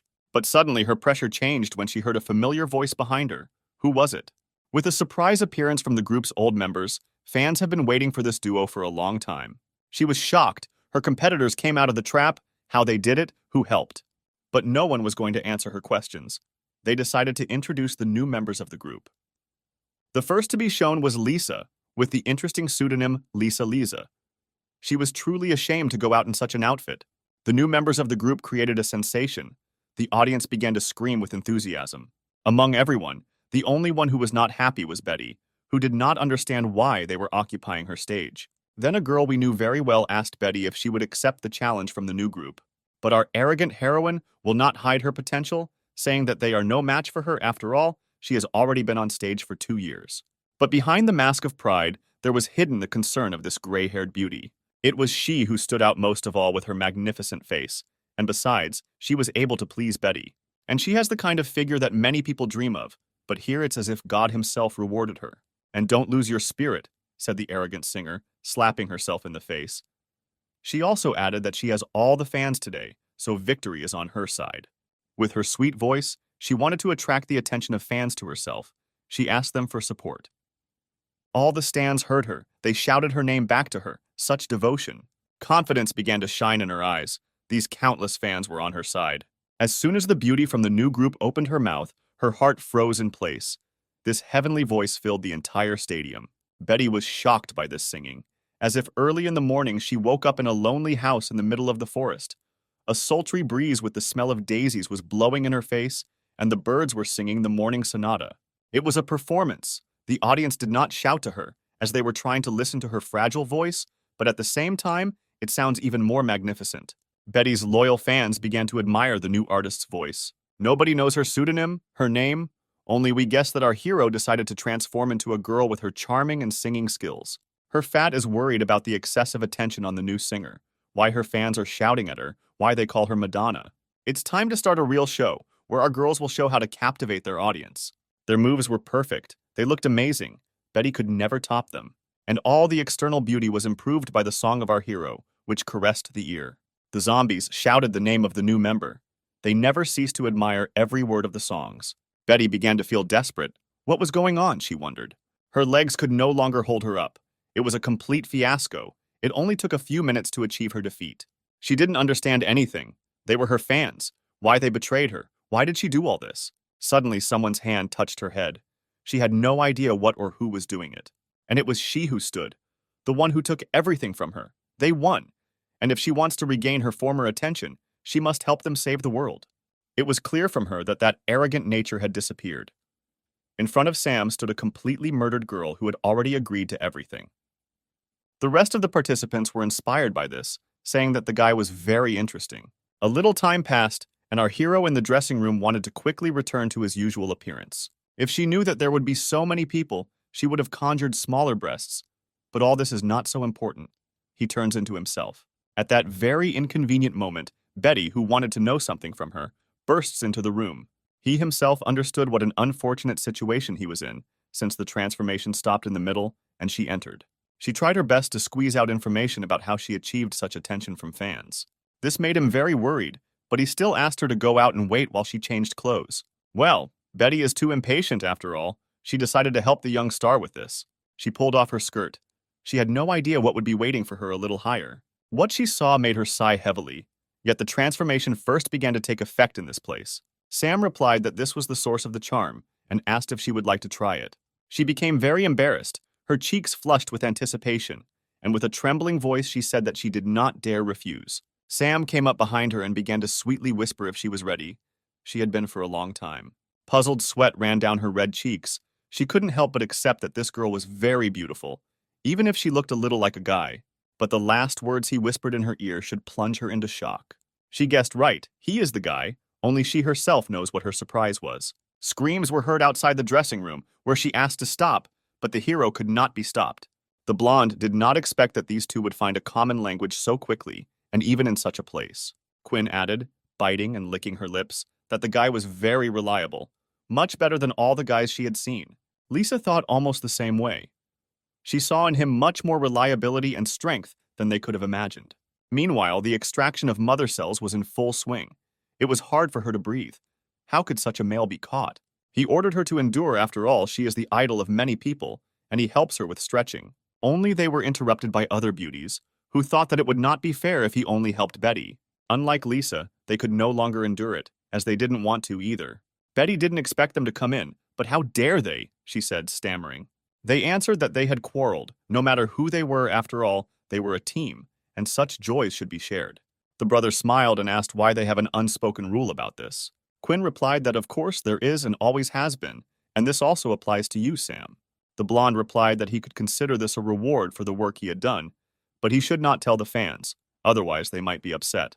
Well, if this is how everything turns out, then the guy has only one thing on his mind today. Today they will have large-scale comprehensive physical training, in which all members of the group will take part. A couple of hours later, news was circulating about that concert. Students from that same academy did not stop discussing the new participants. During this time, Betty arrived at the laboratory and introduced herself to the sisters, saying that she was joining their project. Lena added that she is not on stage, and they are not her fans. There is no need to introduce yourself so arrogantly in front of them. Then Inga inserted a few words of her own, asking if she wanted to gain her fan base through them. Betty was puzzled by the words that the cruel sisters said. She did not understand why they treated her this way. Then Sam added his 2 cents, who said that he finally noticed that they were related and that they were very cruel and did not spare people. Inga immediately turned to her beloved Sam, making excuses that everything was completely wrong, and Lena said that she had never seen the eldest shy. There was no time for the hero to argue. He realized that information about the third patient was about to be revealed, which means the time to move forward had come. Only Inga said that they had nowhere to go. The third patient zero was her. Sam didn't understand why she didn't tell them about this, why everything was like this. In fact, she wanted to live longer. She just couldn't come to terms with it. Friend Sam was very scared for the eldest. What did her words mean? She replied that the virus in Betty and Lisa stopped its development at an early stage, but in her it reached the brain. Lena almost dropped her cigarette, which means that if they remove the cells from Betty or Lisa's body, everything will go well. But only Inga's mother cells are in the brain. That's the difficulty, and that's how she will die. The eldest noted that her sister is absolutely right. She will be the great doctor who will save the world. No matter how much they infuriated each other, Lena could not come to terms with her sister's words, since she was talking complete nonsense. Lena was not going to wait for her sister's approval. Somehow she would come up with a solution to this problem. Sam argued that Inga definitely did not expect approval from the younger one. After all, she is a sister. She understood everything. She owed Lena too much, and this would be the only way she could repay her. No one should worry, she would definitely come tomorrow. The next day, the girls waited for the operation to begin for them, asking if Inga was ready for this, if they could wait a little longer. She said that they waited too much. The virus would not spare anyone and would someday reach the brains of Betty and Lisa. Sam finally asked the eldest if she had one last wish. He would try to fulfill it. Inga would like him to be her servant. He did not expect anything else, since she has a lot of humor. Suddenly, Lena bursts into the operating room, knocking down the door and saying that she has come up with a vaccine. Inga couldn't believe her words. How could she have wasted a lot of time and only came up with the reverse process? Lena began to explain that this unfortunate virus controls the libido of the carrier. If he experiences sexual stimulation for a long time, a hormone will be released from which a vaccine can be made. Now Lena has finally defeated this fool. Sam was worried if it would definitely work. The younger one replied that they had to try it. Well, if so, what does sexual stimulation mean over time? Sam asked. Suddenly, the girls started looking at him with looks like they would eat him alive. He wanted to escape from them, since he couldn't cope with 3 times, at least one at a time. But Lena stood in front of his face, and with one hand, she stopped the coward until he ran away. She then asked if he wanted to shirk responsibility at such a difficult moment. The girls tied up the fool, saying that Inga would be the first, since she was already in a difficult situation, and they would hold him for now. Finally, she told him not to be offended, since they were doing this to save the world. Inga was in ecstasy, she said with heavy breathing how humanity would not forget him. Betty felt this incredible responsibility better than anyone, tumbling with pleasure. A full 4 hours passed. Betty finally finished and said that it was Lisa's turn. It was painful for the professor to look at this. She believed that the fool needed to rest otherwise. Otherwise, he already looks like a corpse that was gnawed by vultures on a lonely sandy field. Inga told her that he was not weak enough to give up. He was just pretending. She then asked for some serum from Lena, who told her to be careful as it might not last as it was an experimental sample. When Inga called her younger sister, she didn't feel disgusted at all after that. This was the first time. This special serum was secretly produced and should completely replenish your energy. After introducing the sample, he was able to open his eyes slightly, and he began to develop some sensations. It was as if fires had been lit around him, giving him energy, as if they had awakened an ancient and dangerous beast. Well, well, well, now it's Sam's turn. Now he will punish the rest. They are huddled in a corner out of fear. She said that such a reaction is quite common. When the effect wears off, it will return to normal. So that's how it is, says Sam, and you will help me with this. What a beast, he just recently finished with her, and here he is again. Night had already fallen. There was no way they could finish this. At this rate, they will make a lot of vaccine. Then Lena came out of the operating room, clearly tired of looking at this spectacle. Afterwards, Samantha approached her, who wanted to know how everything went, like the vaccine and everything else. Lena said that they can have a party. Everything went well. If nothing happens, the vaccine will be ready soon. Samantha wanted to know how everything was there and asked if she could come in and see for herself. But Lena decided to warn the girl, since it was better for her not to see this, for her own good. Meanwhile, Inga struggled to keep her mind from leaving her and finally apologized to him. Only he wasn't offended at all, he says, standing proudly by the window and looking at the town at night. But for him, this night is still so young. Before this, he tolerated them, and now they will tolerate him. A lot of time has passed since that night. A whole month, the end of the world was supposed to end. The world began to bloom like this flower. The girls began to return to their usual state. They rejoiced with joy. Meanwhile, the news said that the terrible virus that had enslaved the whole world was beginning to disappear. But the government was recommending that citizens self-isolate for the first time, all for their own good. Sam is very glad that he completed his third mission and didn't even spend that much energy. Then Lena approached him, who remembered how he said that he was not from this world. Is it true? Inga added, asking if he wanted to leave them with such a stupid excuse. Lisa was also not happy with these words. But the task here was completed. 97 more awaited him, and a portal opened behind him. Samantha was shocked. What is this? She asked. Then Betty, who thought that this was incredible technology, it would surprise her fans. Then he sadly said that they were absolutely right. He had completed the mission here, and it was time for him to go on other missions. Inga was against it. She wanted to go with him, but he asked why she wanted to go with him. She discovered the vaccine. Did she want to develop in this area? She began to feel embarrassed, but justified her desire by saying that she wanted to study medicine in other worlds. Lena noticed how the eldest was afraid to tell the truth. This frightened her even more. She then walked up behind her sister, saying that if her dumbass sister was going to go somewhere, she promised her father that she would follow her. Betty also wanted to go with them, since she could become an idol in other worlds. Samantha didn't mind either, since she had received power and would like to use it for good. And Lisa didn't mind, since everyone was coming, and she was going. Then what are they waiting for? Brother said. Pack your clothes, maybe we'll be in time for dinner. Meanwhile, he received a new card with Betty, which had an acting effect. Oh, home sweet home, the boy said when he entered the divine space. The girls were also very happy as they thought this place was amazing. Lena couldn't believe her words. They ended up in another place, and Inga was surprised that there was very little competition here. Inga and Lena are not the first twin sisters here, for example, Maggie and Siri, who have been waiting for their beloved Sam for a long time. Older sister Meg was very happy that she won this argument. Siri was clearly not happy. The brother could not understand whether they really had some kind of competition while he was away. In fact, the sisters argued how many girls this womanizer would bring with him, so the eldest suggested that it would be more than 4 for sure. Siri was very angry with him. Can't he really keep his stallion to himself? What a Casanova. He justified himself by saying that he couldn't help himself. That's just his nature. Then Lena asked what kind of outfits they were wearing, some kind of cosplay group or something. Meg decided to make fun of the hero, saying that someone has such needs. This joke was not to his liking, and he decided to explain everything to them from the very beginning, from the beginning of his journey. A lot of time passed, and he finally explained everything to everyone, and now he can rest for a couple of minutes. But suddenly, out of nowhere, some girl with lovely legs appears, who decided to congratulate the hero on something. This is our fairy companion, who was very happy that she was able to complete this difficult task. But why is she so big? Apparently, he was just as surprised as I was otherwise. What made him so surprised by her arrival? She too was surprised why this bastard was all over her with water so suddenly. Finally, she asked him why he was so surprised. He had seen her before. Sam asked her, "Is she by any chance not that little system fairy companion? Why is she so big?" She responded by saying that her size is affected by the level of power of her owner, and her brother had already completed 3 missions. 3 whole tasks, he asked, and I didn't even notice how time flies. That's right, she said. Only she added whether he remembered the first meeting. So then she played the hero, choosing the first characteristic for him. But she didn't expect that he would be able to reveal the potential of charisma. He could not understand why she then tried to harm him, what the motive was, what the goals were. The fairy understood his tactics. He wants to use women to achieve success.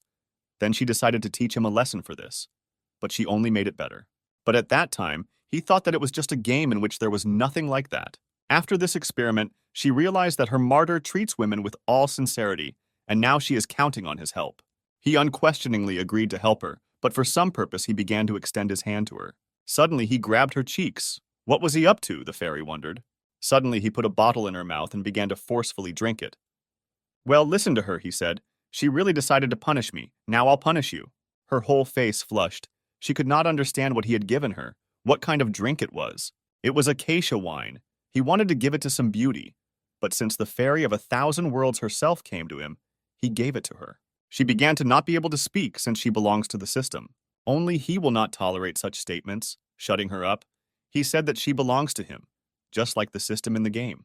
Just as suddenly he pulled himself up to her lips, she didn't even dare to expect it. After the next marathon, he received his illegal glasses, only he was puzzled why there were many times more of them.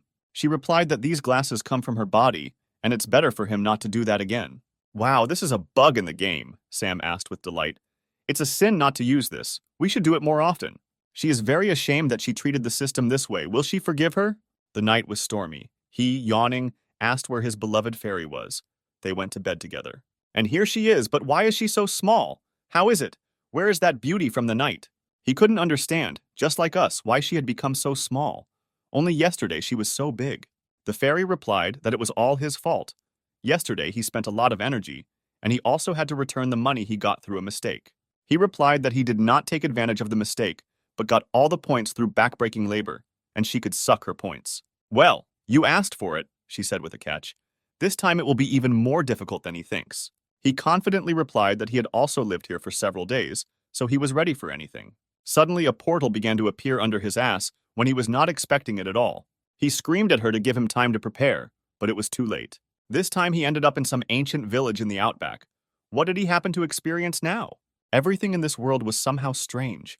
In that very village there lived only men who looked very poor, unlike the women. Some warlike woman asked her companions whether they had collected tribute for this month. He begged the women to stop, since they had already taken everything they had in the village, then asked her to leave them some grain, since they still needed to live. According to her, women here are some kind of deities with a capital D, and they are much stronger than pathetic men. They don't even dare talk to them. It's better to give them the grain in an amicable way. Suddenly, in the middle of all the men, a jock stood up and said that they were women. He was still stronger.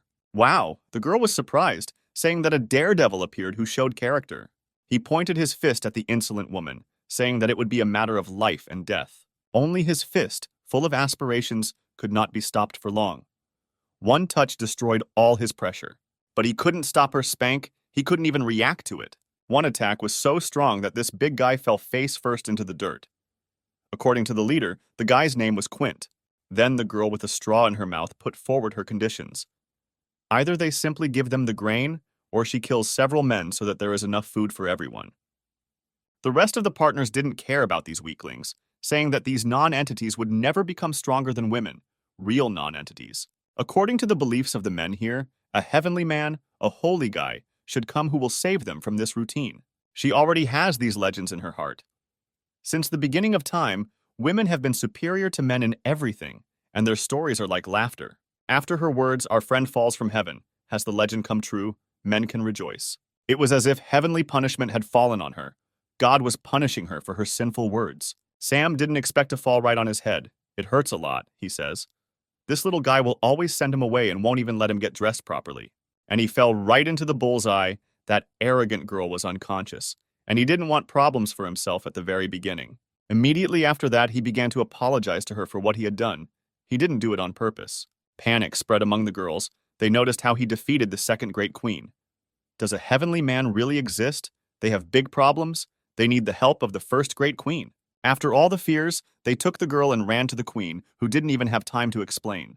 The leader could not believe his eyes. He defeated the woman, which means Sam is the legendary heavenly man who will save the men. He could not understand anything that this eccentric said, as he was not from this world. Yes, it is true, the man said. A long time ago, women were placed above men. But in their village, there is a legend that their savior, a heavenly man, a messenger will come. In the previous world, there were two deities. Together, they kept balance in this sinful world. Once upon a time, these deities quarreled among themselves. These two were a goddess and a god. Between the battle of love and hatred, the goddess decided to divide the power of God into 5 parts and imprison it in her disciples. After this, the balance completely disappeared. Men, who had lost protection from their patron, began to weaken in front of women, and then it became normal. Everyone got used to it. Finally, it began to dawn on Sam why only men live in this village. "What about the legend?" asked a puzzled Sam, sitting on his knees in front of the head. "The legend says that a man will fall from heaven to restore the old balance and defeat women." The bro put his hand to his heart and said that he didn't understand half of his words, but he wanted to help them. The power of the god is sealed in the strongest disciples of the goddess. They are all queens of different kingdoms. Only Sam can defeat and collect their power. So the hero doesn't like to beat women, but in order to save the world, he is ready to do this, and where to look for them, he asked. Unfortunately for us, each kingdom is very far from each other. The nearest bandit queen, Maya, has many subordinates, and they collect tribute from the villages. Because of this, they men live poorly here. Suddenly, a man burst into the room with news. "Things are bad," he shouted. "Queen Mia is advancing towards their village." The old man told Sam to run away. He is the last hope of the men, the last salvation. They will detain the bandits. But the hero was not going to retreat halfway, no matter how he was destined to meet her. Meanwhile, in the village, there is a fierce battle in which the men are not destined to win. And here is our beautiful Maya. Unlike all the bandits, she looks beautiful. But here she is looking for the very man who raised his hand against that woman. One of the men was a tough nut to crack and said that he wouldn't say anything to this scoundrel. She noticed his courage and said that she would grant him death if he so desired, but would still take a couple of men for interrogation. Only there was no need to interrogate anyone. Sam appeared behind her, guessing that this beauty was looking for him. Fortunately, the queen noticed his cute face, saying that she would take him with her and they would do something incredible with the girls. The girls were the first to see that their queen was interested in a man, and he really was handsome, another added. He said that she could do whatever she wanted with him only if she defeated him. Maya didn't even think about retreating, because she understood that he could not compete with her. The girls began to think he was an idiot, so he decided to challenge the bandit queen, even though he was handsome. But such a dumbass, he said. She's always good at scratching her tongue. Sam began to be insolent, then added, is she really afraid to accept his challenge? Yes, this will never happen. She was never afraid of a man, and she will knock him down with her left hand. Well, let him show what he is capable of. He started with his signature move and sword fencing. He would not leave her a chance to win. After the announcement of the attack, he disappeared before her eyes. Such speed he can surprise. Just a couple of moments and he was behind her. She didn't even notice how he got there. The girls were shocked. They did not expect that any of the men were capable of fighting. This is the speed, they said. With his attack, he could only break the drawstring on the neckline. She was surprised. He could amuse her, she said. He said that she need not hold back since he had invested his spiritual energy into the sword, she asked, the one that only split when it collided with her. He couldn't believe his eyes, how his sword became like this, why it was so fragile. She replied that a man can never defeat a woman. This is the law of heaven, even if your sword was faster than lightning. Now it's the bandit queen's turn. She accumulates terrifying energy in her hand, which disperses the air. Here she is definitely faster than lightning, faster than everyone here. One moment and the enemy is no more. He took only one of her blows but could not stay on his feet. Her power was too great. See the difference between us, Maya said. This is the power of the gods. From now on you belong to me, handsome. But the brother did not want to give up. He got up from his knees and told her to give him 3 days, and if then he could not stand it, then he could do with him whatever she wanted. She asked him why she would make concessions to him. Her decision was the law and there was no other way. Suddenly, an old man intervened in the battle and decided to put forward his bid. They will support Sam if he does not win even then. They give the queen an eternal oath that they will become slaves of his majesty. The others also wanted to take the risk, since it is better this way than to endure all their lives. They believe in a heavenly man. She is not happy with this at all, but decided to remain silent. Obviously, she likes this proposal. Maya agreed. They have 3 days. In 3 days, if he does not appear at her estate, she will personally slaughter the entire village. After they all left, Sam approached the elder and said that he underestimated her, or rather, did not know that there was such a gap between the genders. More like the rule of the gods, no matter how strong he became, he would not win. Well, how is he going to defeat her in 3 days? The leader decided to ask. Sam said that he was just bluffing, and these 3 days he will be at home inventing a way to victory. The guys immediately began to panic, which means they are all screwed. They won't be able to escape. Only Sam was positive. Because of all the problems, there was never one that did not have a solution, and asked if the queen had any characteristics. The old man realized that he meant weaknesses. This particular one had very strong pride. One day they escaped to the village. She stumbled and she felt very ashamed. She immediately left. Then they miraculously escaped death. Such a beauty also has such a cute weakness. It can definitely be used against her. Finally, confidence in victory appeared in his head. He said that he had come up with everything, but he needed the help of the village. A couple of days had already passed. The entire estate was probably waiting for the arrival of their warrior, who would definitely lose to her. While May just decided to take a hot bath, she looks even more lovely this way. Only now she still imagines this impudent man who repeats over and over again that he belongs to her. She cannot believe it. Since then, the image of that man has not left her head. At that same moment, the second bandit queen burst in and told her about the strange news from the village that the scouts had reported to her. Maya threw a towel over herself and asked if they had not escaped from the village yet. The bandit added that they would never hide from them, but the strange screams frightened her. She noticed that the man fell on the bandit unexpectedly, and she lost consciousness. Besides, there are 4 other great queens with her. She need not be afraid. But only that same towel let her down and flew off the queen's lovely skin at an inconvenient moment. She immediately blushed and began to cover her charms, ordering her to turn away. So we were transported to a village where our hero trained with the villagers. All these screams were coming from men who were very happy that he was finally done with them. But why were they all naked? It was strange. And in his hand lay a strange sword with a blood-colored blade. He thanked everyone for helping him. The time had come for the great battle. The May Queen slept soundly while someone struck the gong so early. She was furious. Who dared to disturb her sensitive sleep? She shouted and knocked down the door of the estate. "Wake up and sing, my darling, I have come to win," he shouted after her and hit the gong. The rest of the girls could not believe that this handsome man had come. They had never met such men even in their dreams. She asked, and for this he woke her up. He was completely tired of living. Sam swung his mysterious blade, saying that he was almost hurt by her words. She continued to be insolent and decided to ask if this was his new weapon. "Your blade was a little short." The hero answered her by saying that the main thing is definitely not length, but strength, speed, and technique will help in any battle.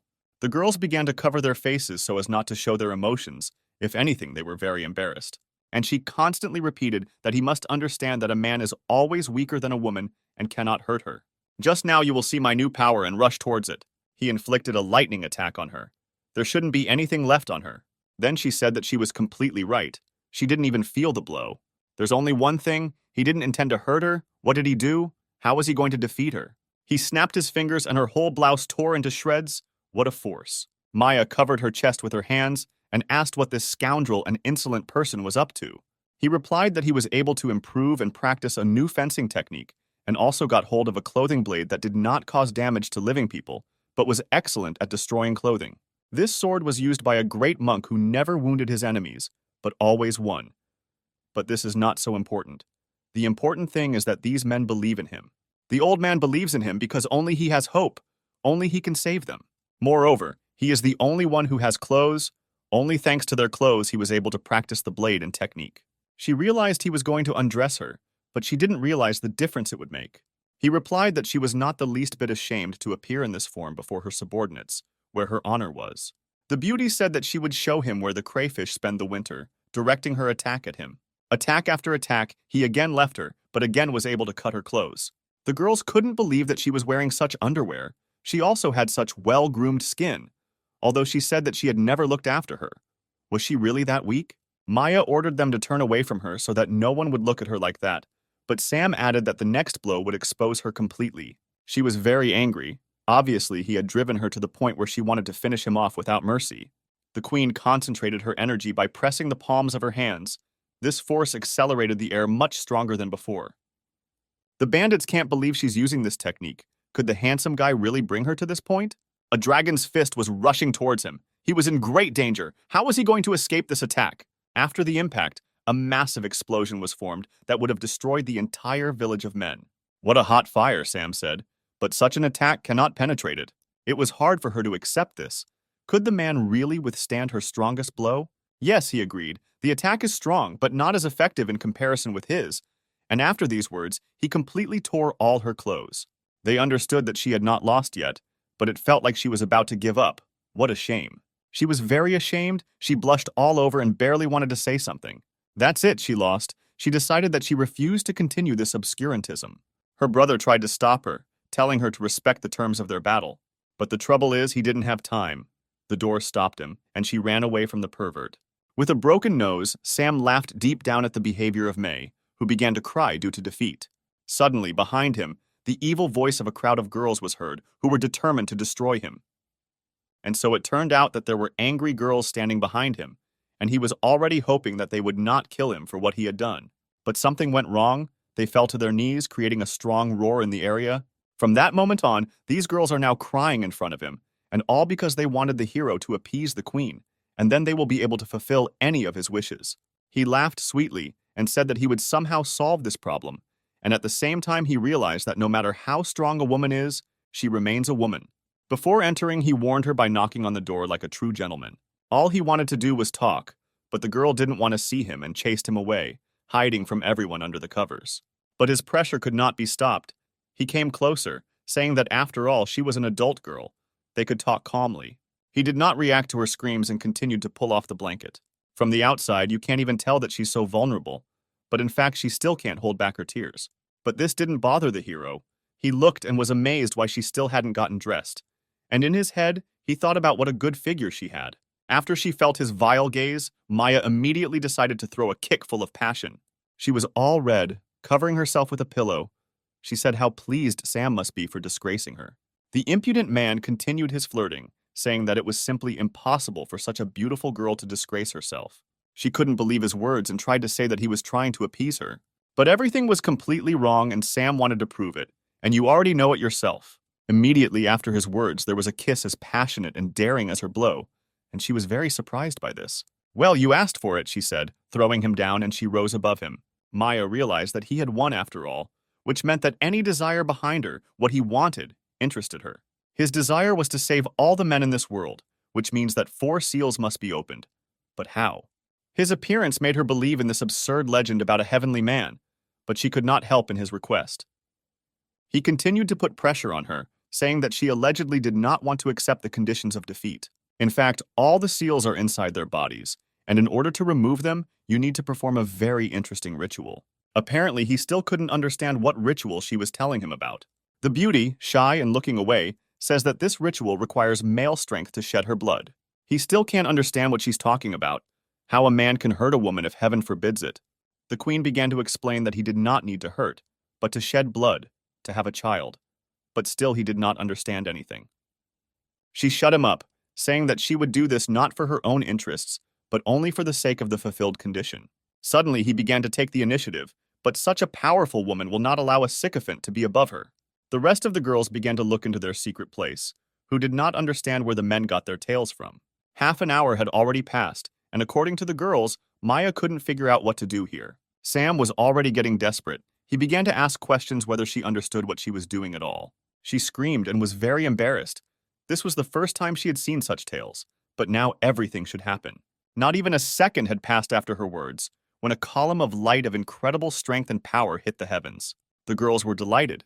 They did not understand who was creating this strange light. This pillar of light was visible on all the outskirts of the world. Something incredible happened. The old leader was clearly happy. In his lifetime, he met such a person. This will go down in history. The men also began to hug themselves and rejoice. They succeeded. The heavenly man is their hero. However, there were those who were not happy about this. The owner of this terrifying halberd, for example. This will be our next target, who is very unhappy that this fool Maya allowed the seal to be released. Time passed, and night had already fallen in the kingdom of the bandits. Only the light was still burning in our beauty's estate. Meanwhile, a crowd of envious bandits stood at the door in the morning and stared at it, waiting for something new. And while they watch, their head enjoys all this newness with every thrust. Sam wanted to stop, because it's definitely not easy to do this for the first time. He understands that himself. During all the time in this world, he realized that a strong woman gives him much more strength, and now he needs to improve the experience of endless magic. He sat in the lotus position and burst into flames. A crown of flames appeared above. This was his new power. Suddenly, he found himself in an endless desert, where in the middle of it stood a stone altar with a girl bound in chains. This girl was terribly shackled in these chains. From her torn clothes, one could understand that she had been here for a long time. Suddenly, these chains break, like a rope that has been holding a bridge for hundreds of years.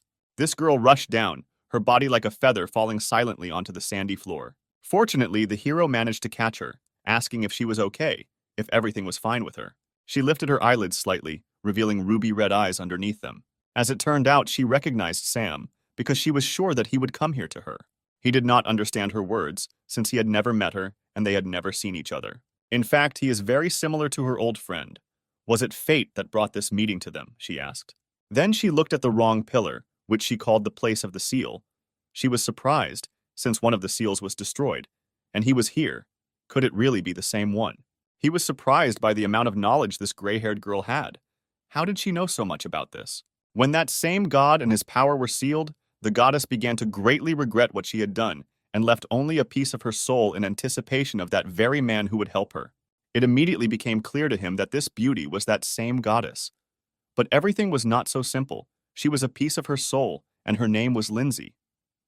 The shackles on her snow-white legs scattered, just like the chains a little earlier. Brother Sam wondered what the shackles on her arms and legs meant. According to the girl, these shackles represent seals. He removed one, will remove 3 more, and it will release the power of God and restore the balance of power. Still, he hasn't quite figured it out yet. He was originally going to remove all the seals, but one thing confuses him. She wondered what was bothering her hero so much, why he was so embarrassed. In fact, he is uncomfortable when there is a half-naked girl in front of him, and he asked her to get dressed. She was also not clever, but in fact they did not need clothes, since they were alone here, and she could not help him with them. He wondered how she was going to help him, even in such rags. She touched his chest with her finger, saying that he was training techniques that fed the power of both gods. Only there is no balance in this world, and only she can help him with this. The hero believed her words with lightning speed, since it sounded like the truth. But how could she help him? Lindsay said that she knows the secret technique of double cultivation, so if they use it, Brother will be able to absorb the power of the goddess. He began to imagine how she would help him, but whether she herself was ready for this technique. It seemed to her that it was he who underestimated her, since he was located in the place of the press, and Lindsay was able to do things here that she had never dreamed of in reality. Nevertheless, she understands that she is unlikely to cope alone, so here is a new moon phase technique that will create a couple of copies of the goddess. His confidence knows no bounds, since even these three will be no match for him in his favorite activity. Only this was definitely not the end, as she informed him that a real test awaited him behind. Incredibly, behind him stood in a row dozens, if not hundreds of beauties who were already waiting for their turn. As soon as he turned around, the blood rushed to his head. It was a real nightmare how he could cope with so much. In his dream, he had already tried the 24th beauty. Someday he would wake up. Well, the moment has come. The level of infinite magic has been raised to the 6th level, which Sam previously so wanted to achieve, but could not do it. But something was wrong here. After the double cultivation technique, rays of light poured into the estate. The girls thought that a man could have done this. Suddenly, a man's hand came out of the door, followed by a brutal voice. Sam was surprised that so many girls came to him. He shone with an immense light, but he wanted to try new powers and abilities on these bandits. By adding that every girl who wants to feel like a woman can go, he attracted even more attention. The bandits could not understand what this madman was talking about. They had never heard such a thing. An unpleasant feature of this world is that the opposite sex does not contact each other at all, and they do not even have basic knowledge. Sam thinks about this. But he decided to act differently. All the girls here would feel the same as their leader. The second queen decided to go first, because she didn't know what the bastard was up to. Among the entire crowd, there were those dissatisfied with the decision of the right-hand man of the head. They also wanted to be first. The right hand is the right hand, to be the first. And if you don't like something, you can solve everything in one way, says Clara. The girl answered her by saying that she is not afraid of her. Sam with the tail said that there was no need to quarrel. There was enough for everyone, and they could come in threes at a time. Then Clara turned to him and asked a question. He completely lost his fear, then added that they would only listen to their boss, and he was just a pathetic man.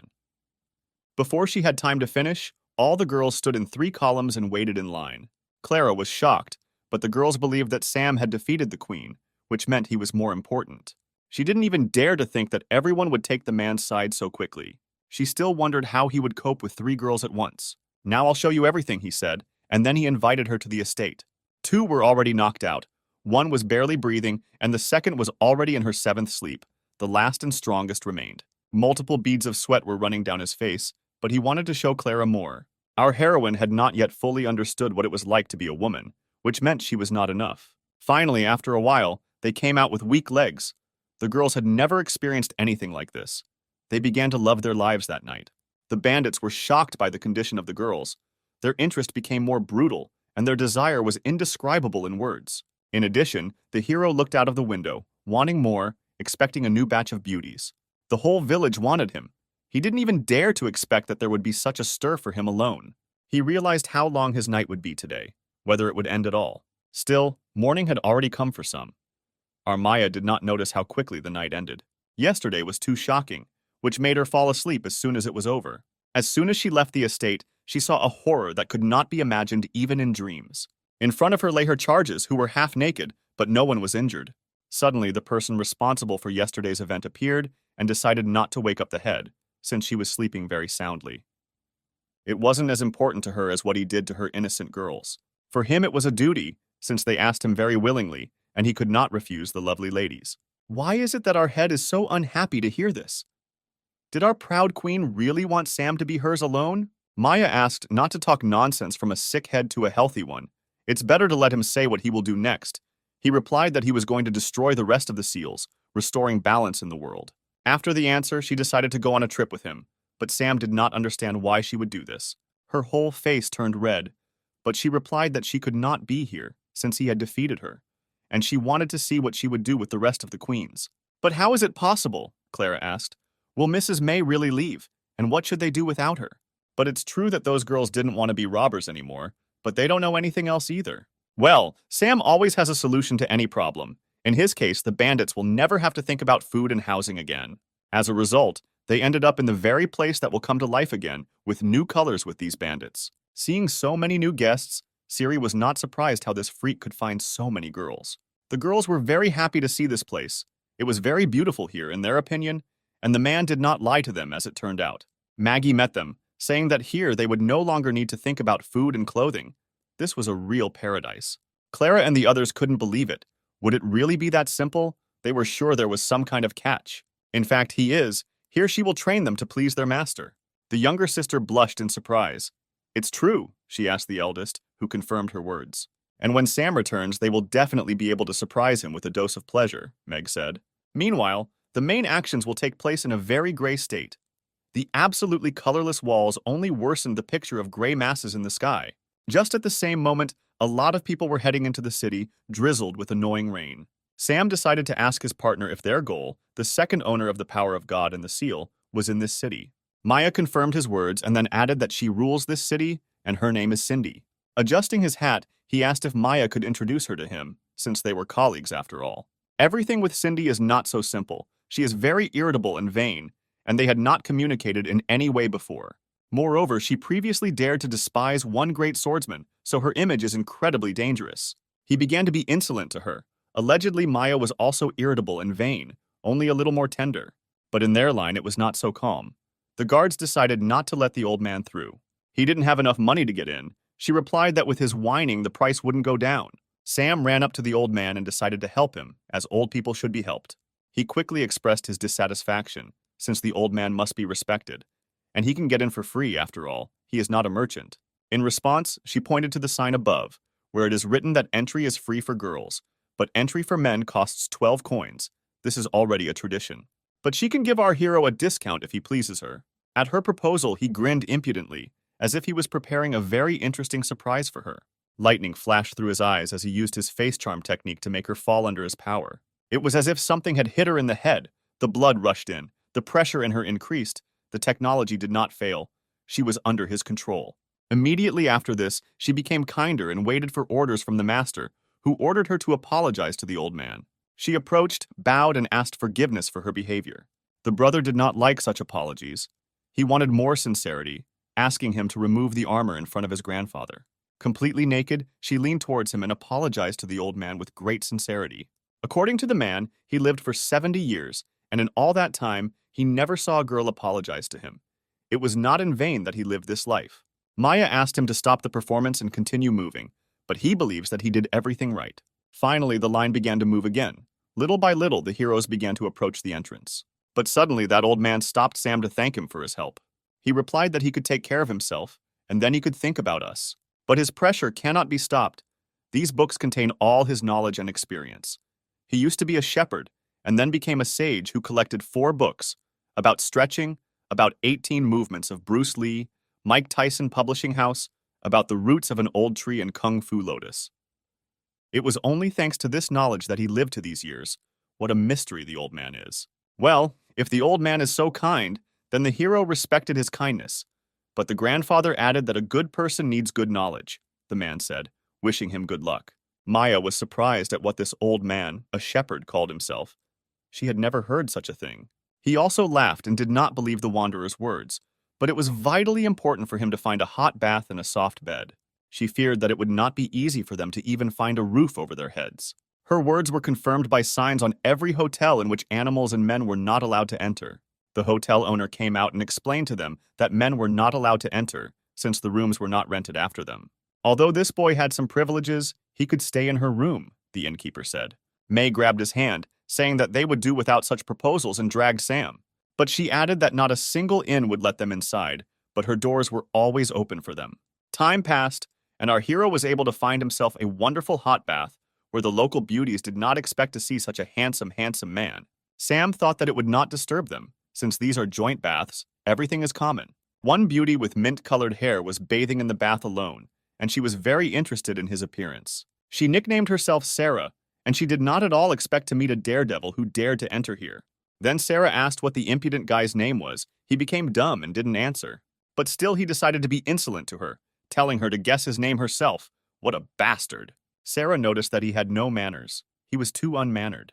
To this he replied that he had every right to enter here, and he had the same right not to tell his name. Raising the rapidly evaporating water in her hands, she said that he had better find another pool. Since she is training fire techniques here, the temperature is constantly rising, and men are fragile people. It was then that he offered her a bet to see who could stay in the water longer, and he won. Argument: Who are you to argue with me? What can you offer me? Sarah asked him. He straightened his shoulders proudly and put his hand to his chest, saying that he would become her slave if he lost to her. At that very moment, she called the girl to increase the temperature of the water to show what the gap was between a man and a woman.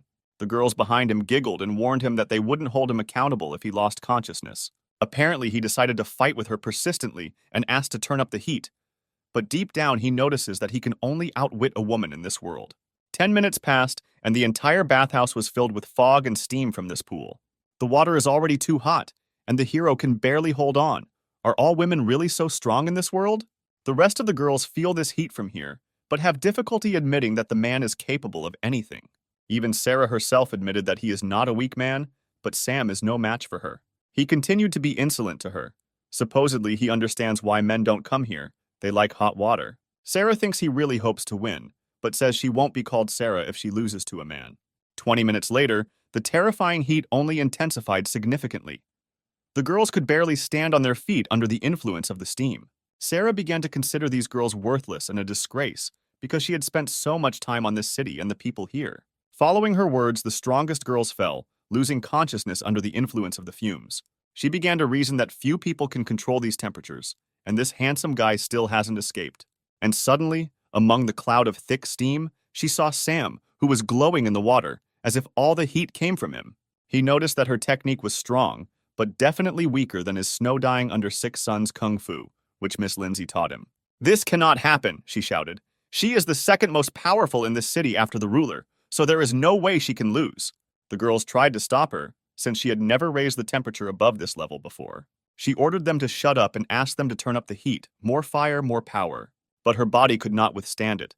Her pressure was bright, but her strength did not allow her to win. Luckily, Sam managed to catch her before she drowned in the hellishly hot water. He believes that the whole world will suffer if such a beauty is boiled in water, and it's scary to imagine how men will suffer. The girls began to call him a bastard with caution because they did not understand what he had done to her. But he was infuriated by their useless chatter. He was going to save her and wanted to know where they had any cold spot. They were fascinated by his impudence. He got points for it, and they even liked how rude he was to them. The assistant took him to the basement where the ice was stored and asked him to do his best to save her life. Then he added that they should not worry. This is the first thing. And secondly, they should wait here. If he does not save her in an hour, then there is no way to save Sarah. In this room, there was a terrible frost, hot baths, and a storage room with ice. These are opposites. She could finally see, but she felt strange with this man. Why was she listening to him? And he noticed strange bottles and asked what they were filled with. What kind of white liquid was in them? She replied that she likes to drink cold milk, which is precisely the reason why she cools it here. Sam asked what the problem was with drinking cold milk, and the reason was that she was close to Ruler Cindy, and it would be awkward if someone found out about such a sweet habit from such a stern girl. He added that now is the time to use cold milk to remove the fire from her body. Then he began to drink her milk greedily, just a little, and the bottle would be empty. It became unclear to her how and why he drinks my milk. "This is my milk," she wanted to say. Only now he decided to pour milk into the beauty by force, especially since he clearly used some kind of technique for healing. This only made her feel hotter. Sarah could not understand the origin of this strange feeling. She started screaming at him. "Who is he? How dare he do this to her?" Still, her voice was so trembling. Only it trembled not because of cold and fear, but because of anticipation. Only he didn't want to do anything bad with her, and together with milk, he used a technique that would expel all evil and fire from the body. In his head, he thought about how good the double cultivation technique was, after which both Sarah and himself became much stronger. This miraculous power flowed into him, a terrifyingly powerful ability from Mistress Lindsay. After cultivating, it was as if he had been set on fire. The fire engulfed him as he was able to improve the fire attribute. He then received Sarah's card, which increased the fire attribute power by 30%. And outside the door, the girls were very worried about their sister, as they were tormented by the feeling of not understanding what if something would happen to their sister. Suddenly, the doors opened. Steam began to flow through a large gap. He was surprised that everyone was here and thought that he had probably kept them waiting for a long time. The brother walked in front and they began to bombard him with questions about what happened to their older sister, what he did to her. She told them not to touch him, since it was he who saved her from death. Later, she tiredly sat down on the nearest chair, saying that he won the bet and could wish for anything. The younger ones couldn't believe that she lost, but it's true that you don't often see her lose. She started screaming at them to stop repeating these words and threatened to lock them in the basement with ice so that they would finally wake up. From now on, Sam is a respected person in this city and can declare this, moreover, he has the right to make any wish. He wanted to know more about how to challenge the local ruler of the city, Cindy, known for her irritability and vanity, as well as her strength. The girls began to condemn him for this, since not a single man challenged their Lord Cindy. But Sarah believed his pressure, saying if he wins all the girls in the tournament, then he has a chance to challenge Lord Cindy. Only in 14 years, no one has yet been able to overcome a girl of this level. Even Sarah herself was defeated in the tournament against Cindy, which is precisely the reason why she is the second strongest girl in the city. If so, he decided to ask when the last tournament with Cindy was and when the next one will come. The fact of the matter is that Sam arrived on time, since the tournament would be in 3 days. The girls began to whisper that she had failed in that tournament, and it was her shame. She did not want to hear them and ordered them to close their mouths, since everything was not as they said. But he was not in the mood for jokes, as he wanted to find out how strong Cindy was, since only Sarah should know her word well. Then she began to take off her shirt and say that she was given such a name for a reason. She ended every fight with one blow, with one swing of the halberd. All these scars were made by Cindy, made by her terrible halberd. For Sarah, these 3 scars were a reminder of the shame she suffered 3 years ago at the tournament. Sam doesn't consider these scars a shame. In some cases, he even likes them. After these words, he came up and touched them. She wasn't so pleased when he started touching her scars. She needed him to say something nice. Then he thanked the beauty for the information received. She replied that she was simply fulfilling the condition and finally asked if he had anything else for her. In fact, he had one request that he was afraid his older sister wouldn't agree to.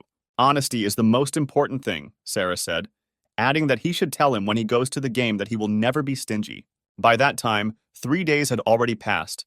The day of the battle had arrived. A crowd of girls stood and waited for their leader to come. Here she is, the magnificent Lord Cindy, never defeated. What will happen today? Our beauty appeared at her full height and stated that today they are having the 15th annual battle for the Lord, and now it is time to choose the strongest among you. Only in the depths of her soul she mocked them, because she understood that they all hoped, but would never win the final battle. But her words were interrupted by a mysterious participant in a cape, who dared to challenge the legendary warrior.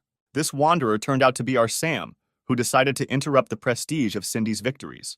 The crowd immediately came to life, as they could not believe that there was a man in front of him at the tournament, and he also challenged the Lord. They had never met such handsome men in their dreams. At this statement, Cindy muttered angrily, as if she wanted to jump on him. And so it turned out, she flew into the air and clearly headed towards the hero to intimidate him. She gracefully and with a roar came down, preparing to strike a powerful blow to the scoundrel. Immediately after landing, she made a giant swing with her halberd, which should have scared our brother to death. The blade of the halberd reflected Sam's frightened gaze, but he didn't move from it. It was unexpected that such a warrior would not simply kill a man, which gave her the opportunity to be surprised at his courage. She had never seen anything like this before. The boy didn't even hide or dodge her attack. It turns out the kids have courage. And he didn't even think about dodging. Why would he do that if he understood that no one would kill him here? But in reality, he had no idea why he didn't react to her attack because he was so scared. She immediately realized that it was he who defeated May. But unfortunately for him, she is much stronger than this weakling whom she called a guy.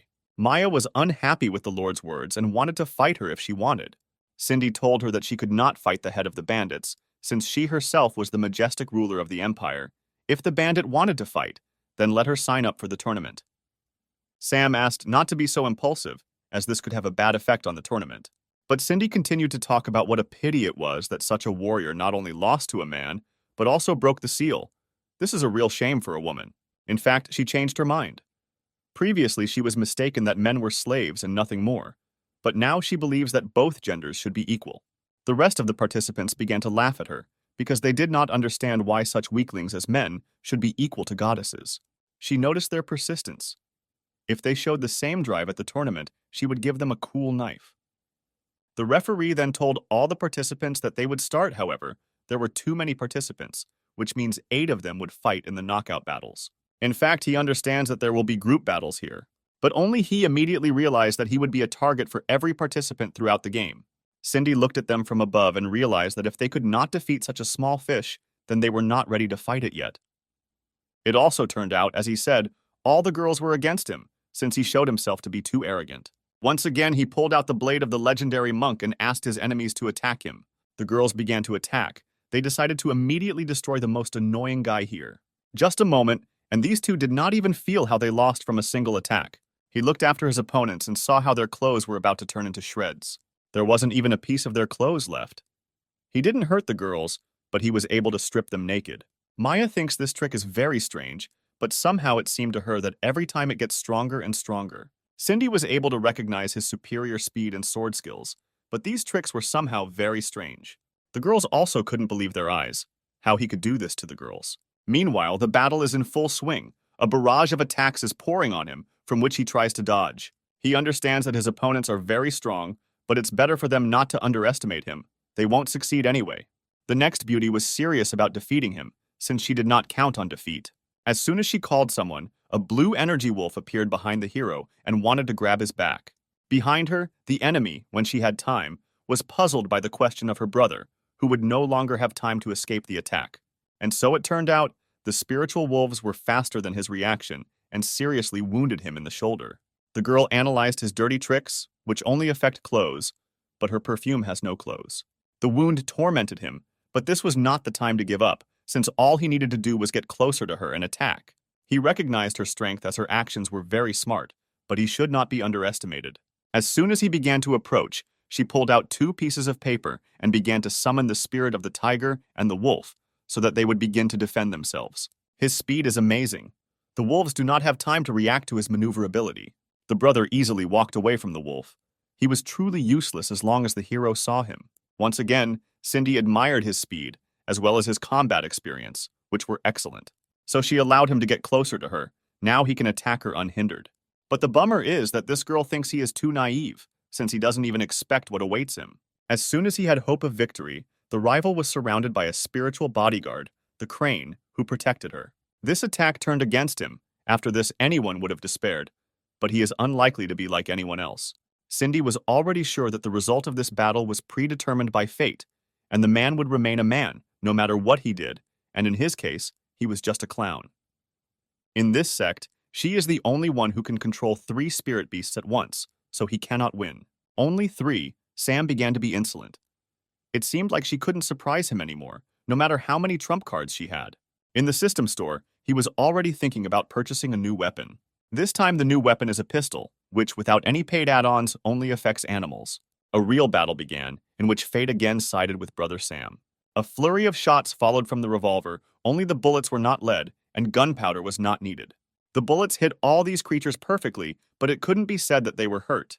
The trouble is, according to her, spirits are not material, which means no damage can be done to them. They don't feel anything. However, the hero was sure of the opposite and suggested that she check what happened to her animals. As soon as she turned around, her confident look changed. She could not admit what had happened to her favorites. We forgot to say yes, this pistol only affects animals, but also spirits. Only they must be animals. And he acts in such a way that he turns any animal into a girl and gives them the body of a beauty. Since they are now women, he can continue attacking them with his legendary blade. He didn't hesitate and took the attitude to defeat her cutie beasts. The cuties' clothes were torn and there were no covered areas left on them. Even our little bird has fallen victim to a terrible pervert who attacks innocent women. In this form, she continued to order them to fight, despite their wishes and will. However, no one listened to her anymore. The spirits began to disappear, and they did not react to her orders. And finally, he asked her what right she had to be their master when she did not even try to understand them. The girl did not immediately understand him and asked what she wanted to say. What he wants to say is that he will not feel sorry for her, and the further battle will be completely serious. She didn't want all her clothes to be torn in front of everyone, but not this, she said. He doesn't want to embarrass her in front of the public, but in return she must fulfill his condition. She wondered what condition awaited her. Then he came up to her and began to whisper that after today's game. Still, she agreed to the secret condition after all. She understands everything, the girl said. Sam asked the judge to announce the results, since his opponent gave up in this battle on her own. Finally, the judge raised his hand and announced the winner with a loud cry. The magnificent Sam won the battle. The judge's screams completely destroyed Cindy's idea of men. Her eyes were frozen in one place. Still, he was able to surprise her, and not for the first time. It's not for nothing that she looks back with such puzzled eyes. The girls in the stands also couldn't believe their eyes. Was it possible that a man could defeat a woman? This had never happened in their lifetime. Maya was the first to greet the winner with questions about what he wanted to say to the girl. In fact, for him, it was just a profitable deal with her, and his beautiful head should be glad that he won. She replied that each subsequent enemy will become stronger, and the battles will be more difficult. Not everything is so simple, my friend. But his satisfied grin told everyone that he was invincible, and his stripping technique was unshakable. An hour passed, and the moment came to fight against the next opponent, which he immediately did not like. In one corner stands the Iron Girl, Mary, who crushingly passed the last stage and moves on with the same pressure. In the other corner is Lucky Sam, who was lucky enough to get here. He immediately became angry. Why was he being so publicized? Why was his victory called just luck? And how can this beast in armor be a woman? He's too big. The hero doesn't believe it. Mary says that this is women's armor. Even here, there is a skirt. What else is needed for proof? They want to prank him like this, Sam thinks about this topic, since his opponent is very suspicious. The Iron Girl loudly stated that her armor was too strong and his technique would be useless against her. The previous rival said exactly the same thing. But you know how it all ended, you impudent tin, Sam said, and attacked her. Today's defeat is just a failure, and you, a man, have remained a non-entity.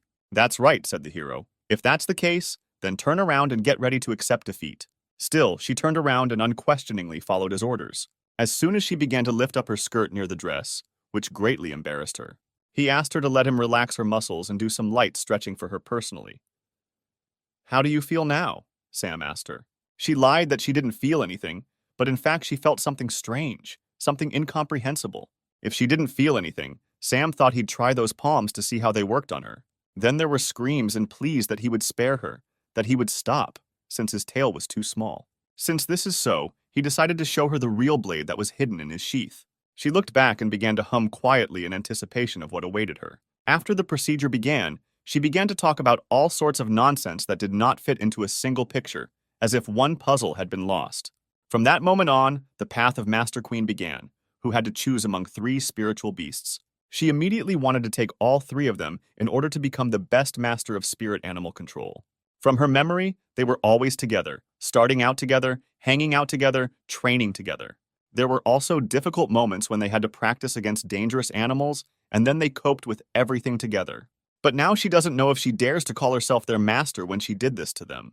Then she began to approach Sam's room, where the cries of her animals could be heard, asking for more. She thought that they were calling her for help, that they were calling their master, who would always arrive at a difficult moment. Suddenly, for everyone, the heroine burst into the box with the words that she would carry out his punishment if he released her crane, tiger, and wolf. In fact, her spirits take great joy in spending time with this scoundrel. Sometimes they call him Master, the second master, who so pleases their animal instincts. The girl could not believe that in addition to their master, they also called some guy. Yes, said the soul of the wolf. They call him Master, but in her heart she will always be their mistress. The tiger added that he simply makes them happy, and they themselves will always be with their master. The crane asked not to be so jealous, since he simply captured them. But she has no idea where they got these bodies from, just as she worries about them. But they don't even think about her. After her words, the tigress and the wolf approached her, saying that she was absolutely right, but she herself must fulfill his wish. And immediately she pushed her onto the hero's bed so that she would not think of leaving here without punishment. Sam noticed that her spirit beasts thought and cared about her, but wouldn't she mind them calling another person a master? Still, he must understand that it is difficult for her to find a compromise in this case, but if he does everything right, then she will not bother him. An hour passed, and she wanted more, for him to pour more spiritual energy into her. How good the Lord is. He told her that if she fully immersed herself in the process, she would definitely feel a significant increase. But she wanted to tell how strong Cindy had become in the field of fencing. With her impenetrable body and incredible strength, it would be very difficult for the hero. However, she need not worry about him, since he thought of everything, and he thanked her for the inspiration, which greatly surprised her. The brother with his grin said that Quinn would see tomorrow what he had in store for the undefeated Queen Cindy. Then he was able to get a queen card, and from that moment on it was with him for any trip. The day has already passed, and the time has come for the final duel between the majestic Lord Cindy and the fighter of fortune Sam. The judge announced that there are no more rules in this battle. Either live or die, the fight has begun. From the very beginning, the lady began to be insolent, because she thought that he did not dare to come, but he could. But still he must understand that he could not see victory, only death. Unfortunately for her, he did not want to die at all, since there is still a lot of beauty in the world. Delicious food, the immense beauty of nature, and beautiful girls to meet. What a pity, Cindy continued the conversation, that after this battle you won't be able to see this beauty of life. But he was against it, because he would definitely like to meet the beautiful Cindy. Doesn't he have the right? She waved her halberd and said that he was unlikely to be as cocky with his head on the arena floor. Then she will have to give it her all, because in this case he will not feel sorry for her, since he cannot. Now the judge has waited for the start. He has been patient for a long time, and now he can declare that the fight has officially begun. After the start of the battle was announced, the brother attacked Lord Cindy at breakneck speed. A whistle passed through the arena, which witnessed the lightning attack of the stripping technique. He managed to rip a piece of fabric from her armor, which should be a definite success for him. Then he began to impudently that at this rate, she should be prepared for the fact that she would become completely naked. She did not fully turn to him and began to say that he did not understand anything yet. His dirty tricks were created to mock women's pride and personify their shame. He didn't understand what Cindy wanted to tell him with this, so why didn't he understand this time?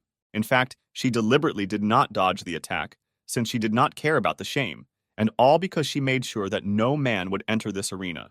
The stands began to applaud their mistress, saying what a cool mayor they have. Everyone would envy him. She initially understood how he was going to fight her and prepared well, so that none of his techniques would work. She is not afraid of his threats that the man will be able to expose all her charms. Does she really like him that much? If the hero is always so far away, then she can easily attack him from afar, then everything is just fine. And now she began to concentrate her terrifying power in the halberd, preparing to show off her unique skills. She then flew into the air and began creating flurries of cutting attacks that cut through the air and flew in different directions. One of the attacks was heading straight towards him, what awaits him when they collide. The judge knew these unique attacks in advance. After them, no one could stand on their feet. Our Lord is magnificent. Sam understands that this blow will be truly serious. He should be on the alert. Maybe his opponent has something else hidden up her sleeve. His legendary blade cracked under the girl's barrage of blows. In its place, a powerful explosion formed. This force terrified not only the audience, even I myself began to worry. But this is not the time to announce the results. Our guy is still standing. He was able to stay on his feet in front of her. It's amazing, Cindy said, that he's the first one to stand on his feet after this devastating attack. Only he doesn't need this praise. He's going to win and wants to try out a new trick. She noticed that all his actions were in vain, since there was a gigantic gap in physical strength between men and women. He could not win. It would have turned out that way if it was just an attack, without any trick. The soul left her body. She could not understand at all what was happening here, how he managed to do this. He nicknamed this technique as a separator of soul and body, and that's exactly how it works. He also decided to separate his soul from his body in order to fight Cindy. She found such tricks funny, but she became interested in what he wanted to do in such a state. All the other spectators could not understand why their bodies stopped moving. They seemed to be paralyzed. In fact, the souls of Sam and Cindy were seen only by the Master of Souls, and our Quinn is one of the only ones capable of seeing them. Irritated, Cindy wanted to know from him what the purpose of these tricks was, what he was going to do with him. The fact is that he wanted to test how his attacks would work in a spiritual state, since he could not injure the physical body in any way. In her opinion, a weak person will always be a weak person, and he will never be able to defeat her. She decided to prove the veracity of her words with a sudden swing of the halberd, which previously could have killed anyone in this arena. Only the hero didn't want to dodge at all. On the contrary, he stood motionless, holding out his hand to repel the attack. In his spiritual state, he is able to destroy this cutting attack with his bare hands. Cindy had a hard time believing that this guy could stop her attack with his bare hands. But this is no time for chatter. Now it is Sam's turn to attack Her Majesty. She lost her spirit from what she saw and could not gather herself to avoid the blow. The first damage was done. This magnificent slap gave her a slight bruise. After this, she will definitely be furious. This incredible aura is already clearly felt. He was already beginning to think that this attack was too cruel. What would her reaction be? As it turned out, she was not angry. She felt offended, Since no one had ever hurt her, this had never happened. It became even more incomprehensible to him, since such a majestic warrior felt pain from such a weak spank. Lindsay warned him that now was the perfect time to break Cindy's seal. He immediately realized that he needed to finish the tournament as soon as possible and prepare to remove the seal. The brother began a conversation with the offended warrior, explaining that in her state of mind, she was not able to defeat him. But he can give her a choice. The first option, they will continue the battle, but it will bring her much more pain. She did not agree to this and asked to move to the second option. In the second option, he will multiply all his damage received by 1,000 times. She couldn't understand how he would do this to her if there were so many spectators around. But there wouldn't be a problem since ordinary people couldn't see them, Sam said. Then he snapped his finger to transform Cindy into a different image. All of her armor was replaced with a cute bunny costume, which only made her more embarrassed. She was very ashamed of this shameful costume. Did the guy really decide to disgrace her like that? As it turns out, this costume is not the end. Even more shameful things await her. Suddenly, he used the spirit binding technique and thereby immobilized her. Finally, he fully prepared everything to carry out punishment for defeats. The girl from the stands apparently had spiritual power, which gives her the ability to see everything that happens to them. Only the mother does not understand why her daughter sees something, since, in her opinion, those two have not moved for a long time. Quinn hoped that this bastard wouldn't teach this girl anything bad. The stands were already starting to get bored while these two stood still. But Quinn decided to show May what was really going on, and she was shocked by it. The proud warrior was completely humiliated. In her life, she never even thought that she would be treated like this. He noticed that Cindy's seal was hidden much deeper than May's, which is where he senses it from. Suddenly, a giant pillar of light hit the sky. The first queen had the same reaction, which means the second seal was broken. Fans could not understand where this light came from, what it meant, what was happening in this arena. Only a few understood that another seal had been lifted, and yet no one believed in the hero. And here comes Lindsay. The second shackles have been broken, there is very little left, and victory will be in their hands. She realized that this boy was able to accomplish the impossible. He was able to succeed in his next mission. Sam came to her to tell her about his new success, that he was able to get the innocence of the great Cindy. She was incredibly happy. To some extent, she liked him for his honesty and zeal for victory. After that, he should feel a surge of power from the moon, Lindsay said, getting closer to him. Then she kissed him passionately. What a reward for hard work. And here is the new Cindy card. With it, the hero received a unique skill, 8 Cindy cuts. She finally woke up in her body. Everything was over. The battle was over as well. She collapsed to the ground. As she realized that she had fallen into her body, her soul had returned back. Sam stood confidently in front of her and said that the girl must accept defeat. And so it turned out, she accepted defeat. It was not easy, but still she did it. The stands were in shock. In their lifetime, the great Lord Cindy had never admitted defeat, as the scoundrel managed to achieve this. She turned around, saying that following the rules of the duel, he won, and she calmly accepted defeat. Unfortunately for him, he understands that it is not easy for her to accept defeat. Her character is much more complex than that of any girl here. What cute carps! Our heroine stood by the pond for a long time and looked at them. At the same time, she looked weighed down at her reflection, where she saw a woman who had lost to a man. She cannot come to terms with this. She lost and lost to a man. This shame will torment her for the rest of her life. Suddenly, Brother Sam appeared behind her and pushed her into the water, saying that he didn't want something. Large splashes of water scattered in different directions. She was every bit wet, but she still asked him what he was going to do with her. There are fools. He thought that our fragile queen wanted to commit suicide in this pond. Who is he to commit suicide because of him? Cindy asked him. On top of everything else, how should she end her life in such shallow water? Is he completely stupid? But still she asked why His Majesty Sam did not go to take the throne of his city. Why did he come to the loser Cindy? He has no need for this useless throne when he feels in his ass that he should worry about Mistress Cindy. What if she does something to herself? How he will live later. After these sincere words, she attacked him. Obviously, these were the words she was waiting for from him. It was not a victory, just dirty tricks. Since he is so persistent, he can accept a second challenge from Mistress Cindy. Few could compare with him in such a battle, or our fragile queen decided to lose a second time. That time in the ring, she was not at all collected and was not ready for anything like that. But now she is ready to give it her all. Only he should come to terms with his mind. After these words, she pushed him into the water. He didn't expect her to start approaching him in such a place. He wanted her to hold off on it. Only God and those cute carps know what happened next. After this, finally, after so many difficulties and expectations, Sarah, who would be best suited for this role, rose to the post of city lord. On top of that, our heroes received a lot of money, which will definitely make their journey easier. That's true, Maya said, but something bothers her, or rather someone makes her worry. She was worried about why this irritable queen was coming with them, what she had lost here. In fact, she has nothing more to do here, she said proudly. She is no longer a lord, especially since she was defeated by a man. And besides, it's very difficult to look after this fragile man. It will be much easier if two strong girls look after him, Maya agreed with Cindy. He didn't like the way these two foxes talked about him. Even if they spoke in a whisper, he still heard everything.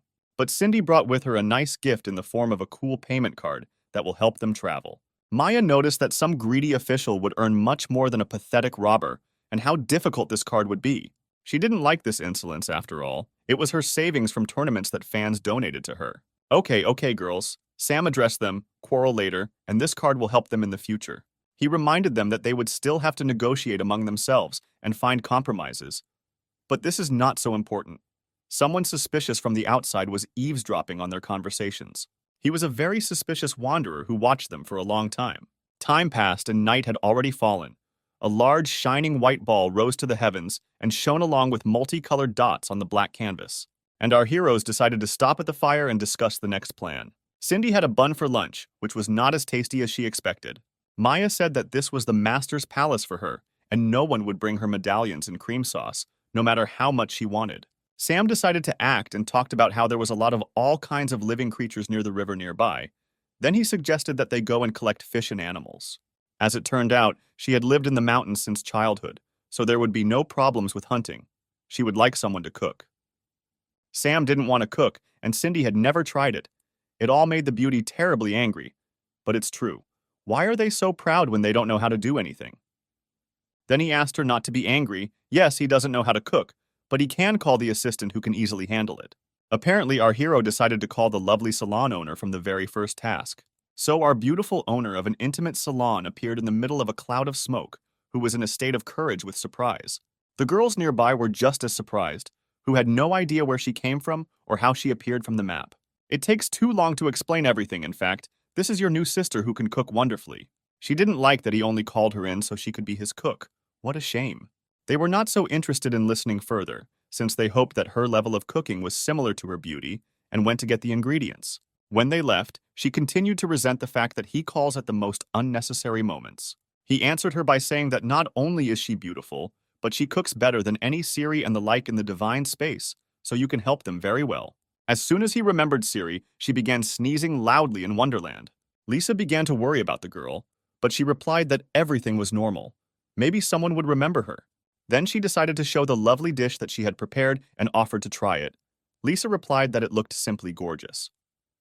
When she cursed, she didn't mean it. She wanted to say that he calls the other girls when he is in danger, and he calls her when everything is normal and calm. It was then that he approached her and said that the hostess sister deserves more than just a battlefield.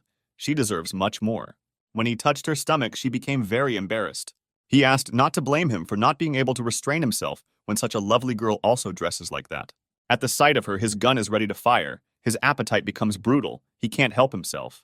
His hunger was too strong, and he asked his sister to help him and feed him, showing him his small stove with buns. She became more embarrassed, but she was able to agree to this so that he would eat with her. So they started eating dinner, and here is a beautiful woman who will always help in difficult times. Finally, he stopped with dinner. Then he thanked the hostess for her hospitality. She hid behind a tree and began buttoning her shirt, saying something under her breath. There was someone standing behind her who was waiting for a good moment to put the blade of a knife to her neck. That same wanderer has been standing for a long time and waiting for a good moment, since he clearly saw how she showed him the oven with pies and everything like that. Sam, puzzled, asked him not to harm her and wanted to know what he wanted from them. The strange bandit said that in the building where their next target lives, this beauty can be bought for a lot of money. He decided to raise his voice at him so that the bandit would let the girl go, since he would not allow even the tip of a hair to fall from her head.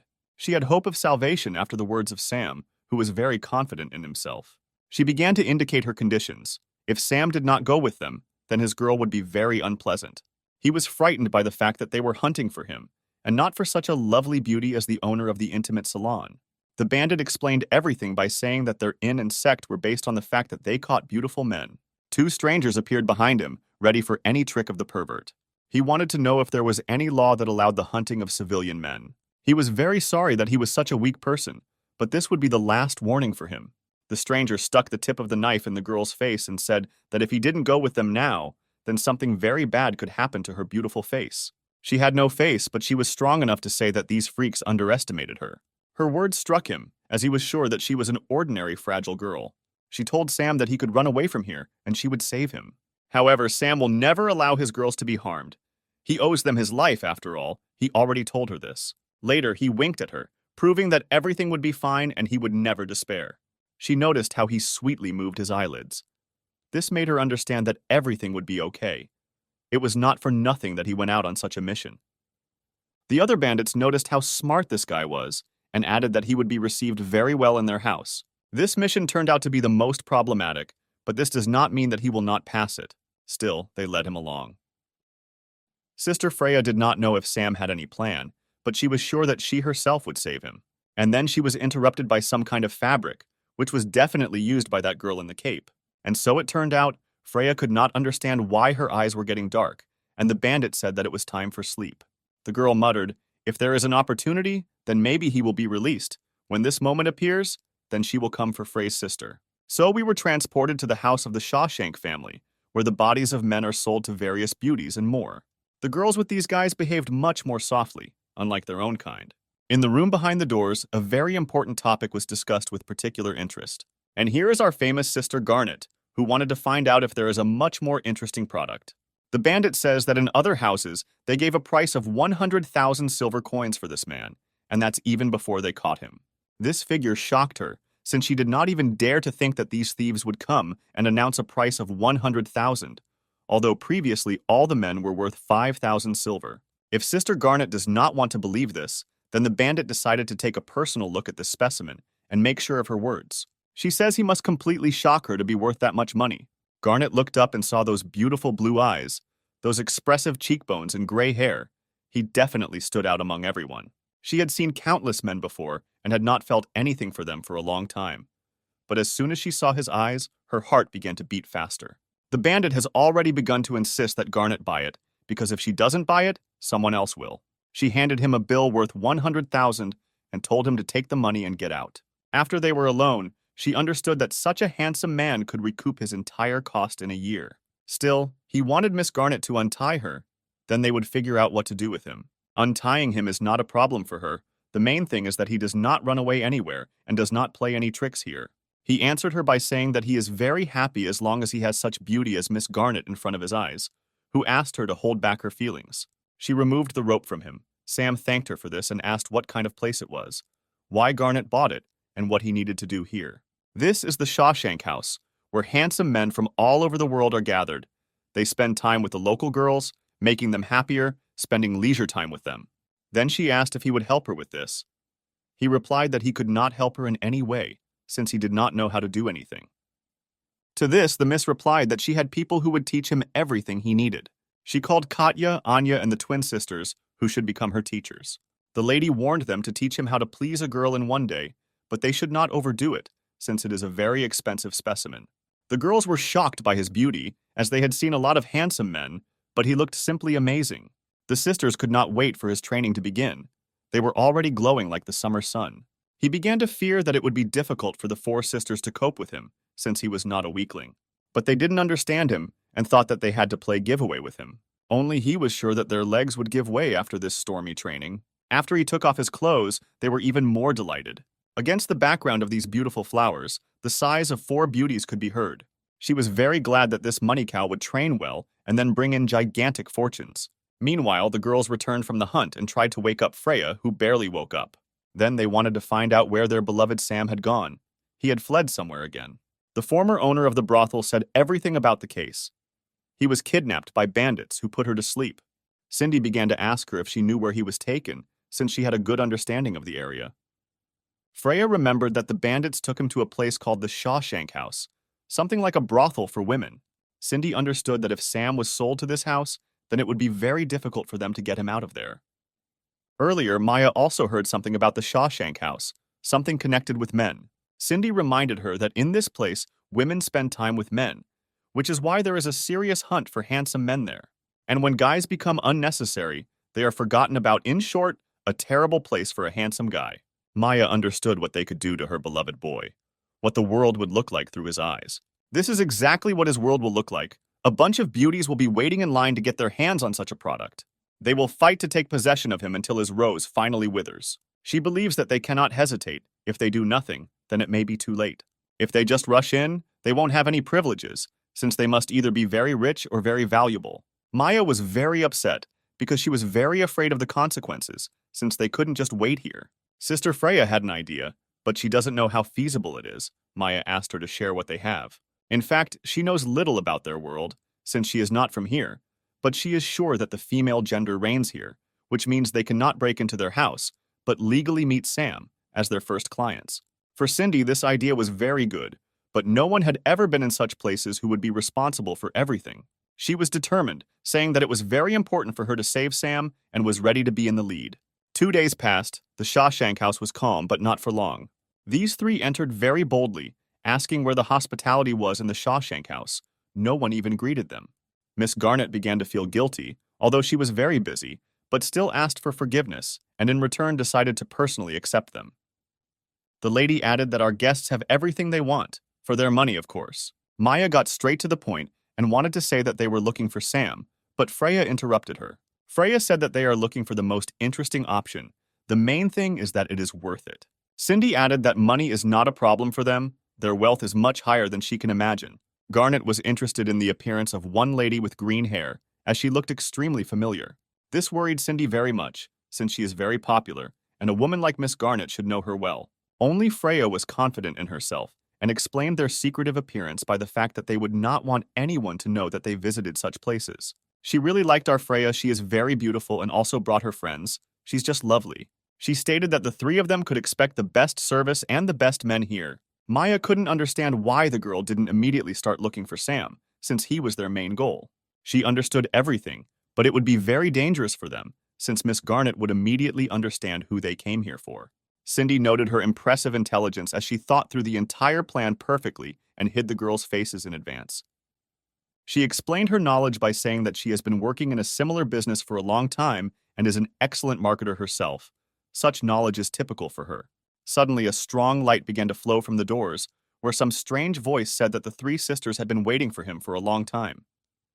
They were brought some kind of muscle man who was much bigger than they imagined. She asked him to stop because the product was of terrible quality. Then some wolf came out, a handsome one from the western regions, who was much more brutal than they expected. And you brought some kind of flabby dog. Freya was indignant. Here they are definitely looked down upon. Suddenly, she began to apologize to her friends for stopping them in the middle of a trip in such a terrible place, adding that this Shawshank house was not worth its enthusiastic rumors. Bad service. She asked them to stop, since they had a newcomer who was the best in the whole city. If they were interested, they could stay. The heroines initially said that they were only interested in the best goods. Money is not important. Show the most valuable, Freya said. She led them to the very room where the golden boy, the most handsome here, was located. The girls entered the room where someone very familiar was waiting for them. This is him. Our hero came out after a shower, and he wondered if there were new clients. This time he makes a promise to Miss Garnet that he will please them. As soon as he looked back, he saw his beauties and said that they could feel at home. So they found him. 3 beauties were already standing in his room and saw how well he lived here. Garnet warned him that these clients were very important to them, so he had to give it his all. He immediately understood everything and tried to drive her away, saying that he could handle them on his own, and she could go. Then the handsome man slammed the doors loudly so that no one would hear anything. From that moment on, he began to understand that the girls would be very angry with him for not even trying to escape. And so it turned out, they were burning with rage. Some were shaking their fists, others were baring their teeth. He was immediately pressed against the wall, which frightened him greatly, as he was anticipating the taste of this pain that awaited him. Maya was ready to strangle him for not even trying to escape from here, although they were so worried about him. For Freya, it wasn't so important to punish the scoundrel. She wanted to know why he didn't even try to escape. In fact, he would not want to be here. The whole reason is that he is physically unable to free himself. And the reason for this is the giant guard of commanders and generals. He is not able to hurt any of them. For Cindy, they did not pose any danger to her, since she was fully aware of the abilities of these shrimp soldiers. With such strong beauties, it will be easy to win, but there is still something that prevents him from leaving here. Cindy continued to not understand the hero because she thought that he no longer wanted to go anywhere. This cannot be. He really wants to leave here. He needs to destroy all the seals. But it's not a matter of wanting at all. The fact is that handsome men like him are exploited as a commodity, and there are a lot of them, so you definitely need to take them with you. Maya understands that a man can never be equal to a woman, and they cannot carry such a gigantic burden on four humps. Yes, May is right, but Sam has already come up with a clever plan that they can only do this night. Until night falls, he simply must serve such welcome guests to pass the time. Freya did not agree, since they spent so much effort to save him, but he wanted to fool around. They don't have time for nonsense. Maya decided to interrupt her, since she was not against such a good offer from the hero. She said that they still have a lot of time to sort everything out. Cindy didn't mind either, since it would be an ideal opportunity for them to take a break before a difficult task. Everyone agreed, which means the owner of the brothel can no longer refuse such a tempting idea. In addition, Miss Garnet can eavesdrop on them behind the door, which means they must make characteristic sounds, otherwise it may be suspicious. He began to shout loudly, which of the three guests would be first. Let's choose using rock, paper, scissors. The girls agreed to the proposal and decided that the one who wins will be the first. The first round began. Only 2 people participated in it. Freya won. The girls said that Cindy doesn't play, so she will be last, and here are the rules. Only now she is not so stupid and climbed on him first, which made the girls shout at the top of their voices what a cunning friend they have. She is ready to use him until the evening, until he runs out of steam. There were also those who were not happy that Cindy was alone with him for so long. Sam did not see any problems, since everyone will have their own share and there will be a place for you, Maya and Frey. Suddenly, he decided to use a strange technique that turned from 1 to 3. The girls were amazed by this. It turns out they expected this from him. Cindy had already jumped on him and was expecting all the best, which is exactly what she will get. She asked him not to force them to be lazy. They should work to the maximum of their capabilities. Finally, Garnet heard the sweet voice that foreshadowed the beginning, and she also understands that the boy can bring her a lot of money this evening. So he finished with them, but soon night was approaching. Just the time had come to make an escape. He told the girls that they could begin to carry out our plan. Maya did not understand anything and immediately thought that Sam had not had enough and decided to start all over again, all the maintenance. He understood this well, but they already need to start escaping. Everything is according to plan. They need to end with vulgarities. Cindy said that some people still can't get over it, alluding to Sister Maya. Free asked Sam what his true plan was, what he had in mind. He started to get dressed and said when they started their escape, she would make sure that their escape would be great. After his words, for unknown reasons, he began to whistle loudly. When suddenly the birds began to sing outside the window with their magnificent voices, our head of the house became very restless from this. Such a girl constantly has her head filled with all sorts of thoughts, as if everyone wants to disturb her, and she is preparing for every blow in the back. In one of the chambers where the guys were pleasing their clients, noise from birds was also heard. This guy heard a strange whistle. He knew that the escape had begun, so he had to run out. In one room, a girl vehemently mocked the handsome man because she wanted to listen to the cries of agony, how she spent money on this. He also heard a loud whistle. He recognized it and knew that their rescue would soon arrive. She began to beat him with more fury in order to hear the sweet cries that made her so happy. But he no longer wanted to tolerate her. The day had come that everything would change, and women would no longer be able to mock them. She didn't like the way he muttered under his breath, since now was not the time to be insolent to women. As soon as she said this, he threw her into the wall with all his strength and hatred. She couldn't understand why her body was getting so heavy, why she couldn't use the strength bestowed by God. The fact is that the poison with which he smeared his lips began to work. Sam is a genius. He succeeded everywhere. She, crawling on the floor, tried to stop him. Since he was her property, she bought him, which means he belongs to her. Only today has come the day when they will cease to be property, they will be free. So they arrived in some strange basement. Sam brought them here. Cindy couldn't understand why they couldn't escape from here, since it was the perfect place for a silent escape. As soon as she looked deeper into the basement, Freya saw something strange. In front of them stood a crowd of handsome men who saw Sam and began to call him commander. As soon as everyone noticed him, they began to shout in unison.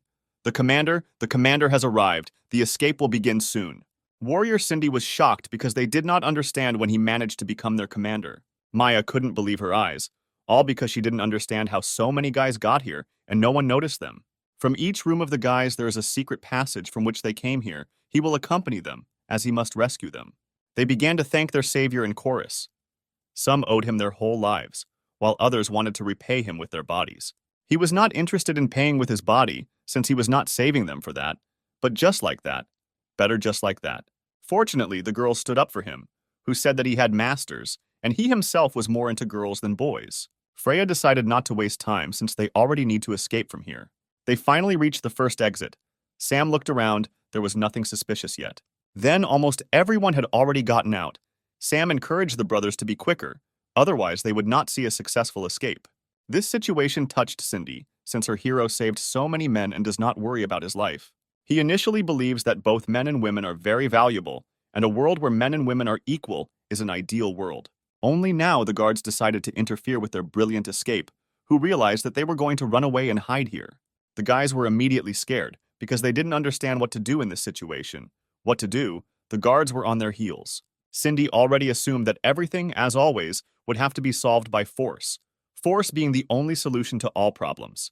For the second time in her life, May agreed with Cindy that they would have to fight even if Sam's plan was completely perfect. Only now he himself decided to destroy everything by deciding to surrender without starting the battle. Why does he do this when he almost escaped? The girls couldn't believe their ears. Was he really joking? They shouted. But Cindy considered this moment very touching. He had already thought about this situation, but still wanted to talk to the general of the guard.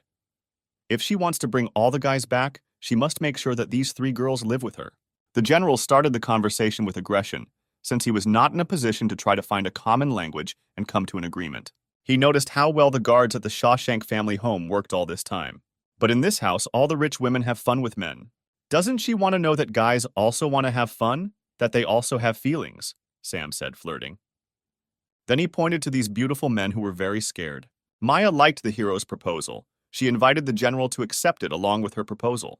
Cindy didn't mind either, since partly they might benefit from it, since they would have to go to the trouble of taking action with such little guys. The girl asked them not to be so arrogant, and there was no way they would be able to make a good impression. The faces of the rest of the guards turned red. They liked this proposal, since they themselves loved to have fun with the boys. The girls clearly hit the nail on the head, as their words began to worry the general greatly. This was a great opportunity for them, since no one would give them anything for their capture, and during the entire time they worked for several months, no one escaped.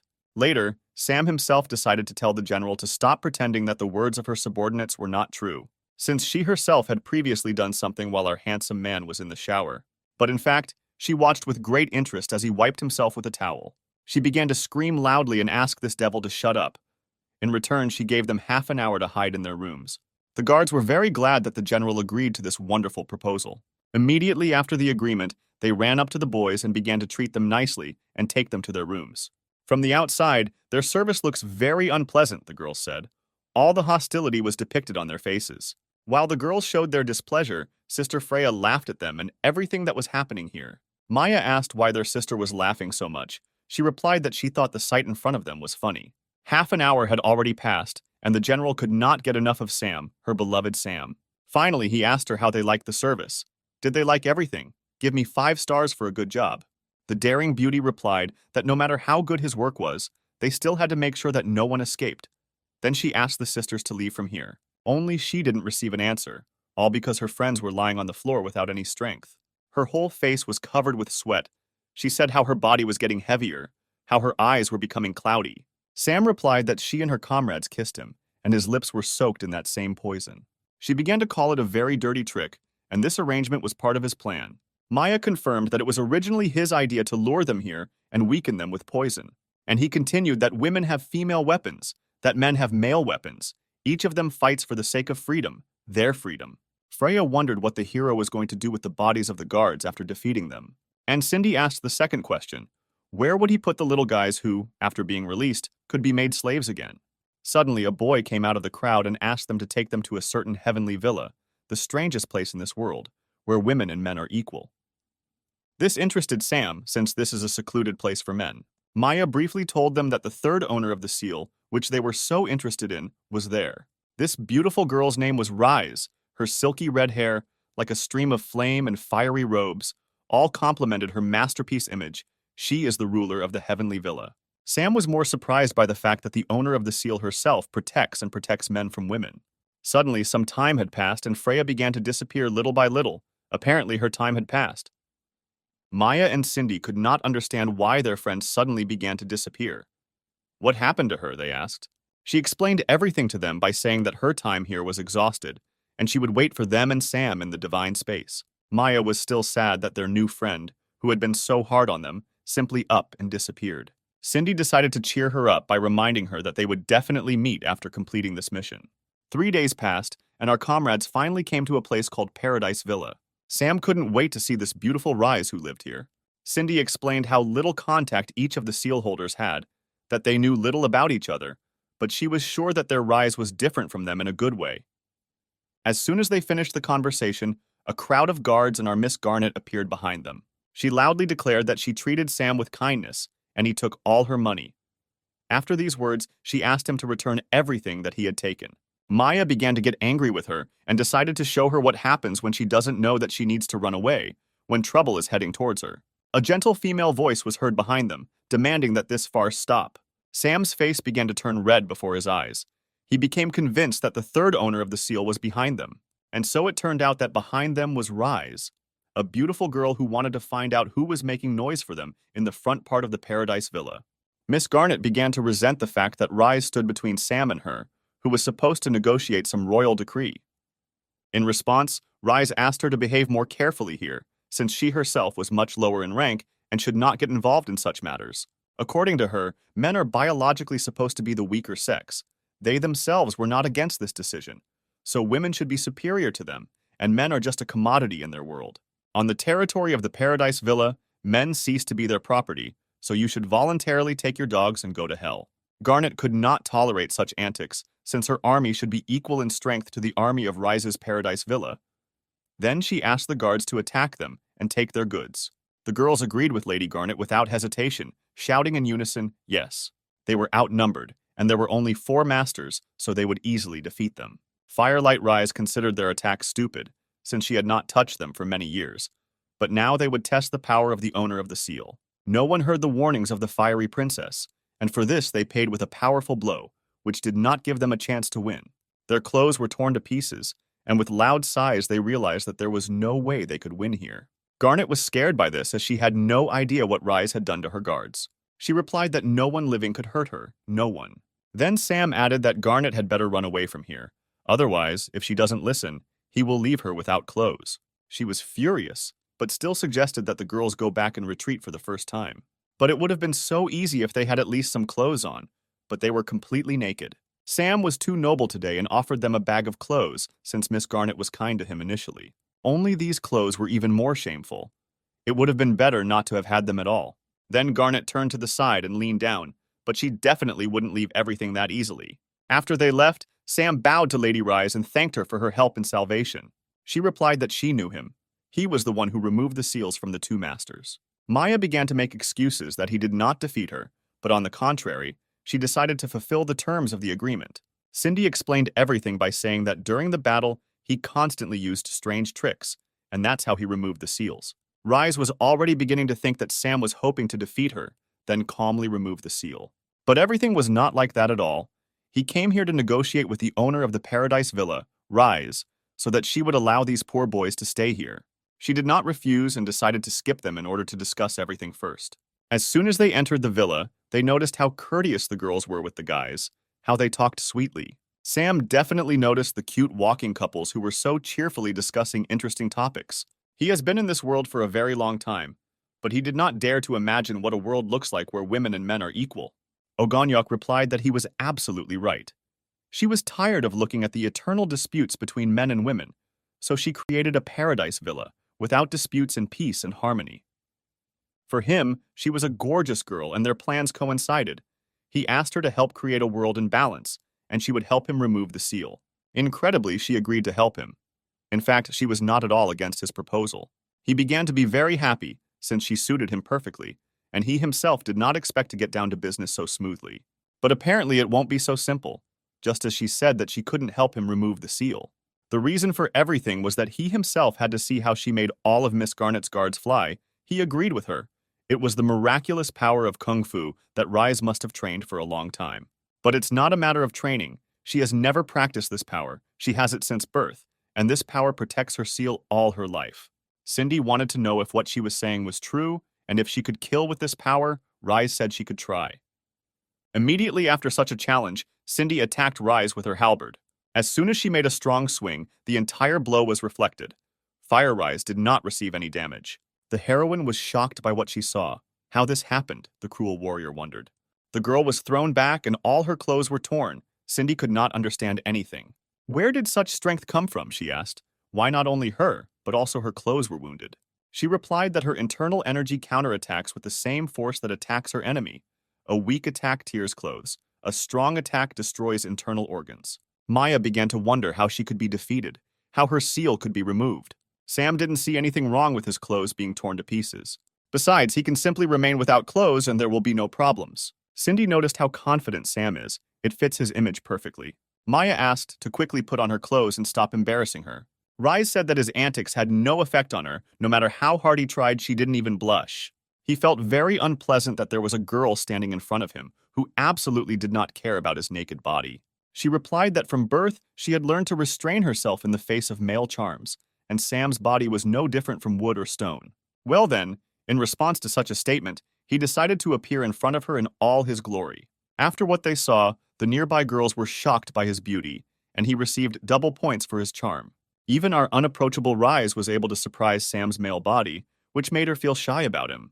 He noticed that this trick worked on her. This is his opportunity to strike. The handsome man gathered all his will into a fist and pointed it straight at the fiery princess. Her shield received a crushing blow from male beauty. It felt like this attack would be able to cause some damage to Rise. But she indifferently said that no one would ever be able to touch her. This power does not allow her to do this. I wonder how happy she will be if she can touch a bird or a cute animal. His confidence is off the charts. He is not afraid of the consequences. He hopes that everything is possible, even to remove this power. Incredibly, his fist almost passed through the impenetrable defense of the beautiful Rise. This shocked her. She had never seen this. Her incredible defense surpassed everyone, and here some man could break through her. Cindy also saw this. This guy can even do this. Is he really so omnipotent? Sam himself was delighted with what he saw. He asked if she felt that he had succeeded. It was only after these words that he was thrown far, far away that his scream could be heard throughout the entire heavenly villa. In one of the houses, the girls asked God to give her a man who would like to live with her, with whom she would be happy. When suddenly our hero fell into her house, which greatly frightened the girl. He was completely naked. The fall was in great pain, but he was confident that he would soon succeed in achieving his goal. The girl looked around and saw a handsome boy who was lying right under her nose.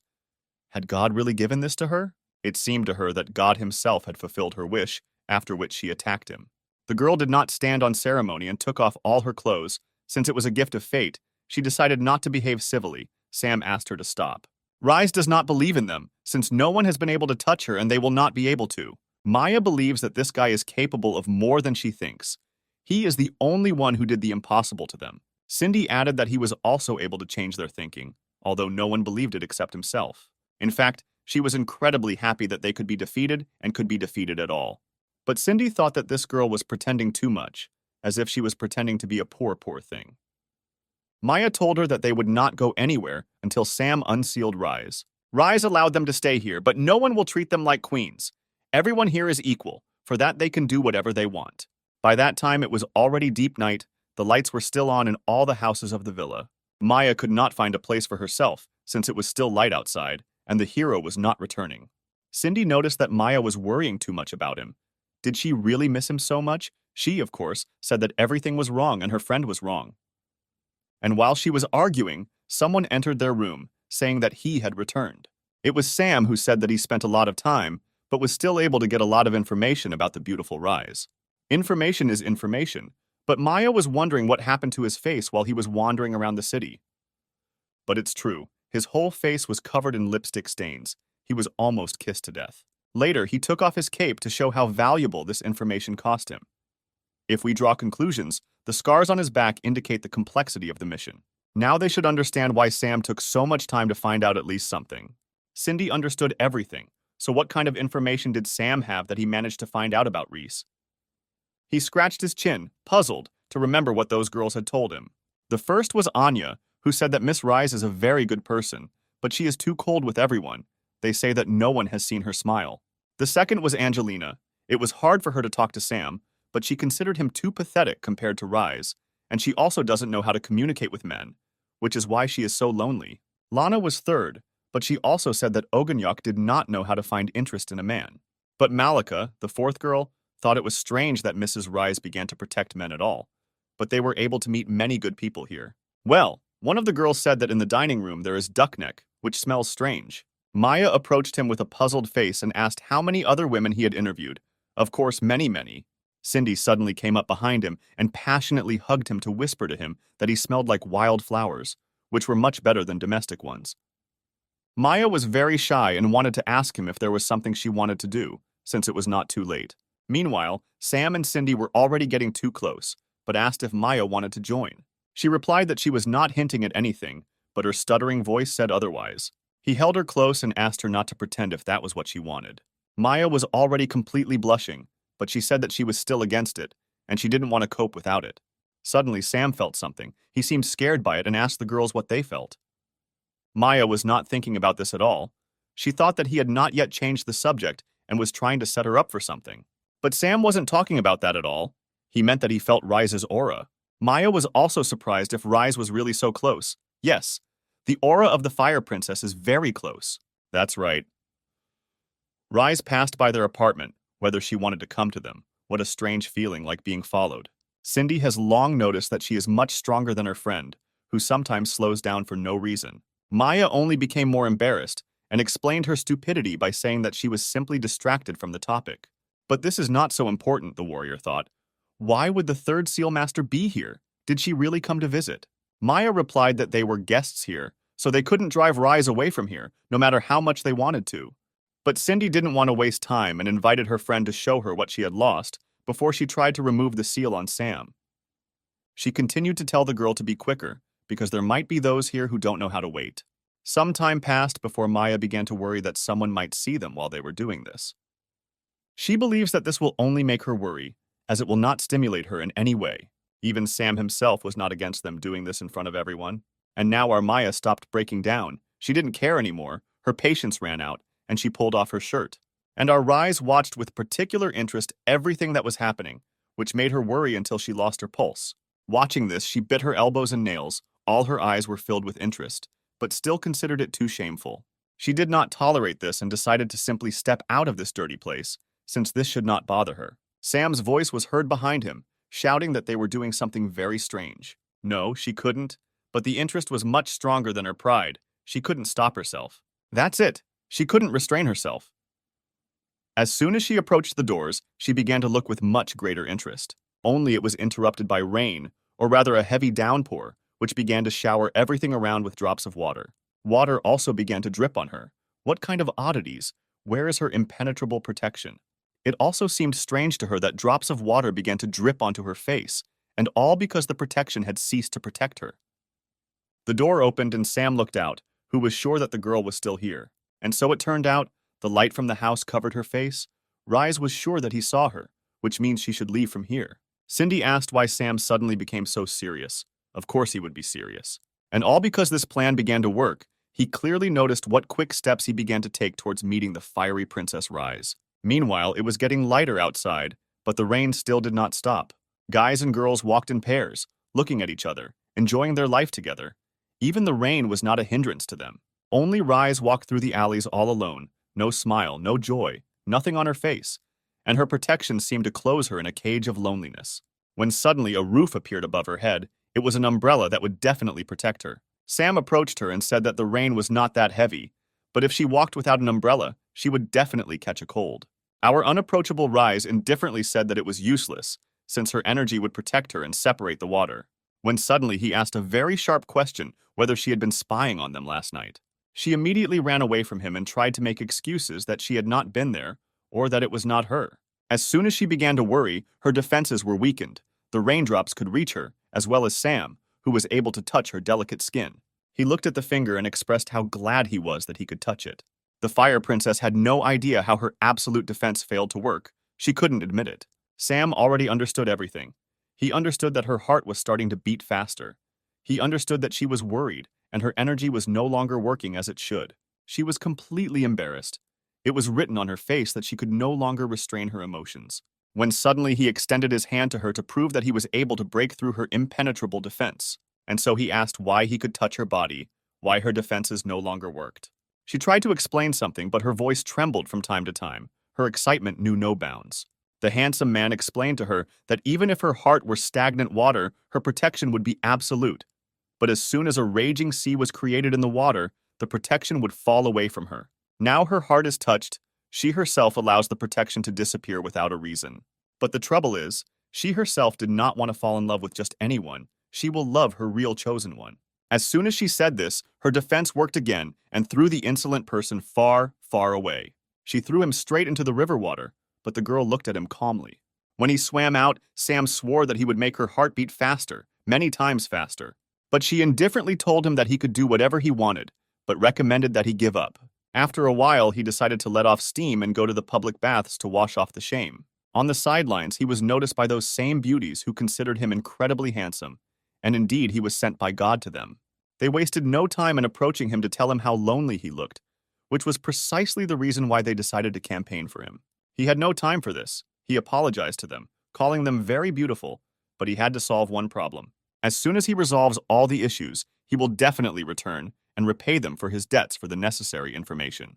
They sighed with delight, since he can reject such beauties when they approach him. Suddenly he remembered something that he really wanted to know from them. They were very happy to see him here. If he wanted, he could always come to them. Sam said that they don't have to worry, he will definitely come again, but he needs to know when their master Rise takes a bath here. Several hours passed when our beloved fiery beauty came to the baths and slammed the doors. She tasted the water and immersed herself in the water. Spreading her arms wide, Rise began to take a bath. Today was the strangest day because water dripped on her, and this guy touched her, although no one could do this before. He couldn't leave her head. She thought about him all the time, but she tried to forget him. As soon as she took her attention away from the hero, a silhouette appeared under the water and approached her. As expected, the only one who could be here was Sam, who met her here too. As soon as he got out of the water, she began to cover herself with her hands and ask how he got here, why he was underwater. He replied that he had been here from the very beginning, and he was hiding underwater to get to her. She asked him if he always hides under the water with strangers and shows off naked in front of them. Sam believes that he has every right to be here, but he didn't expect that she would not only wash herself, but also try to forget about him. She was killed by these words. Rise asked him to shut up, since his words were not true. The handsome man in this form asks her why she is trying to drive him away from here. Is it really because his body excites her so much?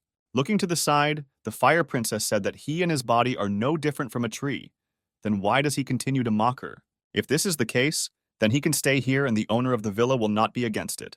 She confirmed his words, saying that he could stay here until he got tired of swimming. Then he asked why Miss Reese did not look at him if she was not at all worried and excited. With all her might, she tried to look away from him and say that there was nothing to look at him. There was nothing like that in him. It was then that he came closer and cheekily asked a short question whether everything was exactly like that. He couldn't agree with her, since all the other girls said that he was a real handsome man. As soon as she looked up at him, she struck her first blow and threw him aside so that he would never come to her so quickly. Only someone managed to catch him, some girls who came to his aid. She was shocked. She saw someone she knew and was surprised that they were there too. Incredibly, it was Maya and Cindy who decided to help their friend achieve one unapproachable princess. So, she doesn't think that the three of them will be able to pass her flawless aura, even if they unite. The one-eyed warrior believed that the girl was absolutely right. They believed her. And in fact, Rise is not their target. Their target is someone of a different gender. Their target was Sam, in front of whom they stood and began to pull off their towels. His eyes narrowed in surprise, all because he didn't call them, but they came to help. Cindy told him that only with their help could he destroy the wall to this lady's heart.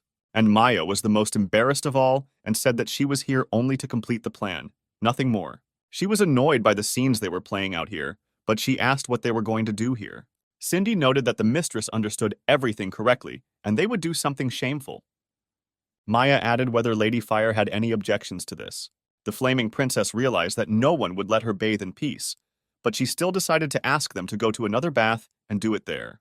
The warrior, pulling off her towel, says that in Rise's eyes they are just dead trees and stubborn stones. Maya confirmed her words and asked if this sight somehow bothered the unconscious master. For her, this method of provoking the generals does not work in any way. Whatever they want, they can do it. Since everything is so, then she can open her eyes and take in this sight with all her eyes. Maya could no longer find a place for herself to start the process as quickly as possible. Then she asked who would be first. Sam replied that it was easy to handle too. He had no experience in this. Rise couldn't believe that this was possible, but it was true how he was going to do it. The handsome man replied that you should never underestimate human potential. She was very embarrassed. She looked at all this. Her face was constantly turning a little red, and the sounds in the background were heating up the situation. Then these sighs and gasps worsened. They sounded even more often, even more vulgar. Cindy and Maya began to scream louder, the mooing becoming a melody that turned her on like a machine. In the moment she only felt worse, she heard it all. Her innocent heart could not allow herself to look at it. In the back of her mind, she was thinking about how her body felt strange. It was all because she was looking at it and could barely contain herself. But suddenly she remembered that entering a sleep state in music makes her equanimous to everything, which can save her. After these thoughts, she shook her head and sighed heavily. Still, she was able to enter a trance. Her eyes became empty. Her face did not blush for no reason. She became completely calm. Sam was worried that Sister Rise had become so imperturbable in a couple of moments. Would they really not succeed, he was afraid. Cindy kept telling him that he could be afraid of nothing, just let him continue with it. Maya reminded him that they were only here for one thing, to break Rise's wall, to free her from the bars that kept her locked in alone.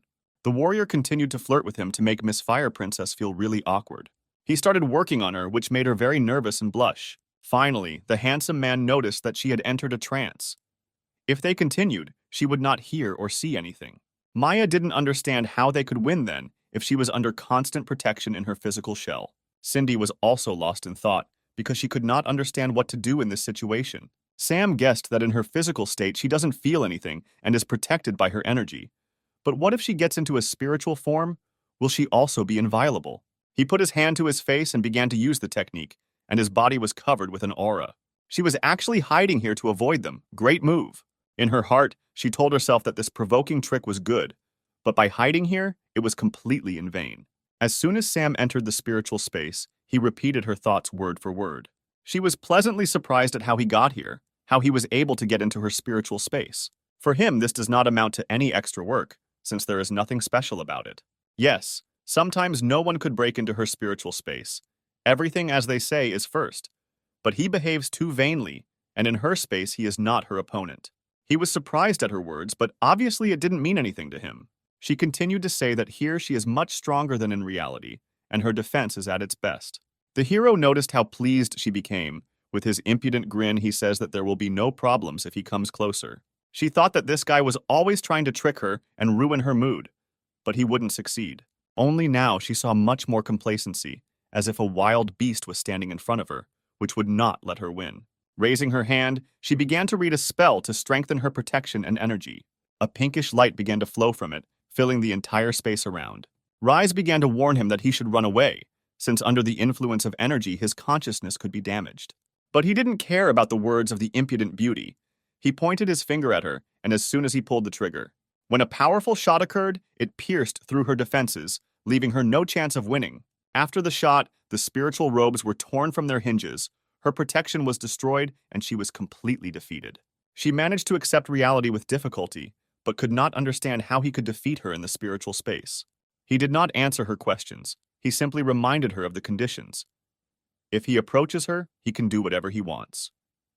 Reyes asked him what he would do with her. Her voice sounded abrupt, as if she was anticipating only one thing. With great reluctance, she nevertheless agreed. The hero began to approach her. He also abruptly reminded her that he just wanted to end everything, nothing more. There was a battle of contradictions in her head.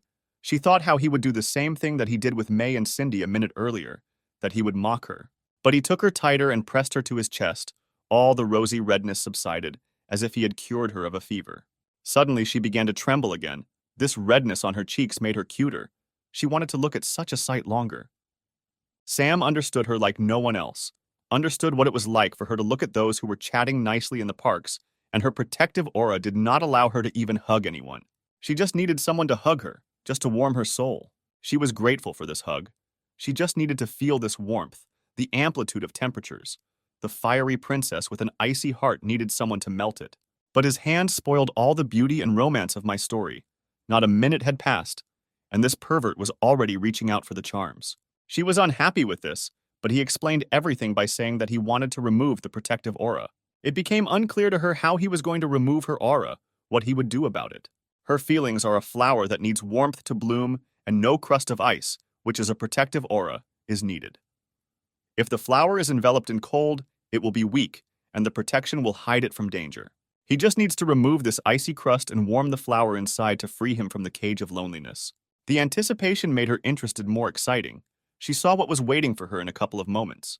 With a snap of his finger, Sam conjured a bed in her mental space that would help in destroying the aura. Sam took off his robe in order to be fully prepared for the opening of the third seal.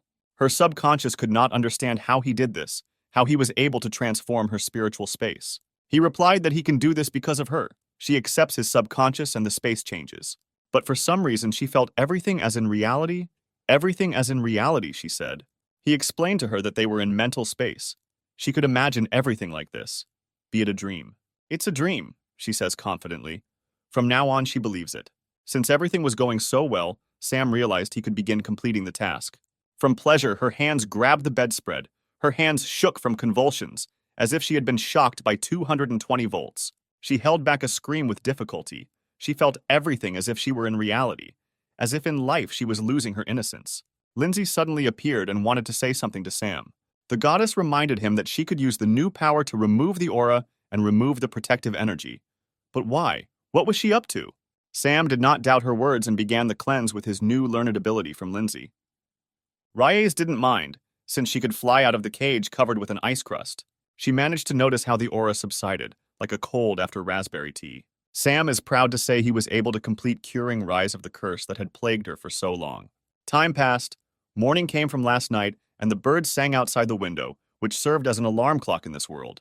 Under the rays of the sun, with a heaviness in her head, the beautiful Rise raised her eyelids, feeling the summer breeze.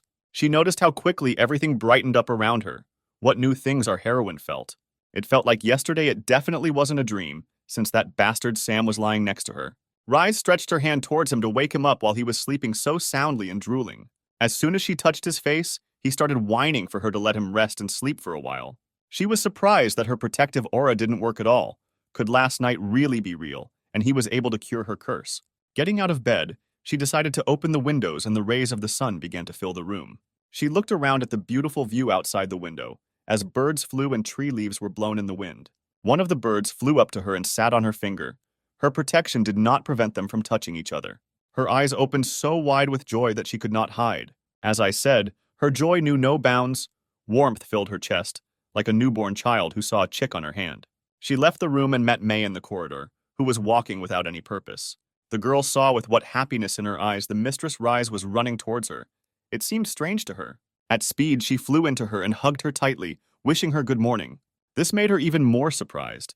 No one had seen Rise like this before, but here she was so happy. She began to throw herself at everyone she met. All the maids were hugged and each one said good morning. Maya still didn't understand anything, but she guessed that it was all Sam's fault, who had brought her to this. After such thoughts, the culprit of the incident himself appeared behind him. He told her that she had lived for many years without the warmth of an embrace. Today was her holiday, in which she would make up for lost time in one fell swoop. Rise didn't pay attention to what was in front of her nose. She ran to hug everyone in the heavenly villa. During the collision, the maid spilled water on her and began to worry about what she had done, for which she apologized to her. But Rise had no desire to scold the poor court servant for this. She was encouraged that her protection did not protect her from the water. While she was admiring, she didn't even notice how Sam pressed against her back and said that it would be difficult for her to get used to the new. These hugs began to excite her, but she asked to let her go, to stop pestering her. But he was not going to back down and reminded him that night she gave him her word that he could do whatever he wanted with her.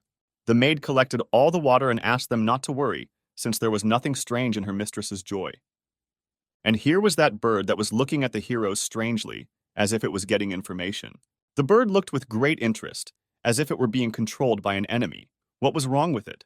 A strange bird took off into the sky and flew along the forest, rushing into nowhere. But not her. The bird flew up to Miss Garnet and began to chirp something to her. She was clearly listening with interest. The bird told her everything that she had seen, and that the fiery princess was no longer cursed by this monstrous power. From now on, the owner of the male brothel was not going to feel sorry for them. Meanwhile, in one of the rooms, Rise's sighs and gasps are heard. Our hero just can't get enough. She just woke up, and already in such a depraved position, she is waiting for her savior. He looked at her hungrily, saying that she had previously not let him near her, but now she was lying under him. She gave him a choice. He can get lost if he doesn't want to, or let him get on with the job in silence. The handsome man pressed her to him and began to speak tenderly in her ear. He will make up for her lost 10 years of loneliness. When suddenly their pleasures were interrupted by Cindy, she apologized and wanted to tell them something. Out of shame, she was struck by lightning. She didn't understand whether it was really their tradition to enter a room without knocking. The warrior replied that half of the entire house could hear them, so why should they be embarrassed? This news left her completely unconscious. Shame and shame on our innocent Riza. Sam asked what else Cindy wanted to tell him, why she burst in so suddenly. She replied that those troublemakers from the Shawshank house, those same people from Miss Garnet, came and wanted to see the two of them. The hostess was indignant at how they dared to brazenly come to her villa and make their own rules here. Now she will definitely show them. The one-eyed warrior was not against Rise going to the showdown, but first she had better get dressed. These words embarrassed her greatly. She blushed all over but could not answer. At that time, there was a crowd of guards at the entrance to the villa, who were clearly not here with good intentions. Garnet prepared herself for victory and ordered Riza to get out of here. Our fiery princess came out of the gate to meet them, accompanied by the clicking of her heels, reminding her that she had just recently spared her. Well, Lady Garnet hasn't learned anything since the last time, which means she came here to die.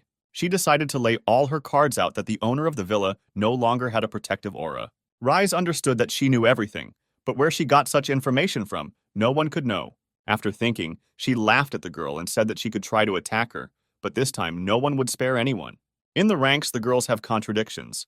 Maybe Garnet's information is not true, or Rise is lying. She saw how her girls began to be afraid, and she decided to loudly declare that the girl was trying to scare them. If she could attack them, she would certainly do so and resolve the issue with them. The guards also attacked her. They did not even doubt her words, since Garnet promised to return all the men back.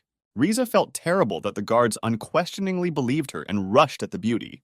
Suddenly, Sam appeared from the shadows, blocking their path to the mistress of the villa, saying that Sam would not be able to attack them all, but could leave them without clothes.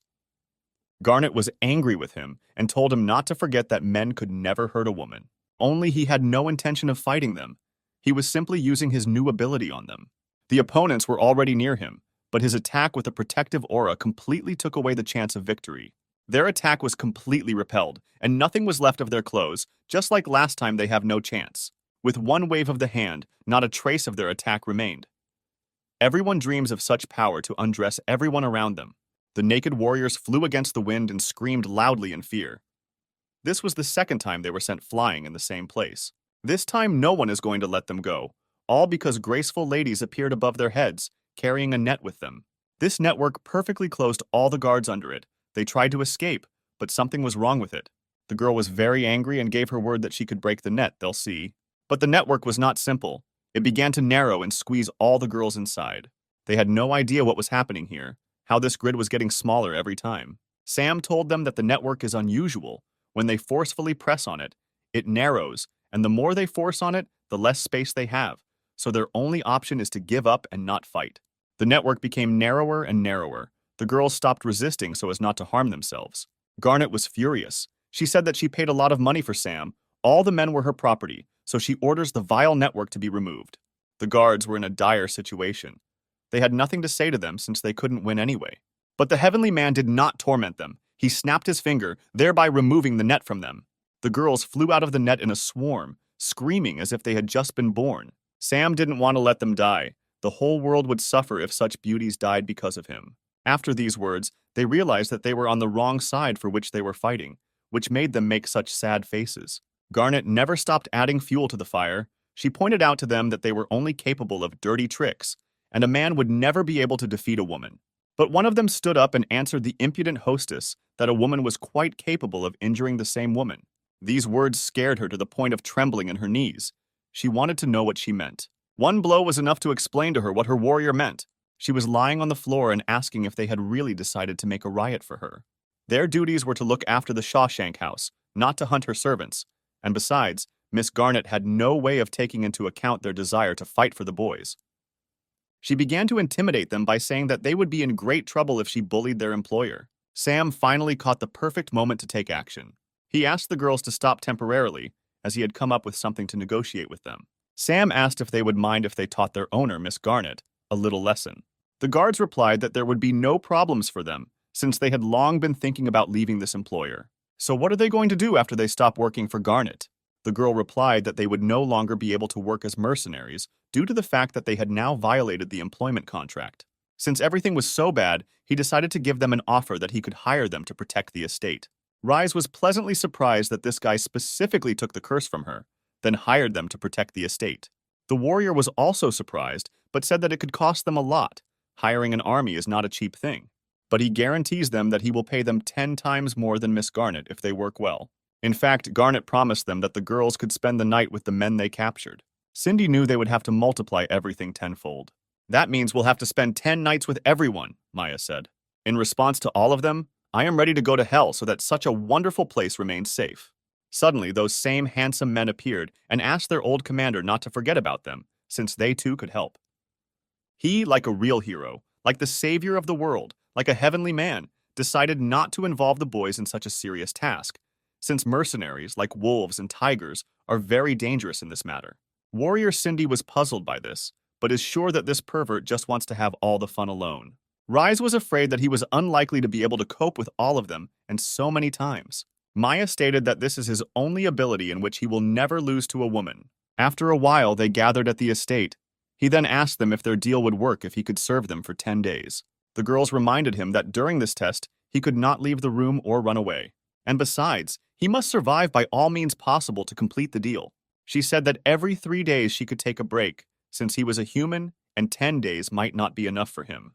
This proposal seemed interesting to him, but how would they divide these days? Something like installments. In any case, he and his sisters will use it for all 10 days. He will not escape from this. He said that he did not have time to rest between this. He would do everything in these 10 days. Since everything is so, the mercenary agreed to this with a strange grin on her face and was preparing to announce the beginning. The start was announced. She raised her hands and said that the girls could start rewarding. The girls could not find a place for themselves and began to take off their rags, showing off their charms. They began to argue. Everyone wanted to decide who would be first with him. The head reminded them that they would spend 10 days with him. This time was quite enough for everyone. Only this cunning mercenary decided to be the first and attacked him while no one expected it. Standing outside were Maya and Rise, who heard all the shouting about how cunning their chapter was, why it had to be the first, and the like. Rise had not yet stopped fearing that Sam would actually be able to cope with everyone. Cindy wasn't afraid for him because he was doing this not only for himself, but also for them, so they didn't have to worry. At this point, they can just wait and see what might happen to him. 3 days passed. Maya carefully tried to listen to what was happening inside the room. She didn't hear anything. It seemed strange to her since earlier there had been constant screams. When suddenly Cindy came up to her and touched her, greeting her, which scared her so much. Rise was also with her. The warrior offered to go inside since everyone was so worried about their beloved Sam. Maya was embarrassed and thought that it was better for them not to go there, since it was a bad idea. The fiery princess said that she herself was also very worried about the hero. Her heart was not at peace. She finally reached out to the door to push it open. The bandit queen looked around inside and wanted to see Sam, hoping he was okay. Inside, there were a bunch of bodies of mercenaries lying like corpses, unable to move. And here comes Sam, who was at the full peak of his strength, saying that, on the contrary, these guards were not enough to serve him. They could barely contain their delight. Maya wanted to say something, and her emotions were running wild. Rise and May walked towards the bed, and Cindy took a moment to push them towards him. The girls flew into Sam's arms, and behind them stood Cindy, pleased with herself. The handsome man began to wonder why they were here. What was the matter? What brought them here? The former queen explained that they thought something had happened to him, but since everything was fine, they were leaving. Sam was already getting bored, and they could make a campaign for him, so they better not leave. Cindy began happily taking off Rise's clothes in order to be ready for what was to come. Sam, however, gave the basic phrase that wild flowers will never be more fragrant than domestic ones. Cindy had said the same thing earlier. A lot of time passed. The day came when everything was supposed to end, and at that time, a maid approached the room. She wanted to bring food. When she opened the door, a terrible hand reached out, asking what happened and with whom. The girl was very frightened by this. She already thought that she had fallen into a nightmare and someone would have pinched her. This monster turned out to be a completely exhausted Sam, who completely dried out while completing the deal. The maid was so scared that drops of sweat were already falling from her like Swarovski crystals from Kim's dress. His skinny arm reached towards the food tray to eat all he could. Then he began to greedily gobble up all the cooking she had brought. She would remember this day for a long time. The hero ate everything with such pleasure that there was no tray left after all. He had spent too much energy. It must be restored. Rise approached him and told him to make a decoction of ginseng, deer antlers, and tiger penises, all of which would give him a lot of energy. Maya and Cindy came after her, who with their chests wide open began to tell how he would suffer again. Suddenly a frightened beauty ran up to them, shouting that everything was bad. She asked with great interest what had happened there while she was busy. She said that they had guests in the villa. Rise replied that there was nothing special about it. She would immediately meet the guests.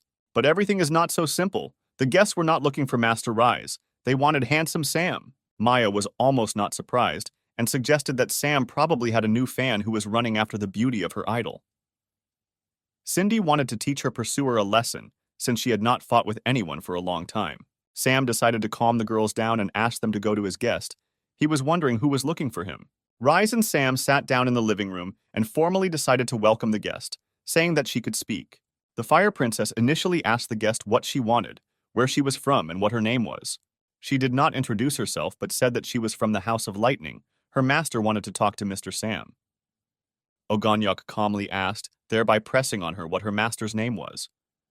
She stated that Miss Rise should know her owner well. Her name was Ding Dong. This name made the hero laugh very much. In part, he even considered it a little cute. Rise explained to him that this girl with a funny name is the last keeper of the seal. This greatly frightened him.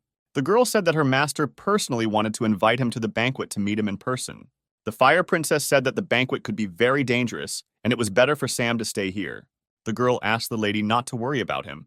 If Master Ding Dong wanted to kill him, then she would have had enough strength to do it long ago.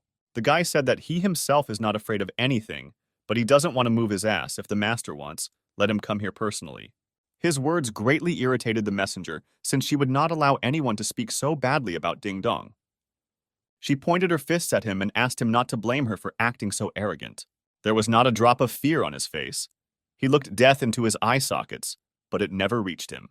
As soon as the student approached Sam, Cindy's halberd appeared out of nowhere. Maya came for her, and together they stopped the crazy fan of Master Ding Dong. The warrior said that she should not have attacked the master under their noses. Maya added that 100 years would not be enough for her to achieve the same strength as theirs. She was not happy that the three great masters took the side of a man. This is a real shame for women. Cindy told her threateningly that she would only understand them when she felt herself in the shoes of these pathetic men. Sam asked them to be calm, to say that her master could come with him in person, but he himself would not go anywhere. She took a strange seal in her hand and began to read a spell to activate it. This seal was sent to her master Ding Dong and burned in her hands. The letter slowly smoldered, and the student said that Ding Dong agreed to a meeting, and they could wait for her for 3 hours. Rise asked how her teacher could be here in 3 hours when her home was thousands of miles away. The lady replied that with her strength it is impossible, but Ding Dong's cultivation is at the level of royal transformation, and this is head and shoulders above her. The handsome man was already completely desperate, since he had to sit here for 3 more hours. The rest could rest, and he would wait. 3 hours have passed, not a cloud in the sky. Everything is still clear, but it's nice to look at these hills and peaks against a blue background. While he was waiting for Mrs. Ding Dong, he had already fallen asleep, only she did not come to them for a personal meeting. But the messenger stood all this time and thought about the charm this guy exudes. Her interest prompted her to find out how much power this aura that oozes from him had. She put all her strength into the blow, but the terrifying power completely stopped her pressure. After repelling the damage, all her clothes were torn to shreds. Still, this power is amazing. Sam knew that she would try to attack him and put up a barrier just in case. Then he began to call her action very bad, since she attacked without warning. But he was not too angry. On the contrary, he offered her a cape so that she could put it on, since her master might not understand what was happening here. Suddenly, after his words, lightning struck the estate in the middle of a clear sky. This lightning was too sudden. Had the master already come to him? A beautiful woman with perfect shape appeared in front of them, her curves and beautiful face, and she was also strong. In the distance, she saw a student who was lying all disheveled under this guy's cloak. She did not like this view. She did not understand what had become of her messenger. Had she really come at the wrong time? The girl began to apologize to her master and say that it was not her fault, but that she did not understand everything correctly. Out of great excitement, she began to rise to her feet, but began to fall. She came across Sam's arm, on whom she fell, right on the bells. From hitting the steel balls, her head had to endure a lot of pain, which is what she complains about. Sam tried to hold back tears from the terrible pain, but asked her to get dressed first. The student stood up and began to explain herself for putting the master in an uncomfortable position. Ding Dong understood what power this guy could have. Otherwise, he would not have been able to defeat the three masters and remove their seals. But she herself would not allow him to take possession of her. The hero explained everything to her by saying that he had his own tricks to accomplish his goal, and he was used to being friends with girls and would ask her to help remove the seal. This interested her, but what would happen if she did not understand him and refused to cooperate? He doesn't see any problems in this, just as he himself can achieve cooperation, even if she doesn't agree. But she shouldn't complain about his rudeness later if he was so cruel to her. He began to create his first attack on her in order to remove all her clothes now. But this speed was surpassed by her. She was much faster and faster than the pervert. He couldn't believe his eyes that she was so easily evading every attack, so it wouldn't be that simple. Ding Dong analyzed him completely and revealed the secret of how he defeated the bandit Queen Mei, who was simply stripped in front of everyone. As soon as she realized his full power, she decided to pull off her already revealing dress to deprive him of his chance to win. She showed him all the charms with the words that he had previously seen a lot of women. He just had to say that she was taller than all of them. He no longer listened to her. His head was foggy, his drool was flowing like a waterfall. He was delighted with her beauty. Ding Dong noticed how he looked at her every curve, saying that she saw his flowing drool and asked her to surrender in order to give him more pleasure later. His face filled with redness that could not go away, and he was ready to voluntarily surrender to her beauty. The girls also felt strange. Cindy wanted to help the handsome guy, but Maya told her not to do anything. Meanwhile, Ding Dong began to attack with her beauty, charm, and charisma. But you can't take our handsome guy like that. He will never fall for a woman's body, especially in such a place. Immediately after this, he separated her soul from her body in order to fight on equal terms. The girls stopped worrying about him. They liked the way he outwitted her. The beauty was delighted that this guy did not fall for her charm and behaved so strangely. He asked her if she was joking that he would fall for her dirty tricks. Saying all this, he separated his soul. Again, everything became clear to her. He cannot hurt a woman in the physical body, but in the spiritual body he is quite capable of this. This is precisely why he uses this ability, and this is how he defeated the reckless Cindy. He should not have delayed with her. For this very reason, he asks her to worry about herself and not about others. His blow hit her in the chest, but it had no effect. The girl did not seem to feel its power. In one fell swoop, his strength was reduced to 0, and before he could understand anything, he realized that there was no chance to defeat her. A drop of fear ran down his cheek. He felt the anticipation of what would be waiting for him in a moment. She had already heard about this method of winning over girls, so she was prepared for it in advance. Ding Dong threw him away and shouted that he had better return to his body. He should not have expected that his soul could be returned to his body on their own. She is much stronger than any idiots who cannot train physical strength, since it is useless against girls, and in a spiritual state she surpasses even him. The Lightning Princess decided to attack him with her instant strike. But Sam was ready for this and put up an energy barrier to repel the blow. The attack of terrifying power almost destroyed the protective aura that was barely holding on and protecting him. He was glad that he was able to defend himself against the monstrous attack of this lightning monster. Ding Dong was pleasantly surprised by this, but she considered it weak since he showed the last ace up his sleeve. With one wave of her hand, she destroyed the barrier so that it shattered into tiny pieces. The game was over. She grabbed him by the neck, lifted him up, and told him to finally give up. In response, he only laughed and realized that even a protective aura could be destroyed by monstrous force. Because of his fault, 3 seals were broken. Worldwide respect for girls was weakened, which gave rise to many problems, and she is just here to solve them. The girls came through the door, clearly wanting to stop the cruel master Ding Dong.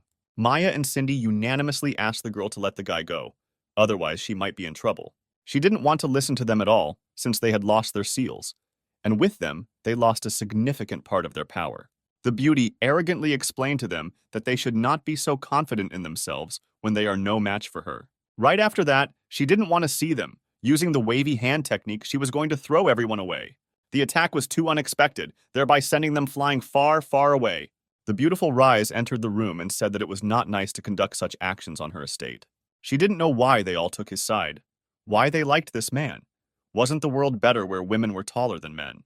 Lying on the floor, he explained that the equality of women and men, yin and yang, gives rise to justice, for which he fights. The Fire Princess was very pleased to hear this, but his little tricks would not work. Now he decided not to waste his time to agree that if someone wins, then the loser will fulfill any wish. She was especially interested in this, since she could make him a slave, and he would lose anyway. Only he had one more trick left, which in his opinion would definitely work.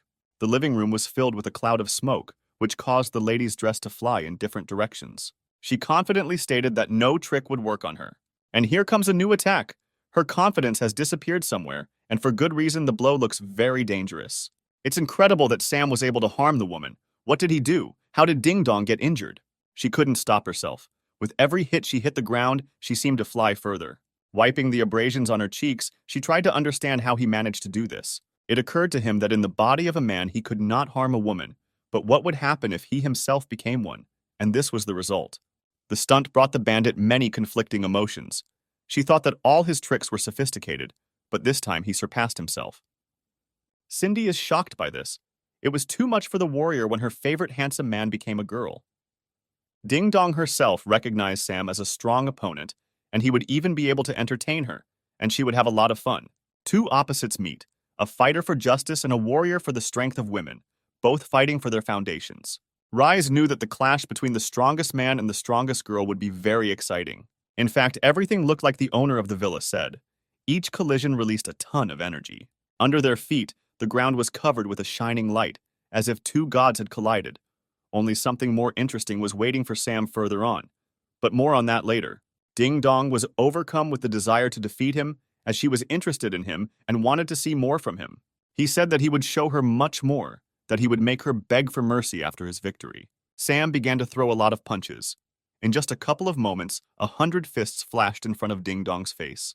There is no way this attack would work for her. She confirms this with her words and flawless parries. Only the hero still had some trump cards up his sleeve, which he was not going to spend much of his time on. The next attack went under the skirt of the arrogant master Ding Dong, who was surprised by the dirty trick. She is very worried about what the scoundrel was going to do to her, while she did not expect this at all. He moved closer to her, all because she was weakened and the attack was not completed. Sam reached her hand deeper and began to massage it diligently to achieve greater effect. The effect was not long in coming. Her whole body was shaking in convulsions, as if there would soon be an eruption. Removing his fingers, he said that he was still able to find a weak spot, even in such an unapproachable girl as Ding Dong. Only she was not at all happy with the way he was fighting and grabbed him by the hair, which Sam didn't like. She was outraged that he was acting like a jerk, so she wouldn't be able to fight, but she also had no right to lose. In response, the handsome man grabbed the lightning-fast princess by the hair just as she grabbed him. The fight became like a quarrel between children in a sandbox. They behaved like children. Together, they continued to fight, but from the outside, it looks like the girls are fooling around. Maya asked, and Rise calls this the battle of the strongest and the strongest. She had nothing to answer. Cindy was also disappointed, but it seemed to her that this is what normal girl fights should look like. They still didn't try to stop, as if they themselves didn't want to stop this horror. Sam thought only about one thing: how beautiful she is. And that's why he gives her the opportunity to use his services if she asks nicely. She looked forward to what would be waiting for her, but asked how he would treat her now. Instead of answering, he kissed her passionately, so much so that she began to forget herself, lying on the floor. The student was worried about the master, all because she saw who took her first kiss. She wanted to intervene in the battle, but Cindy stopped her due to the fact that this is a face-to-face fight and no one has the right to interfere. Riza felt uncomfortable watching how her beloved Sam wanted a real battle, but brought it all to one. Maya was not surprised at all, as if she knew him like the back of her hand, as if this was his fighting style. He wondered why she didn't resist him.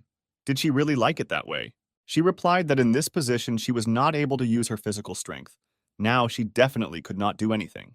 Everything led to the fact that she must give up, says Sam in female form. She didn't break down for long and agreed that with his dirty tricks, he was able to defeat her. How quickly she accepted defeat surprised him greatly, as she was very persistent in protecting her seal. The agreement of defeat made her agree to lose her seal, but she wanted to know how he would do it.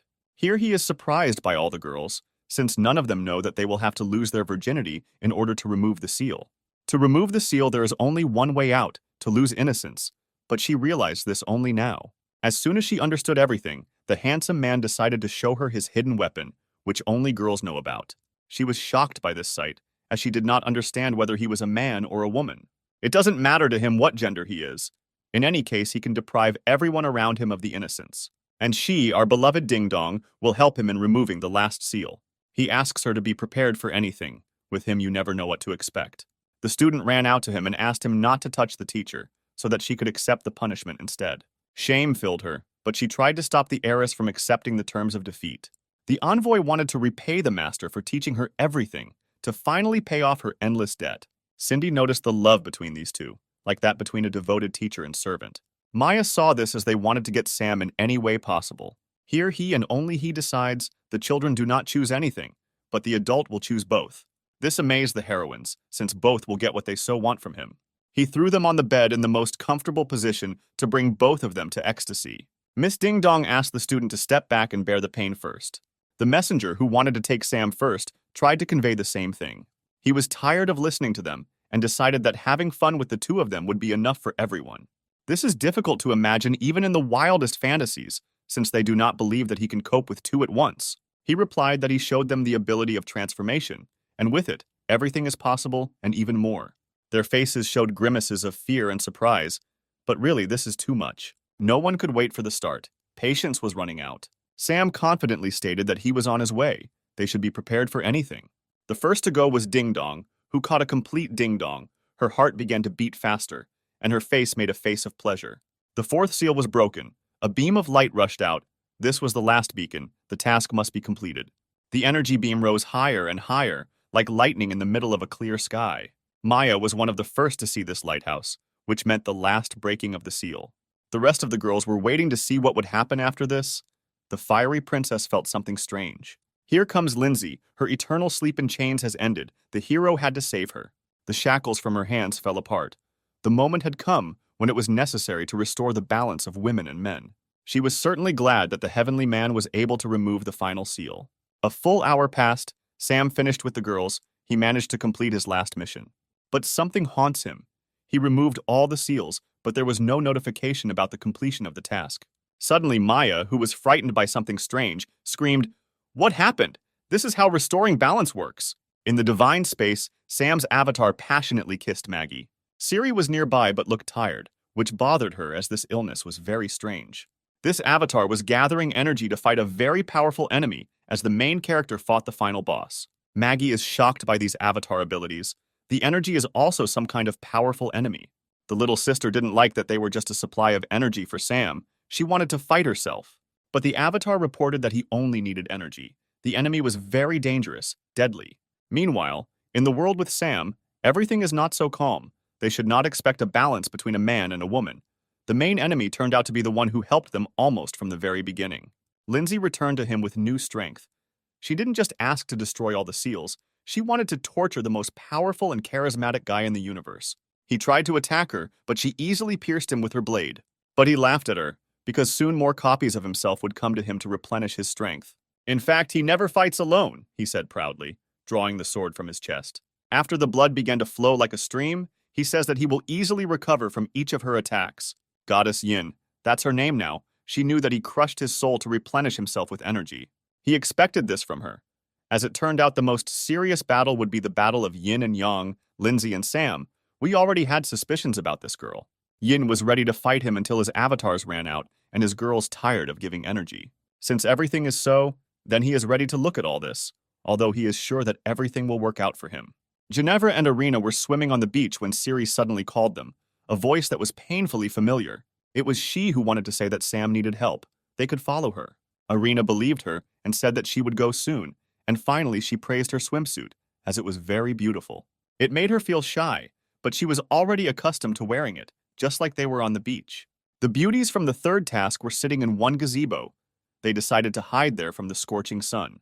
By the way, excitement and love for big wins are alien to them. They just played cards, probably poker. Samantha looked at her cards with great pleasure, as she hoped to win big, when suddenly she was stopped by the feminine hand of Maggie, who came to announce that Sam needed help. And so it turned out, she told her to finish the game and send for her. The hero was waiting for them in a complete ass of trouble. The sisters began to worry about the boy as soon as they heard about the bad news. Professor Lisa also jumped up to help her favorite student in trouble. Only Samantha was not happy that she was interrupted at such a good moment to win once. Meanwhile, with sweat and blood, Sam tries to win victory against an incredibly powerful enemy, this time a real god. He was already at his limit. Yin was incredibly strong. There was too much difference between them. The girl understood well that his trick was becoming not as useful as it had been before. But Sam still has a few tricks up his sleeve. He has a chance to win in this game. A crowd of beauties lined up at a lonely tent, waiting for their turn, and their patience was running out. Suddenly, more clones arrived and came to their aid. They came here to speed up the replenishment of energy so they should come closer. The devil was pleasantly surprised by the number of new copies. It could turn everything into chaos, she said. They asked her to stop talking nonsense and start extracting incredibly valuable energy for them. As he fought, he realized that all the clones were now gathering energy. He was grateful for their help. A certain magic appeared around him. He began to hope that he would not lose this ideal opportunity to win. Yin said that he can stop dreaming, since she is a true god in this world. Even if she cannot deal with him, he still cannot defeat her. Thanks to her, he was able to come up with a way that didn't require defeating her. Pretending to be a ghost won't give him the chance to win, and he can't believe it all the time. He decided to create a protective barrier to save his life for a while. Maya did not understand what he was going to do. Immediately after her question, he grabbed her tightly and kissed her passionately. He asked them not to waste time with this and to come to him so that he would also kiss them. Yin was very pleased with herself, since she could easily win here, which is precisely the reason why she says that they can prolong the pleasure. Only she did not expect that the same seal that hit her in the place of the seal would appear on her leg. She was very surprised by what happened. Her seal returned to her. How did he do it? And he was able to understand that he could not only remove the seals, but also apply them to the evil goddess. She didn't like this and decided to attack his protective aura. He asked them to be quick, as the shield could save them from this monster for a while. Then they approached him and began to squeeze him tightly, beginning to kiss him to death. The first was Cindy, who began to suck the hero's lips with particular intensity. Rise did not go far from her partner, and she enjoyed this kiss very much. The girl continued to attack them, but this barrier did not give in to her, as if she became weaker with every kiss. Then she had to caress Ding Dong, while at the same time telling Yin that she would not be able to defeat him. They intertwined their tongues. This kiss was filled with sincerity that would imprison the damn Lindsay forever in chains. Bracelets began to appear on her arms, holding back her incredible strength. Steel enveloped her legs. She could not do anything about it. Sam almost completely imprisoned her in chains. The seals began to appear one by one, and her students imprisoned her back in chains. The last seal gave birth to the same column of energy and light that appeared only when the seal was removed. It seems that she began to remember how she was chained for the first time, when she lost all her strength and wandered on a stone pillar, bound in chains and seals. She saw a nightmare. Behind her was the very pillar that she did not want to see, since she could not be sealed again. Yin was ready to listen to him, but he could not leave her here or imprison her in chains, since she could be rescued from here. At that moment, she was ready for anything. She was ready to leave the world, just not to be sealed. Sam was ready to take her to a place she didn't even dare think about. A familiar circle appeared under her feet, leading to divine space, the very place for an evil goddess. The girl couldn't believe her eyes. There was a circle of movement under her feet. She was sent to the system space mansion, where she would not be so bored living. She was sent straight to her new room, straight to the bed. What awaited her? Yin looked around, trying to realize where the handsome man had sent her. And in this place, Sam's clones were waiting for her, who began to punish the bad goddess. Her screams could be heard throughout the entire estate that she did not want any punishment. He completed this mission. After the imprisonment of the goddess Yin, the balance of men and women was restored, and he received a reward. But he did not understand that this was all. Then a fairy suddenly appeared and congratulated him on completing such a difficult task. She didn't even expect such a result from him. And he remembered her that she had deliberately chosen charisma instead of strength for him, and remembered the good news. He made an idiot face and began asking questions about what kind of good news awaited him. He completed this test perfectly and received the perfect reward. He can completely recreate the picture book. However, he realized that if he pressed the button, all his progress would disappear, and he could return to reality. It looked tempting, but he didn't fall for it, and destroyed the remote control so that she would never bring it to him again. The fairy was scared and did not understand why he did this with the button if he could return. He replied that this remote is like plugins. He values progress, not results.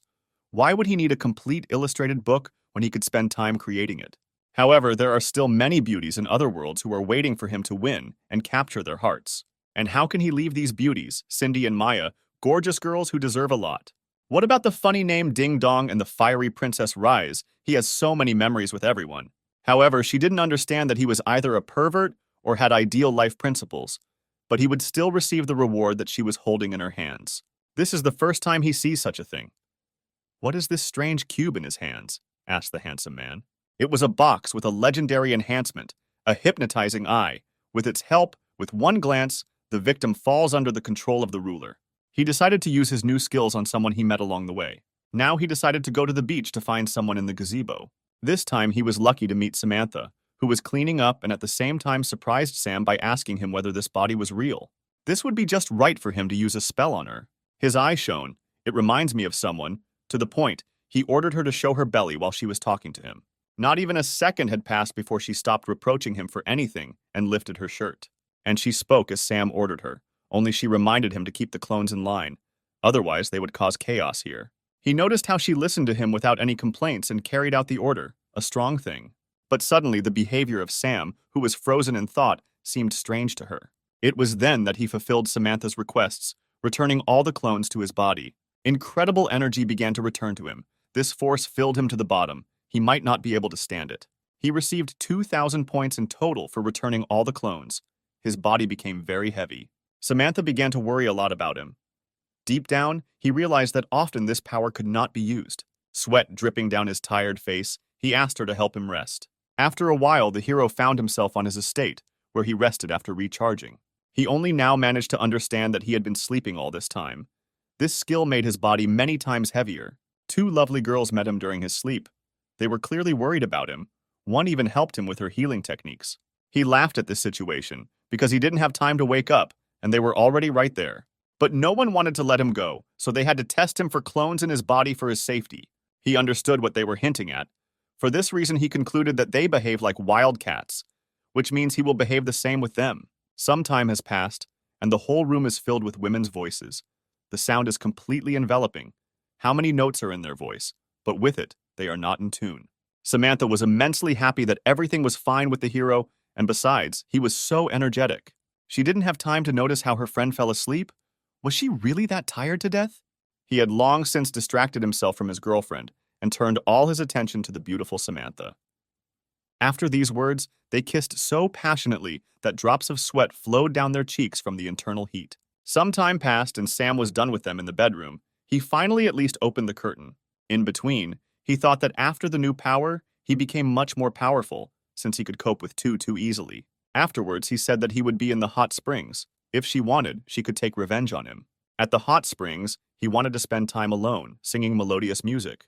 The moment of calm was interrupted by Freya, who thought Sam looked too happy. Anya was also with her, who wanted to do new stretching exercises with him, but the former brothel owner was afraid that he wanted to avoid and not see them. He replied that this could not be, since he was always happy to see them. He just went out to swim.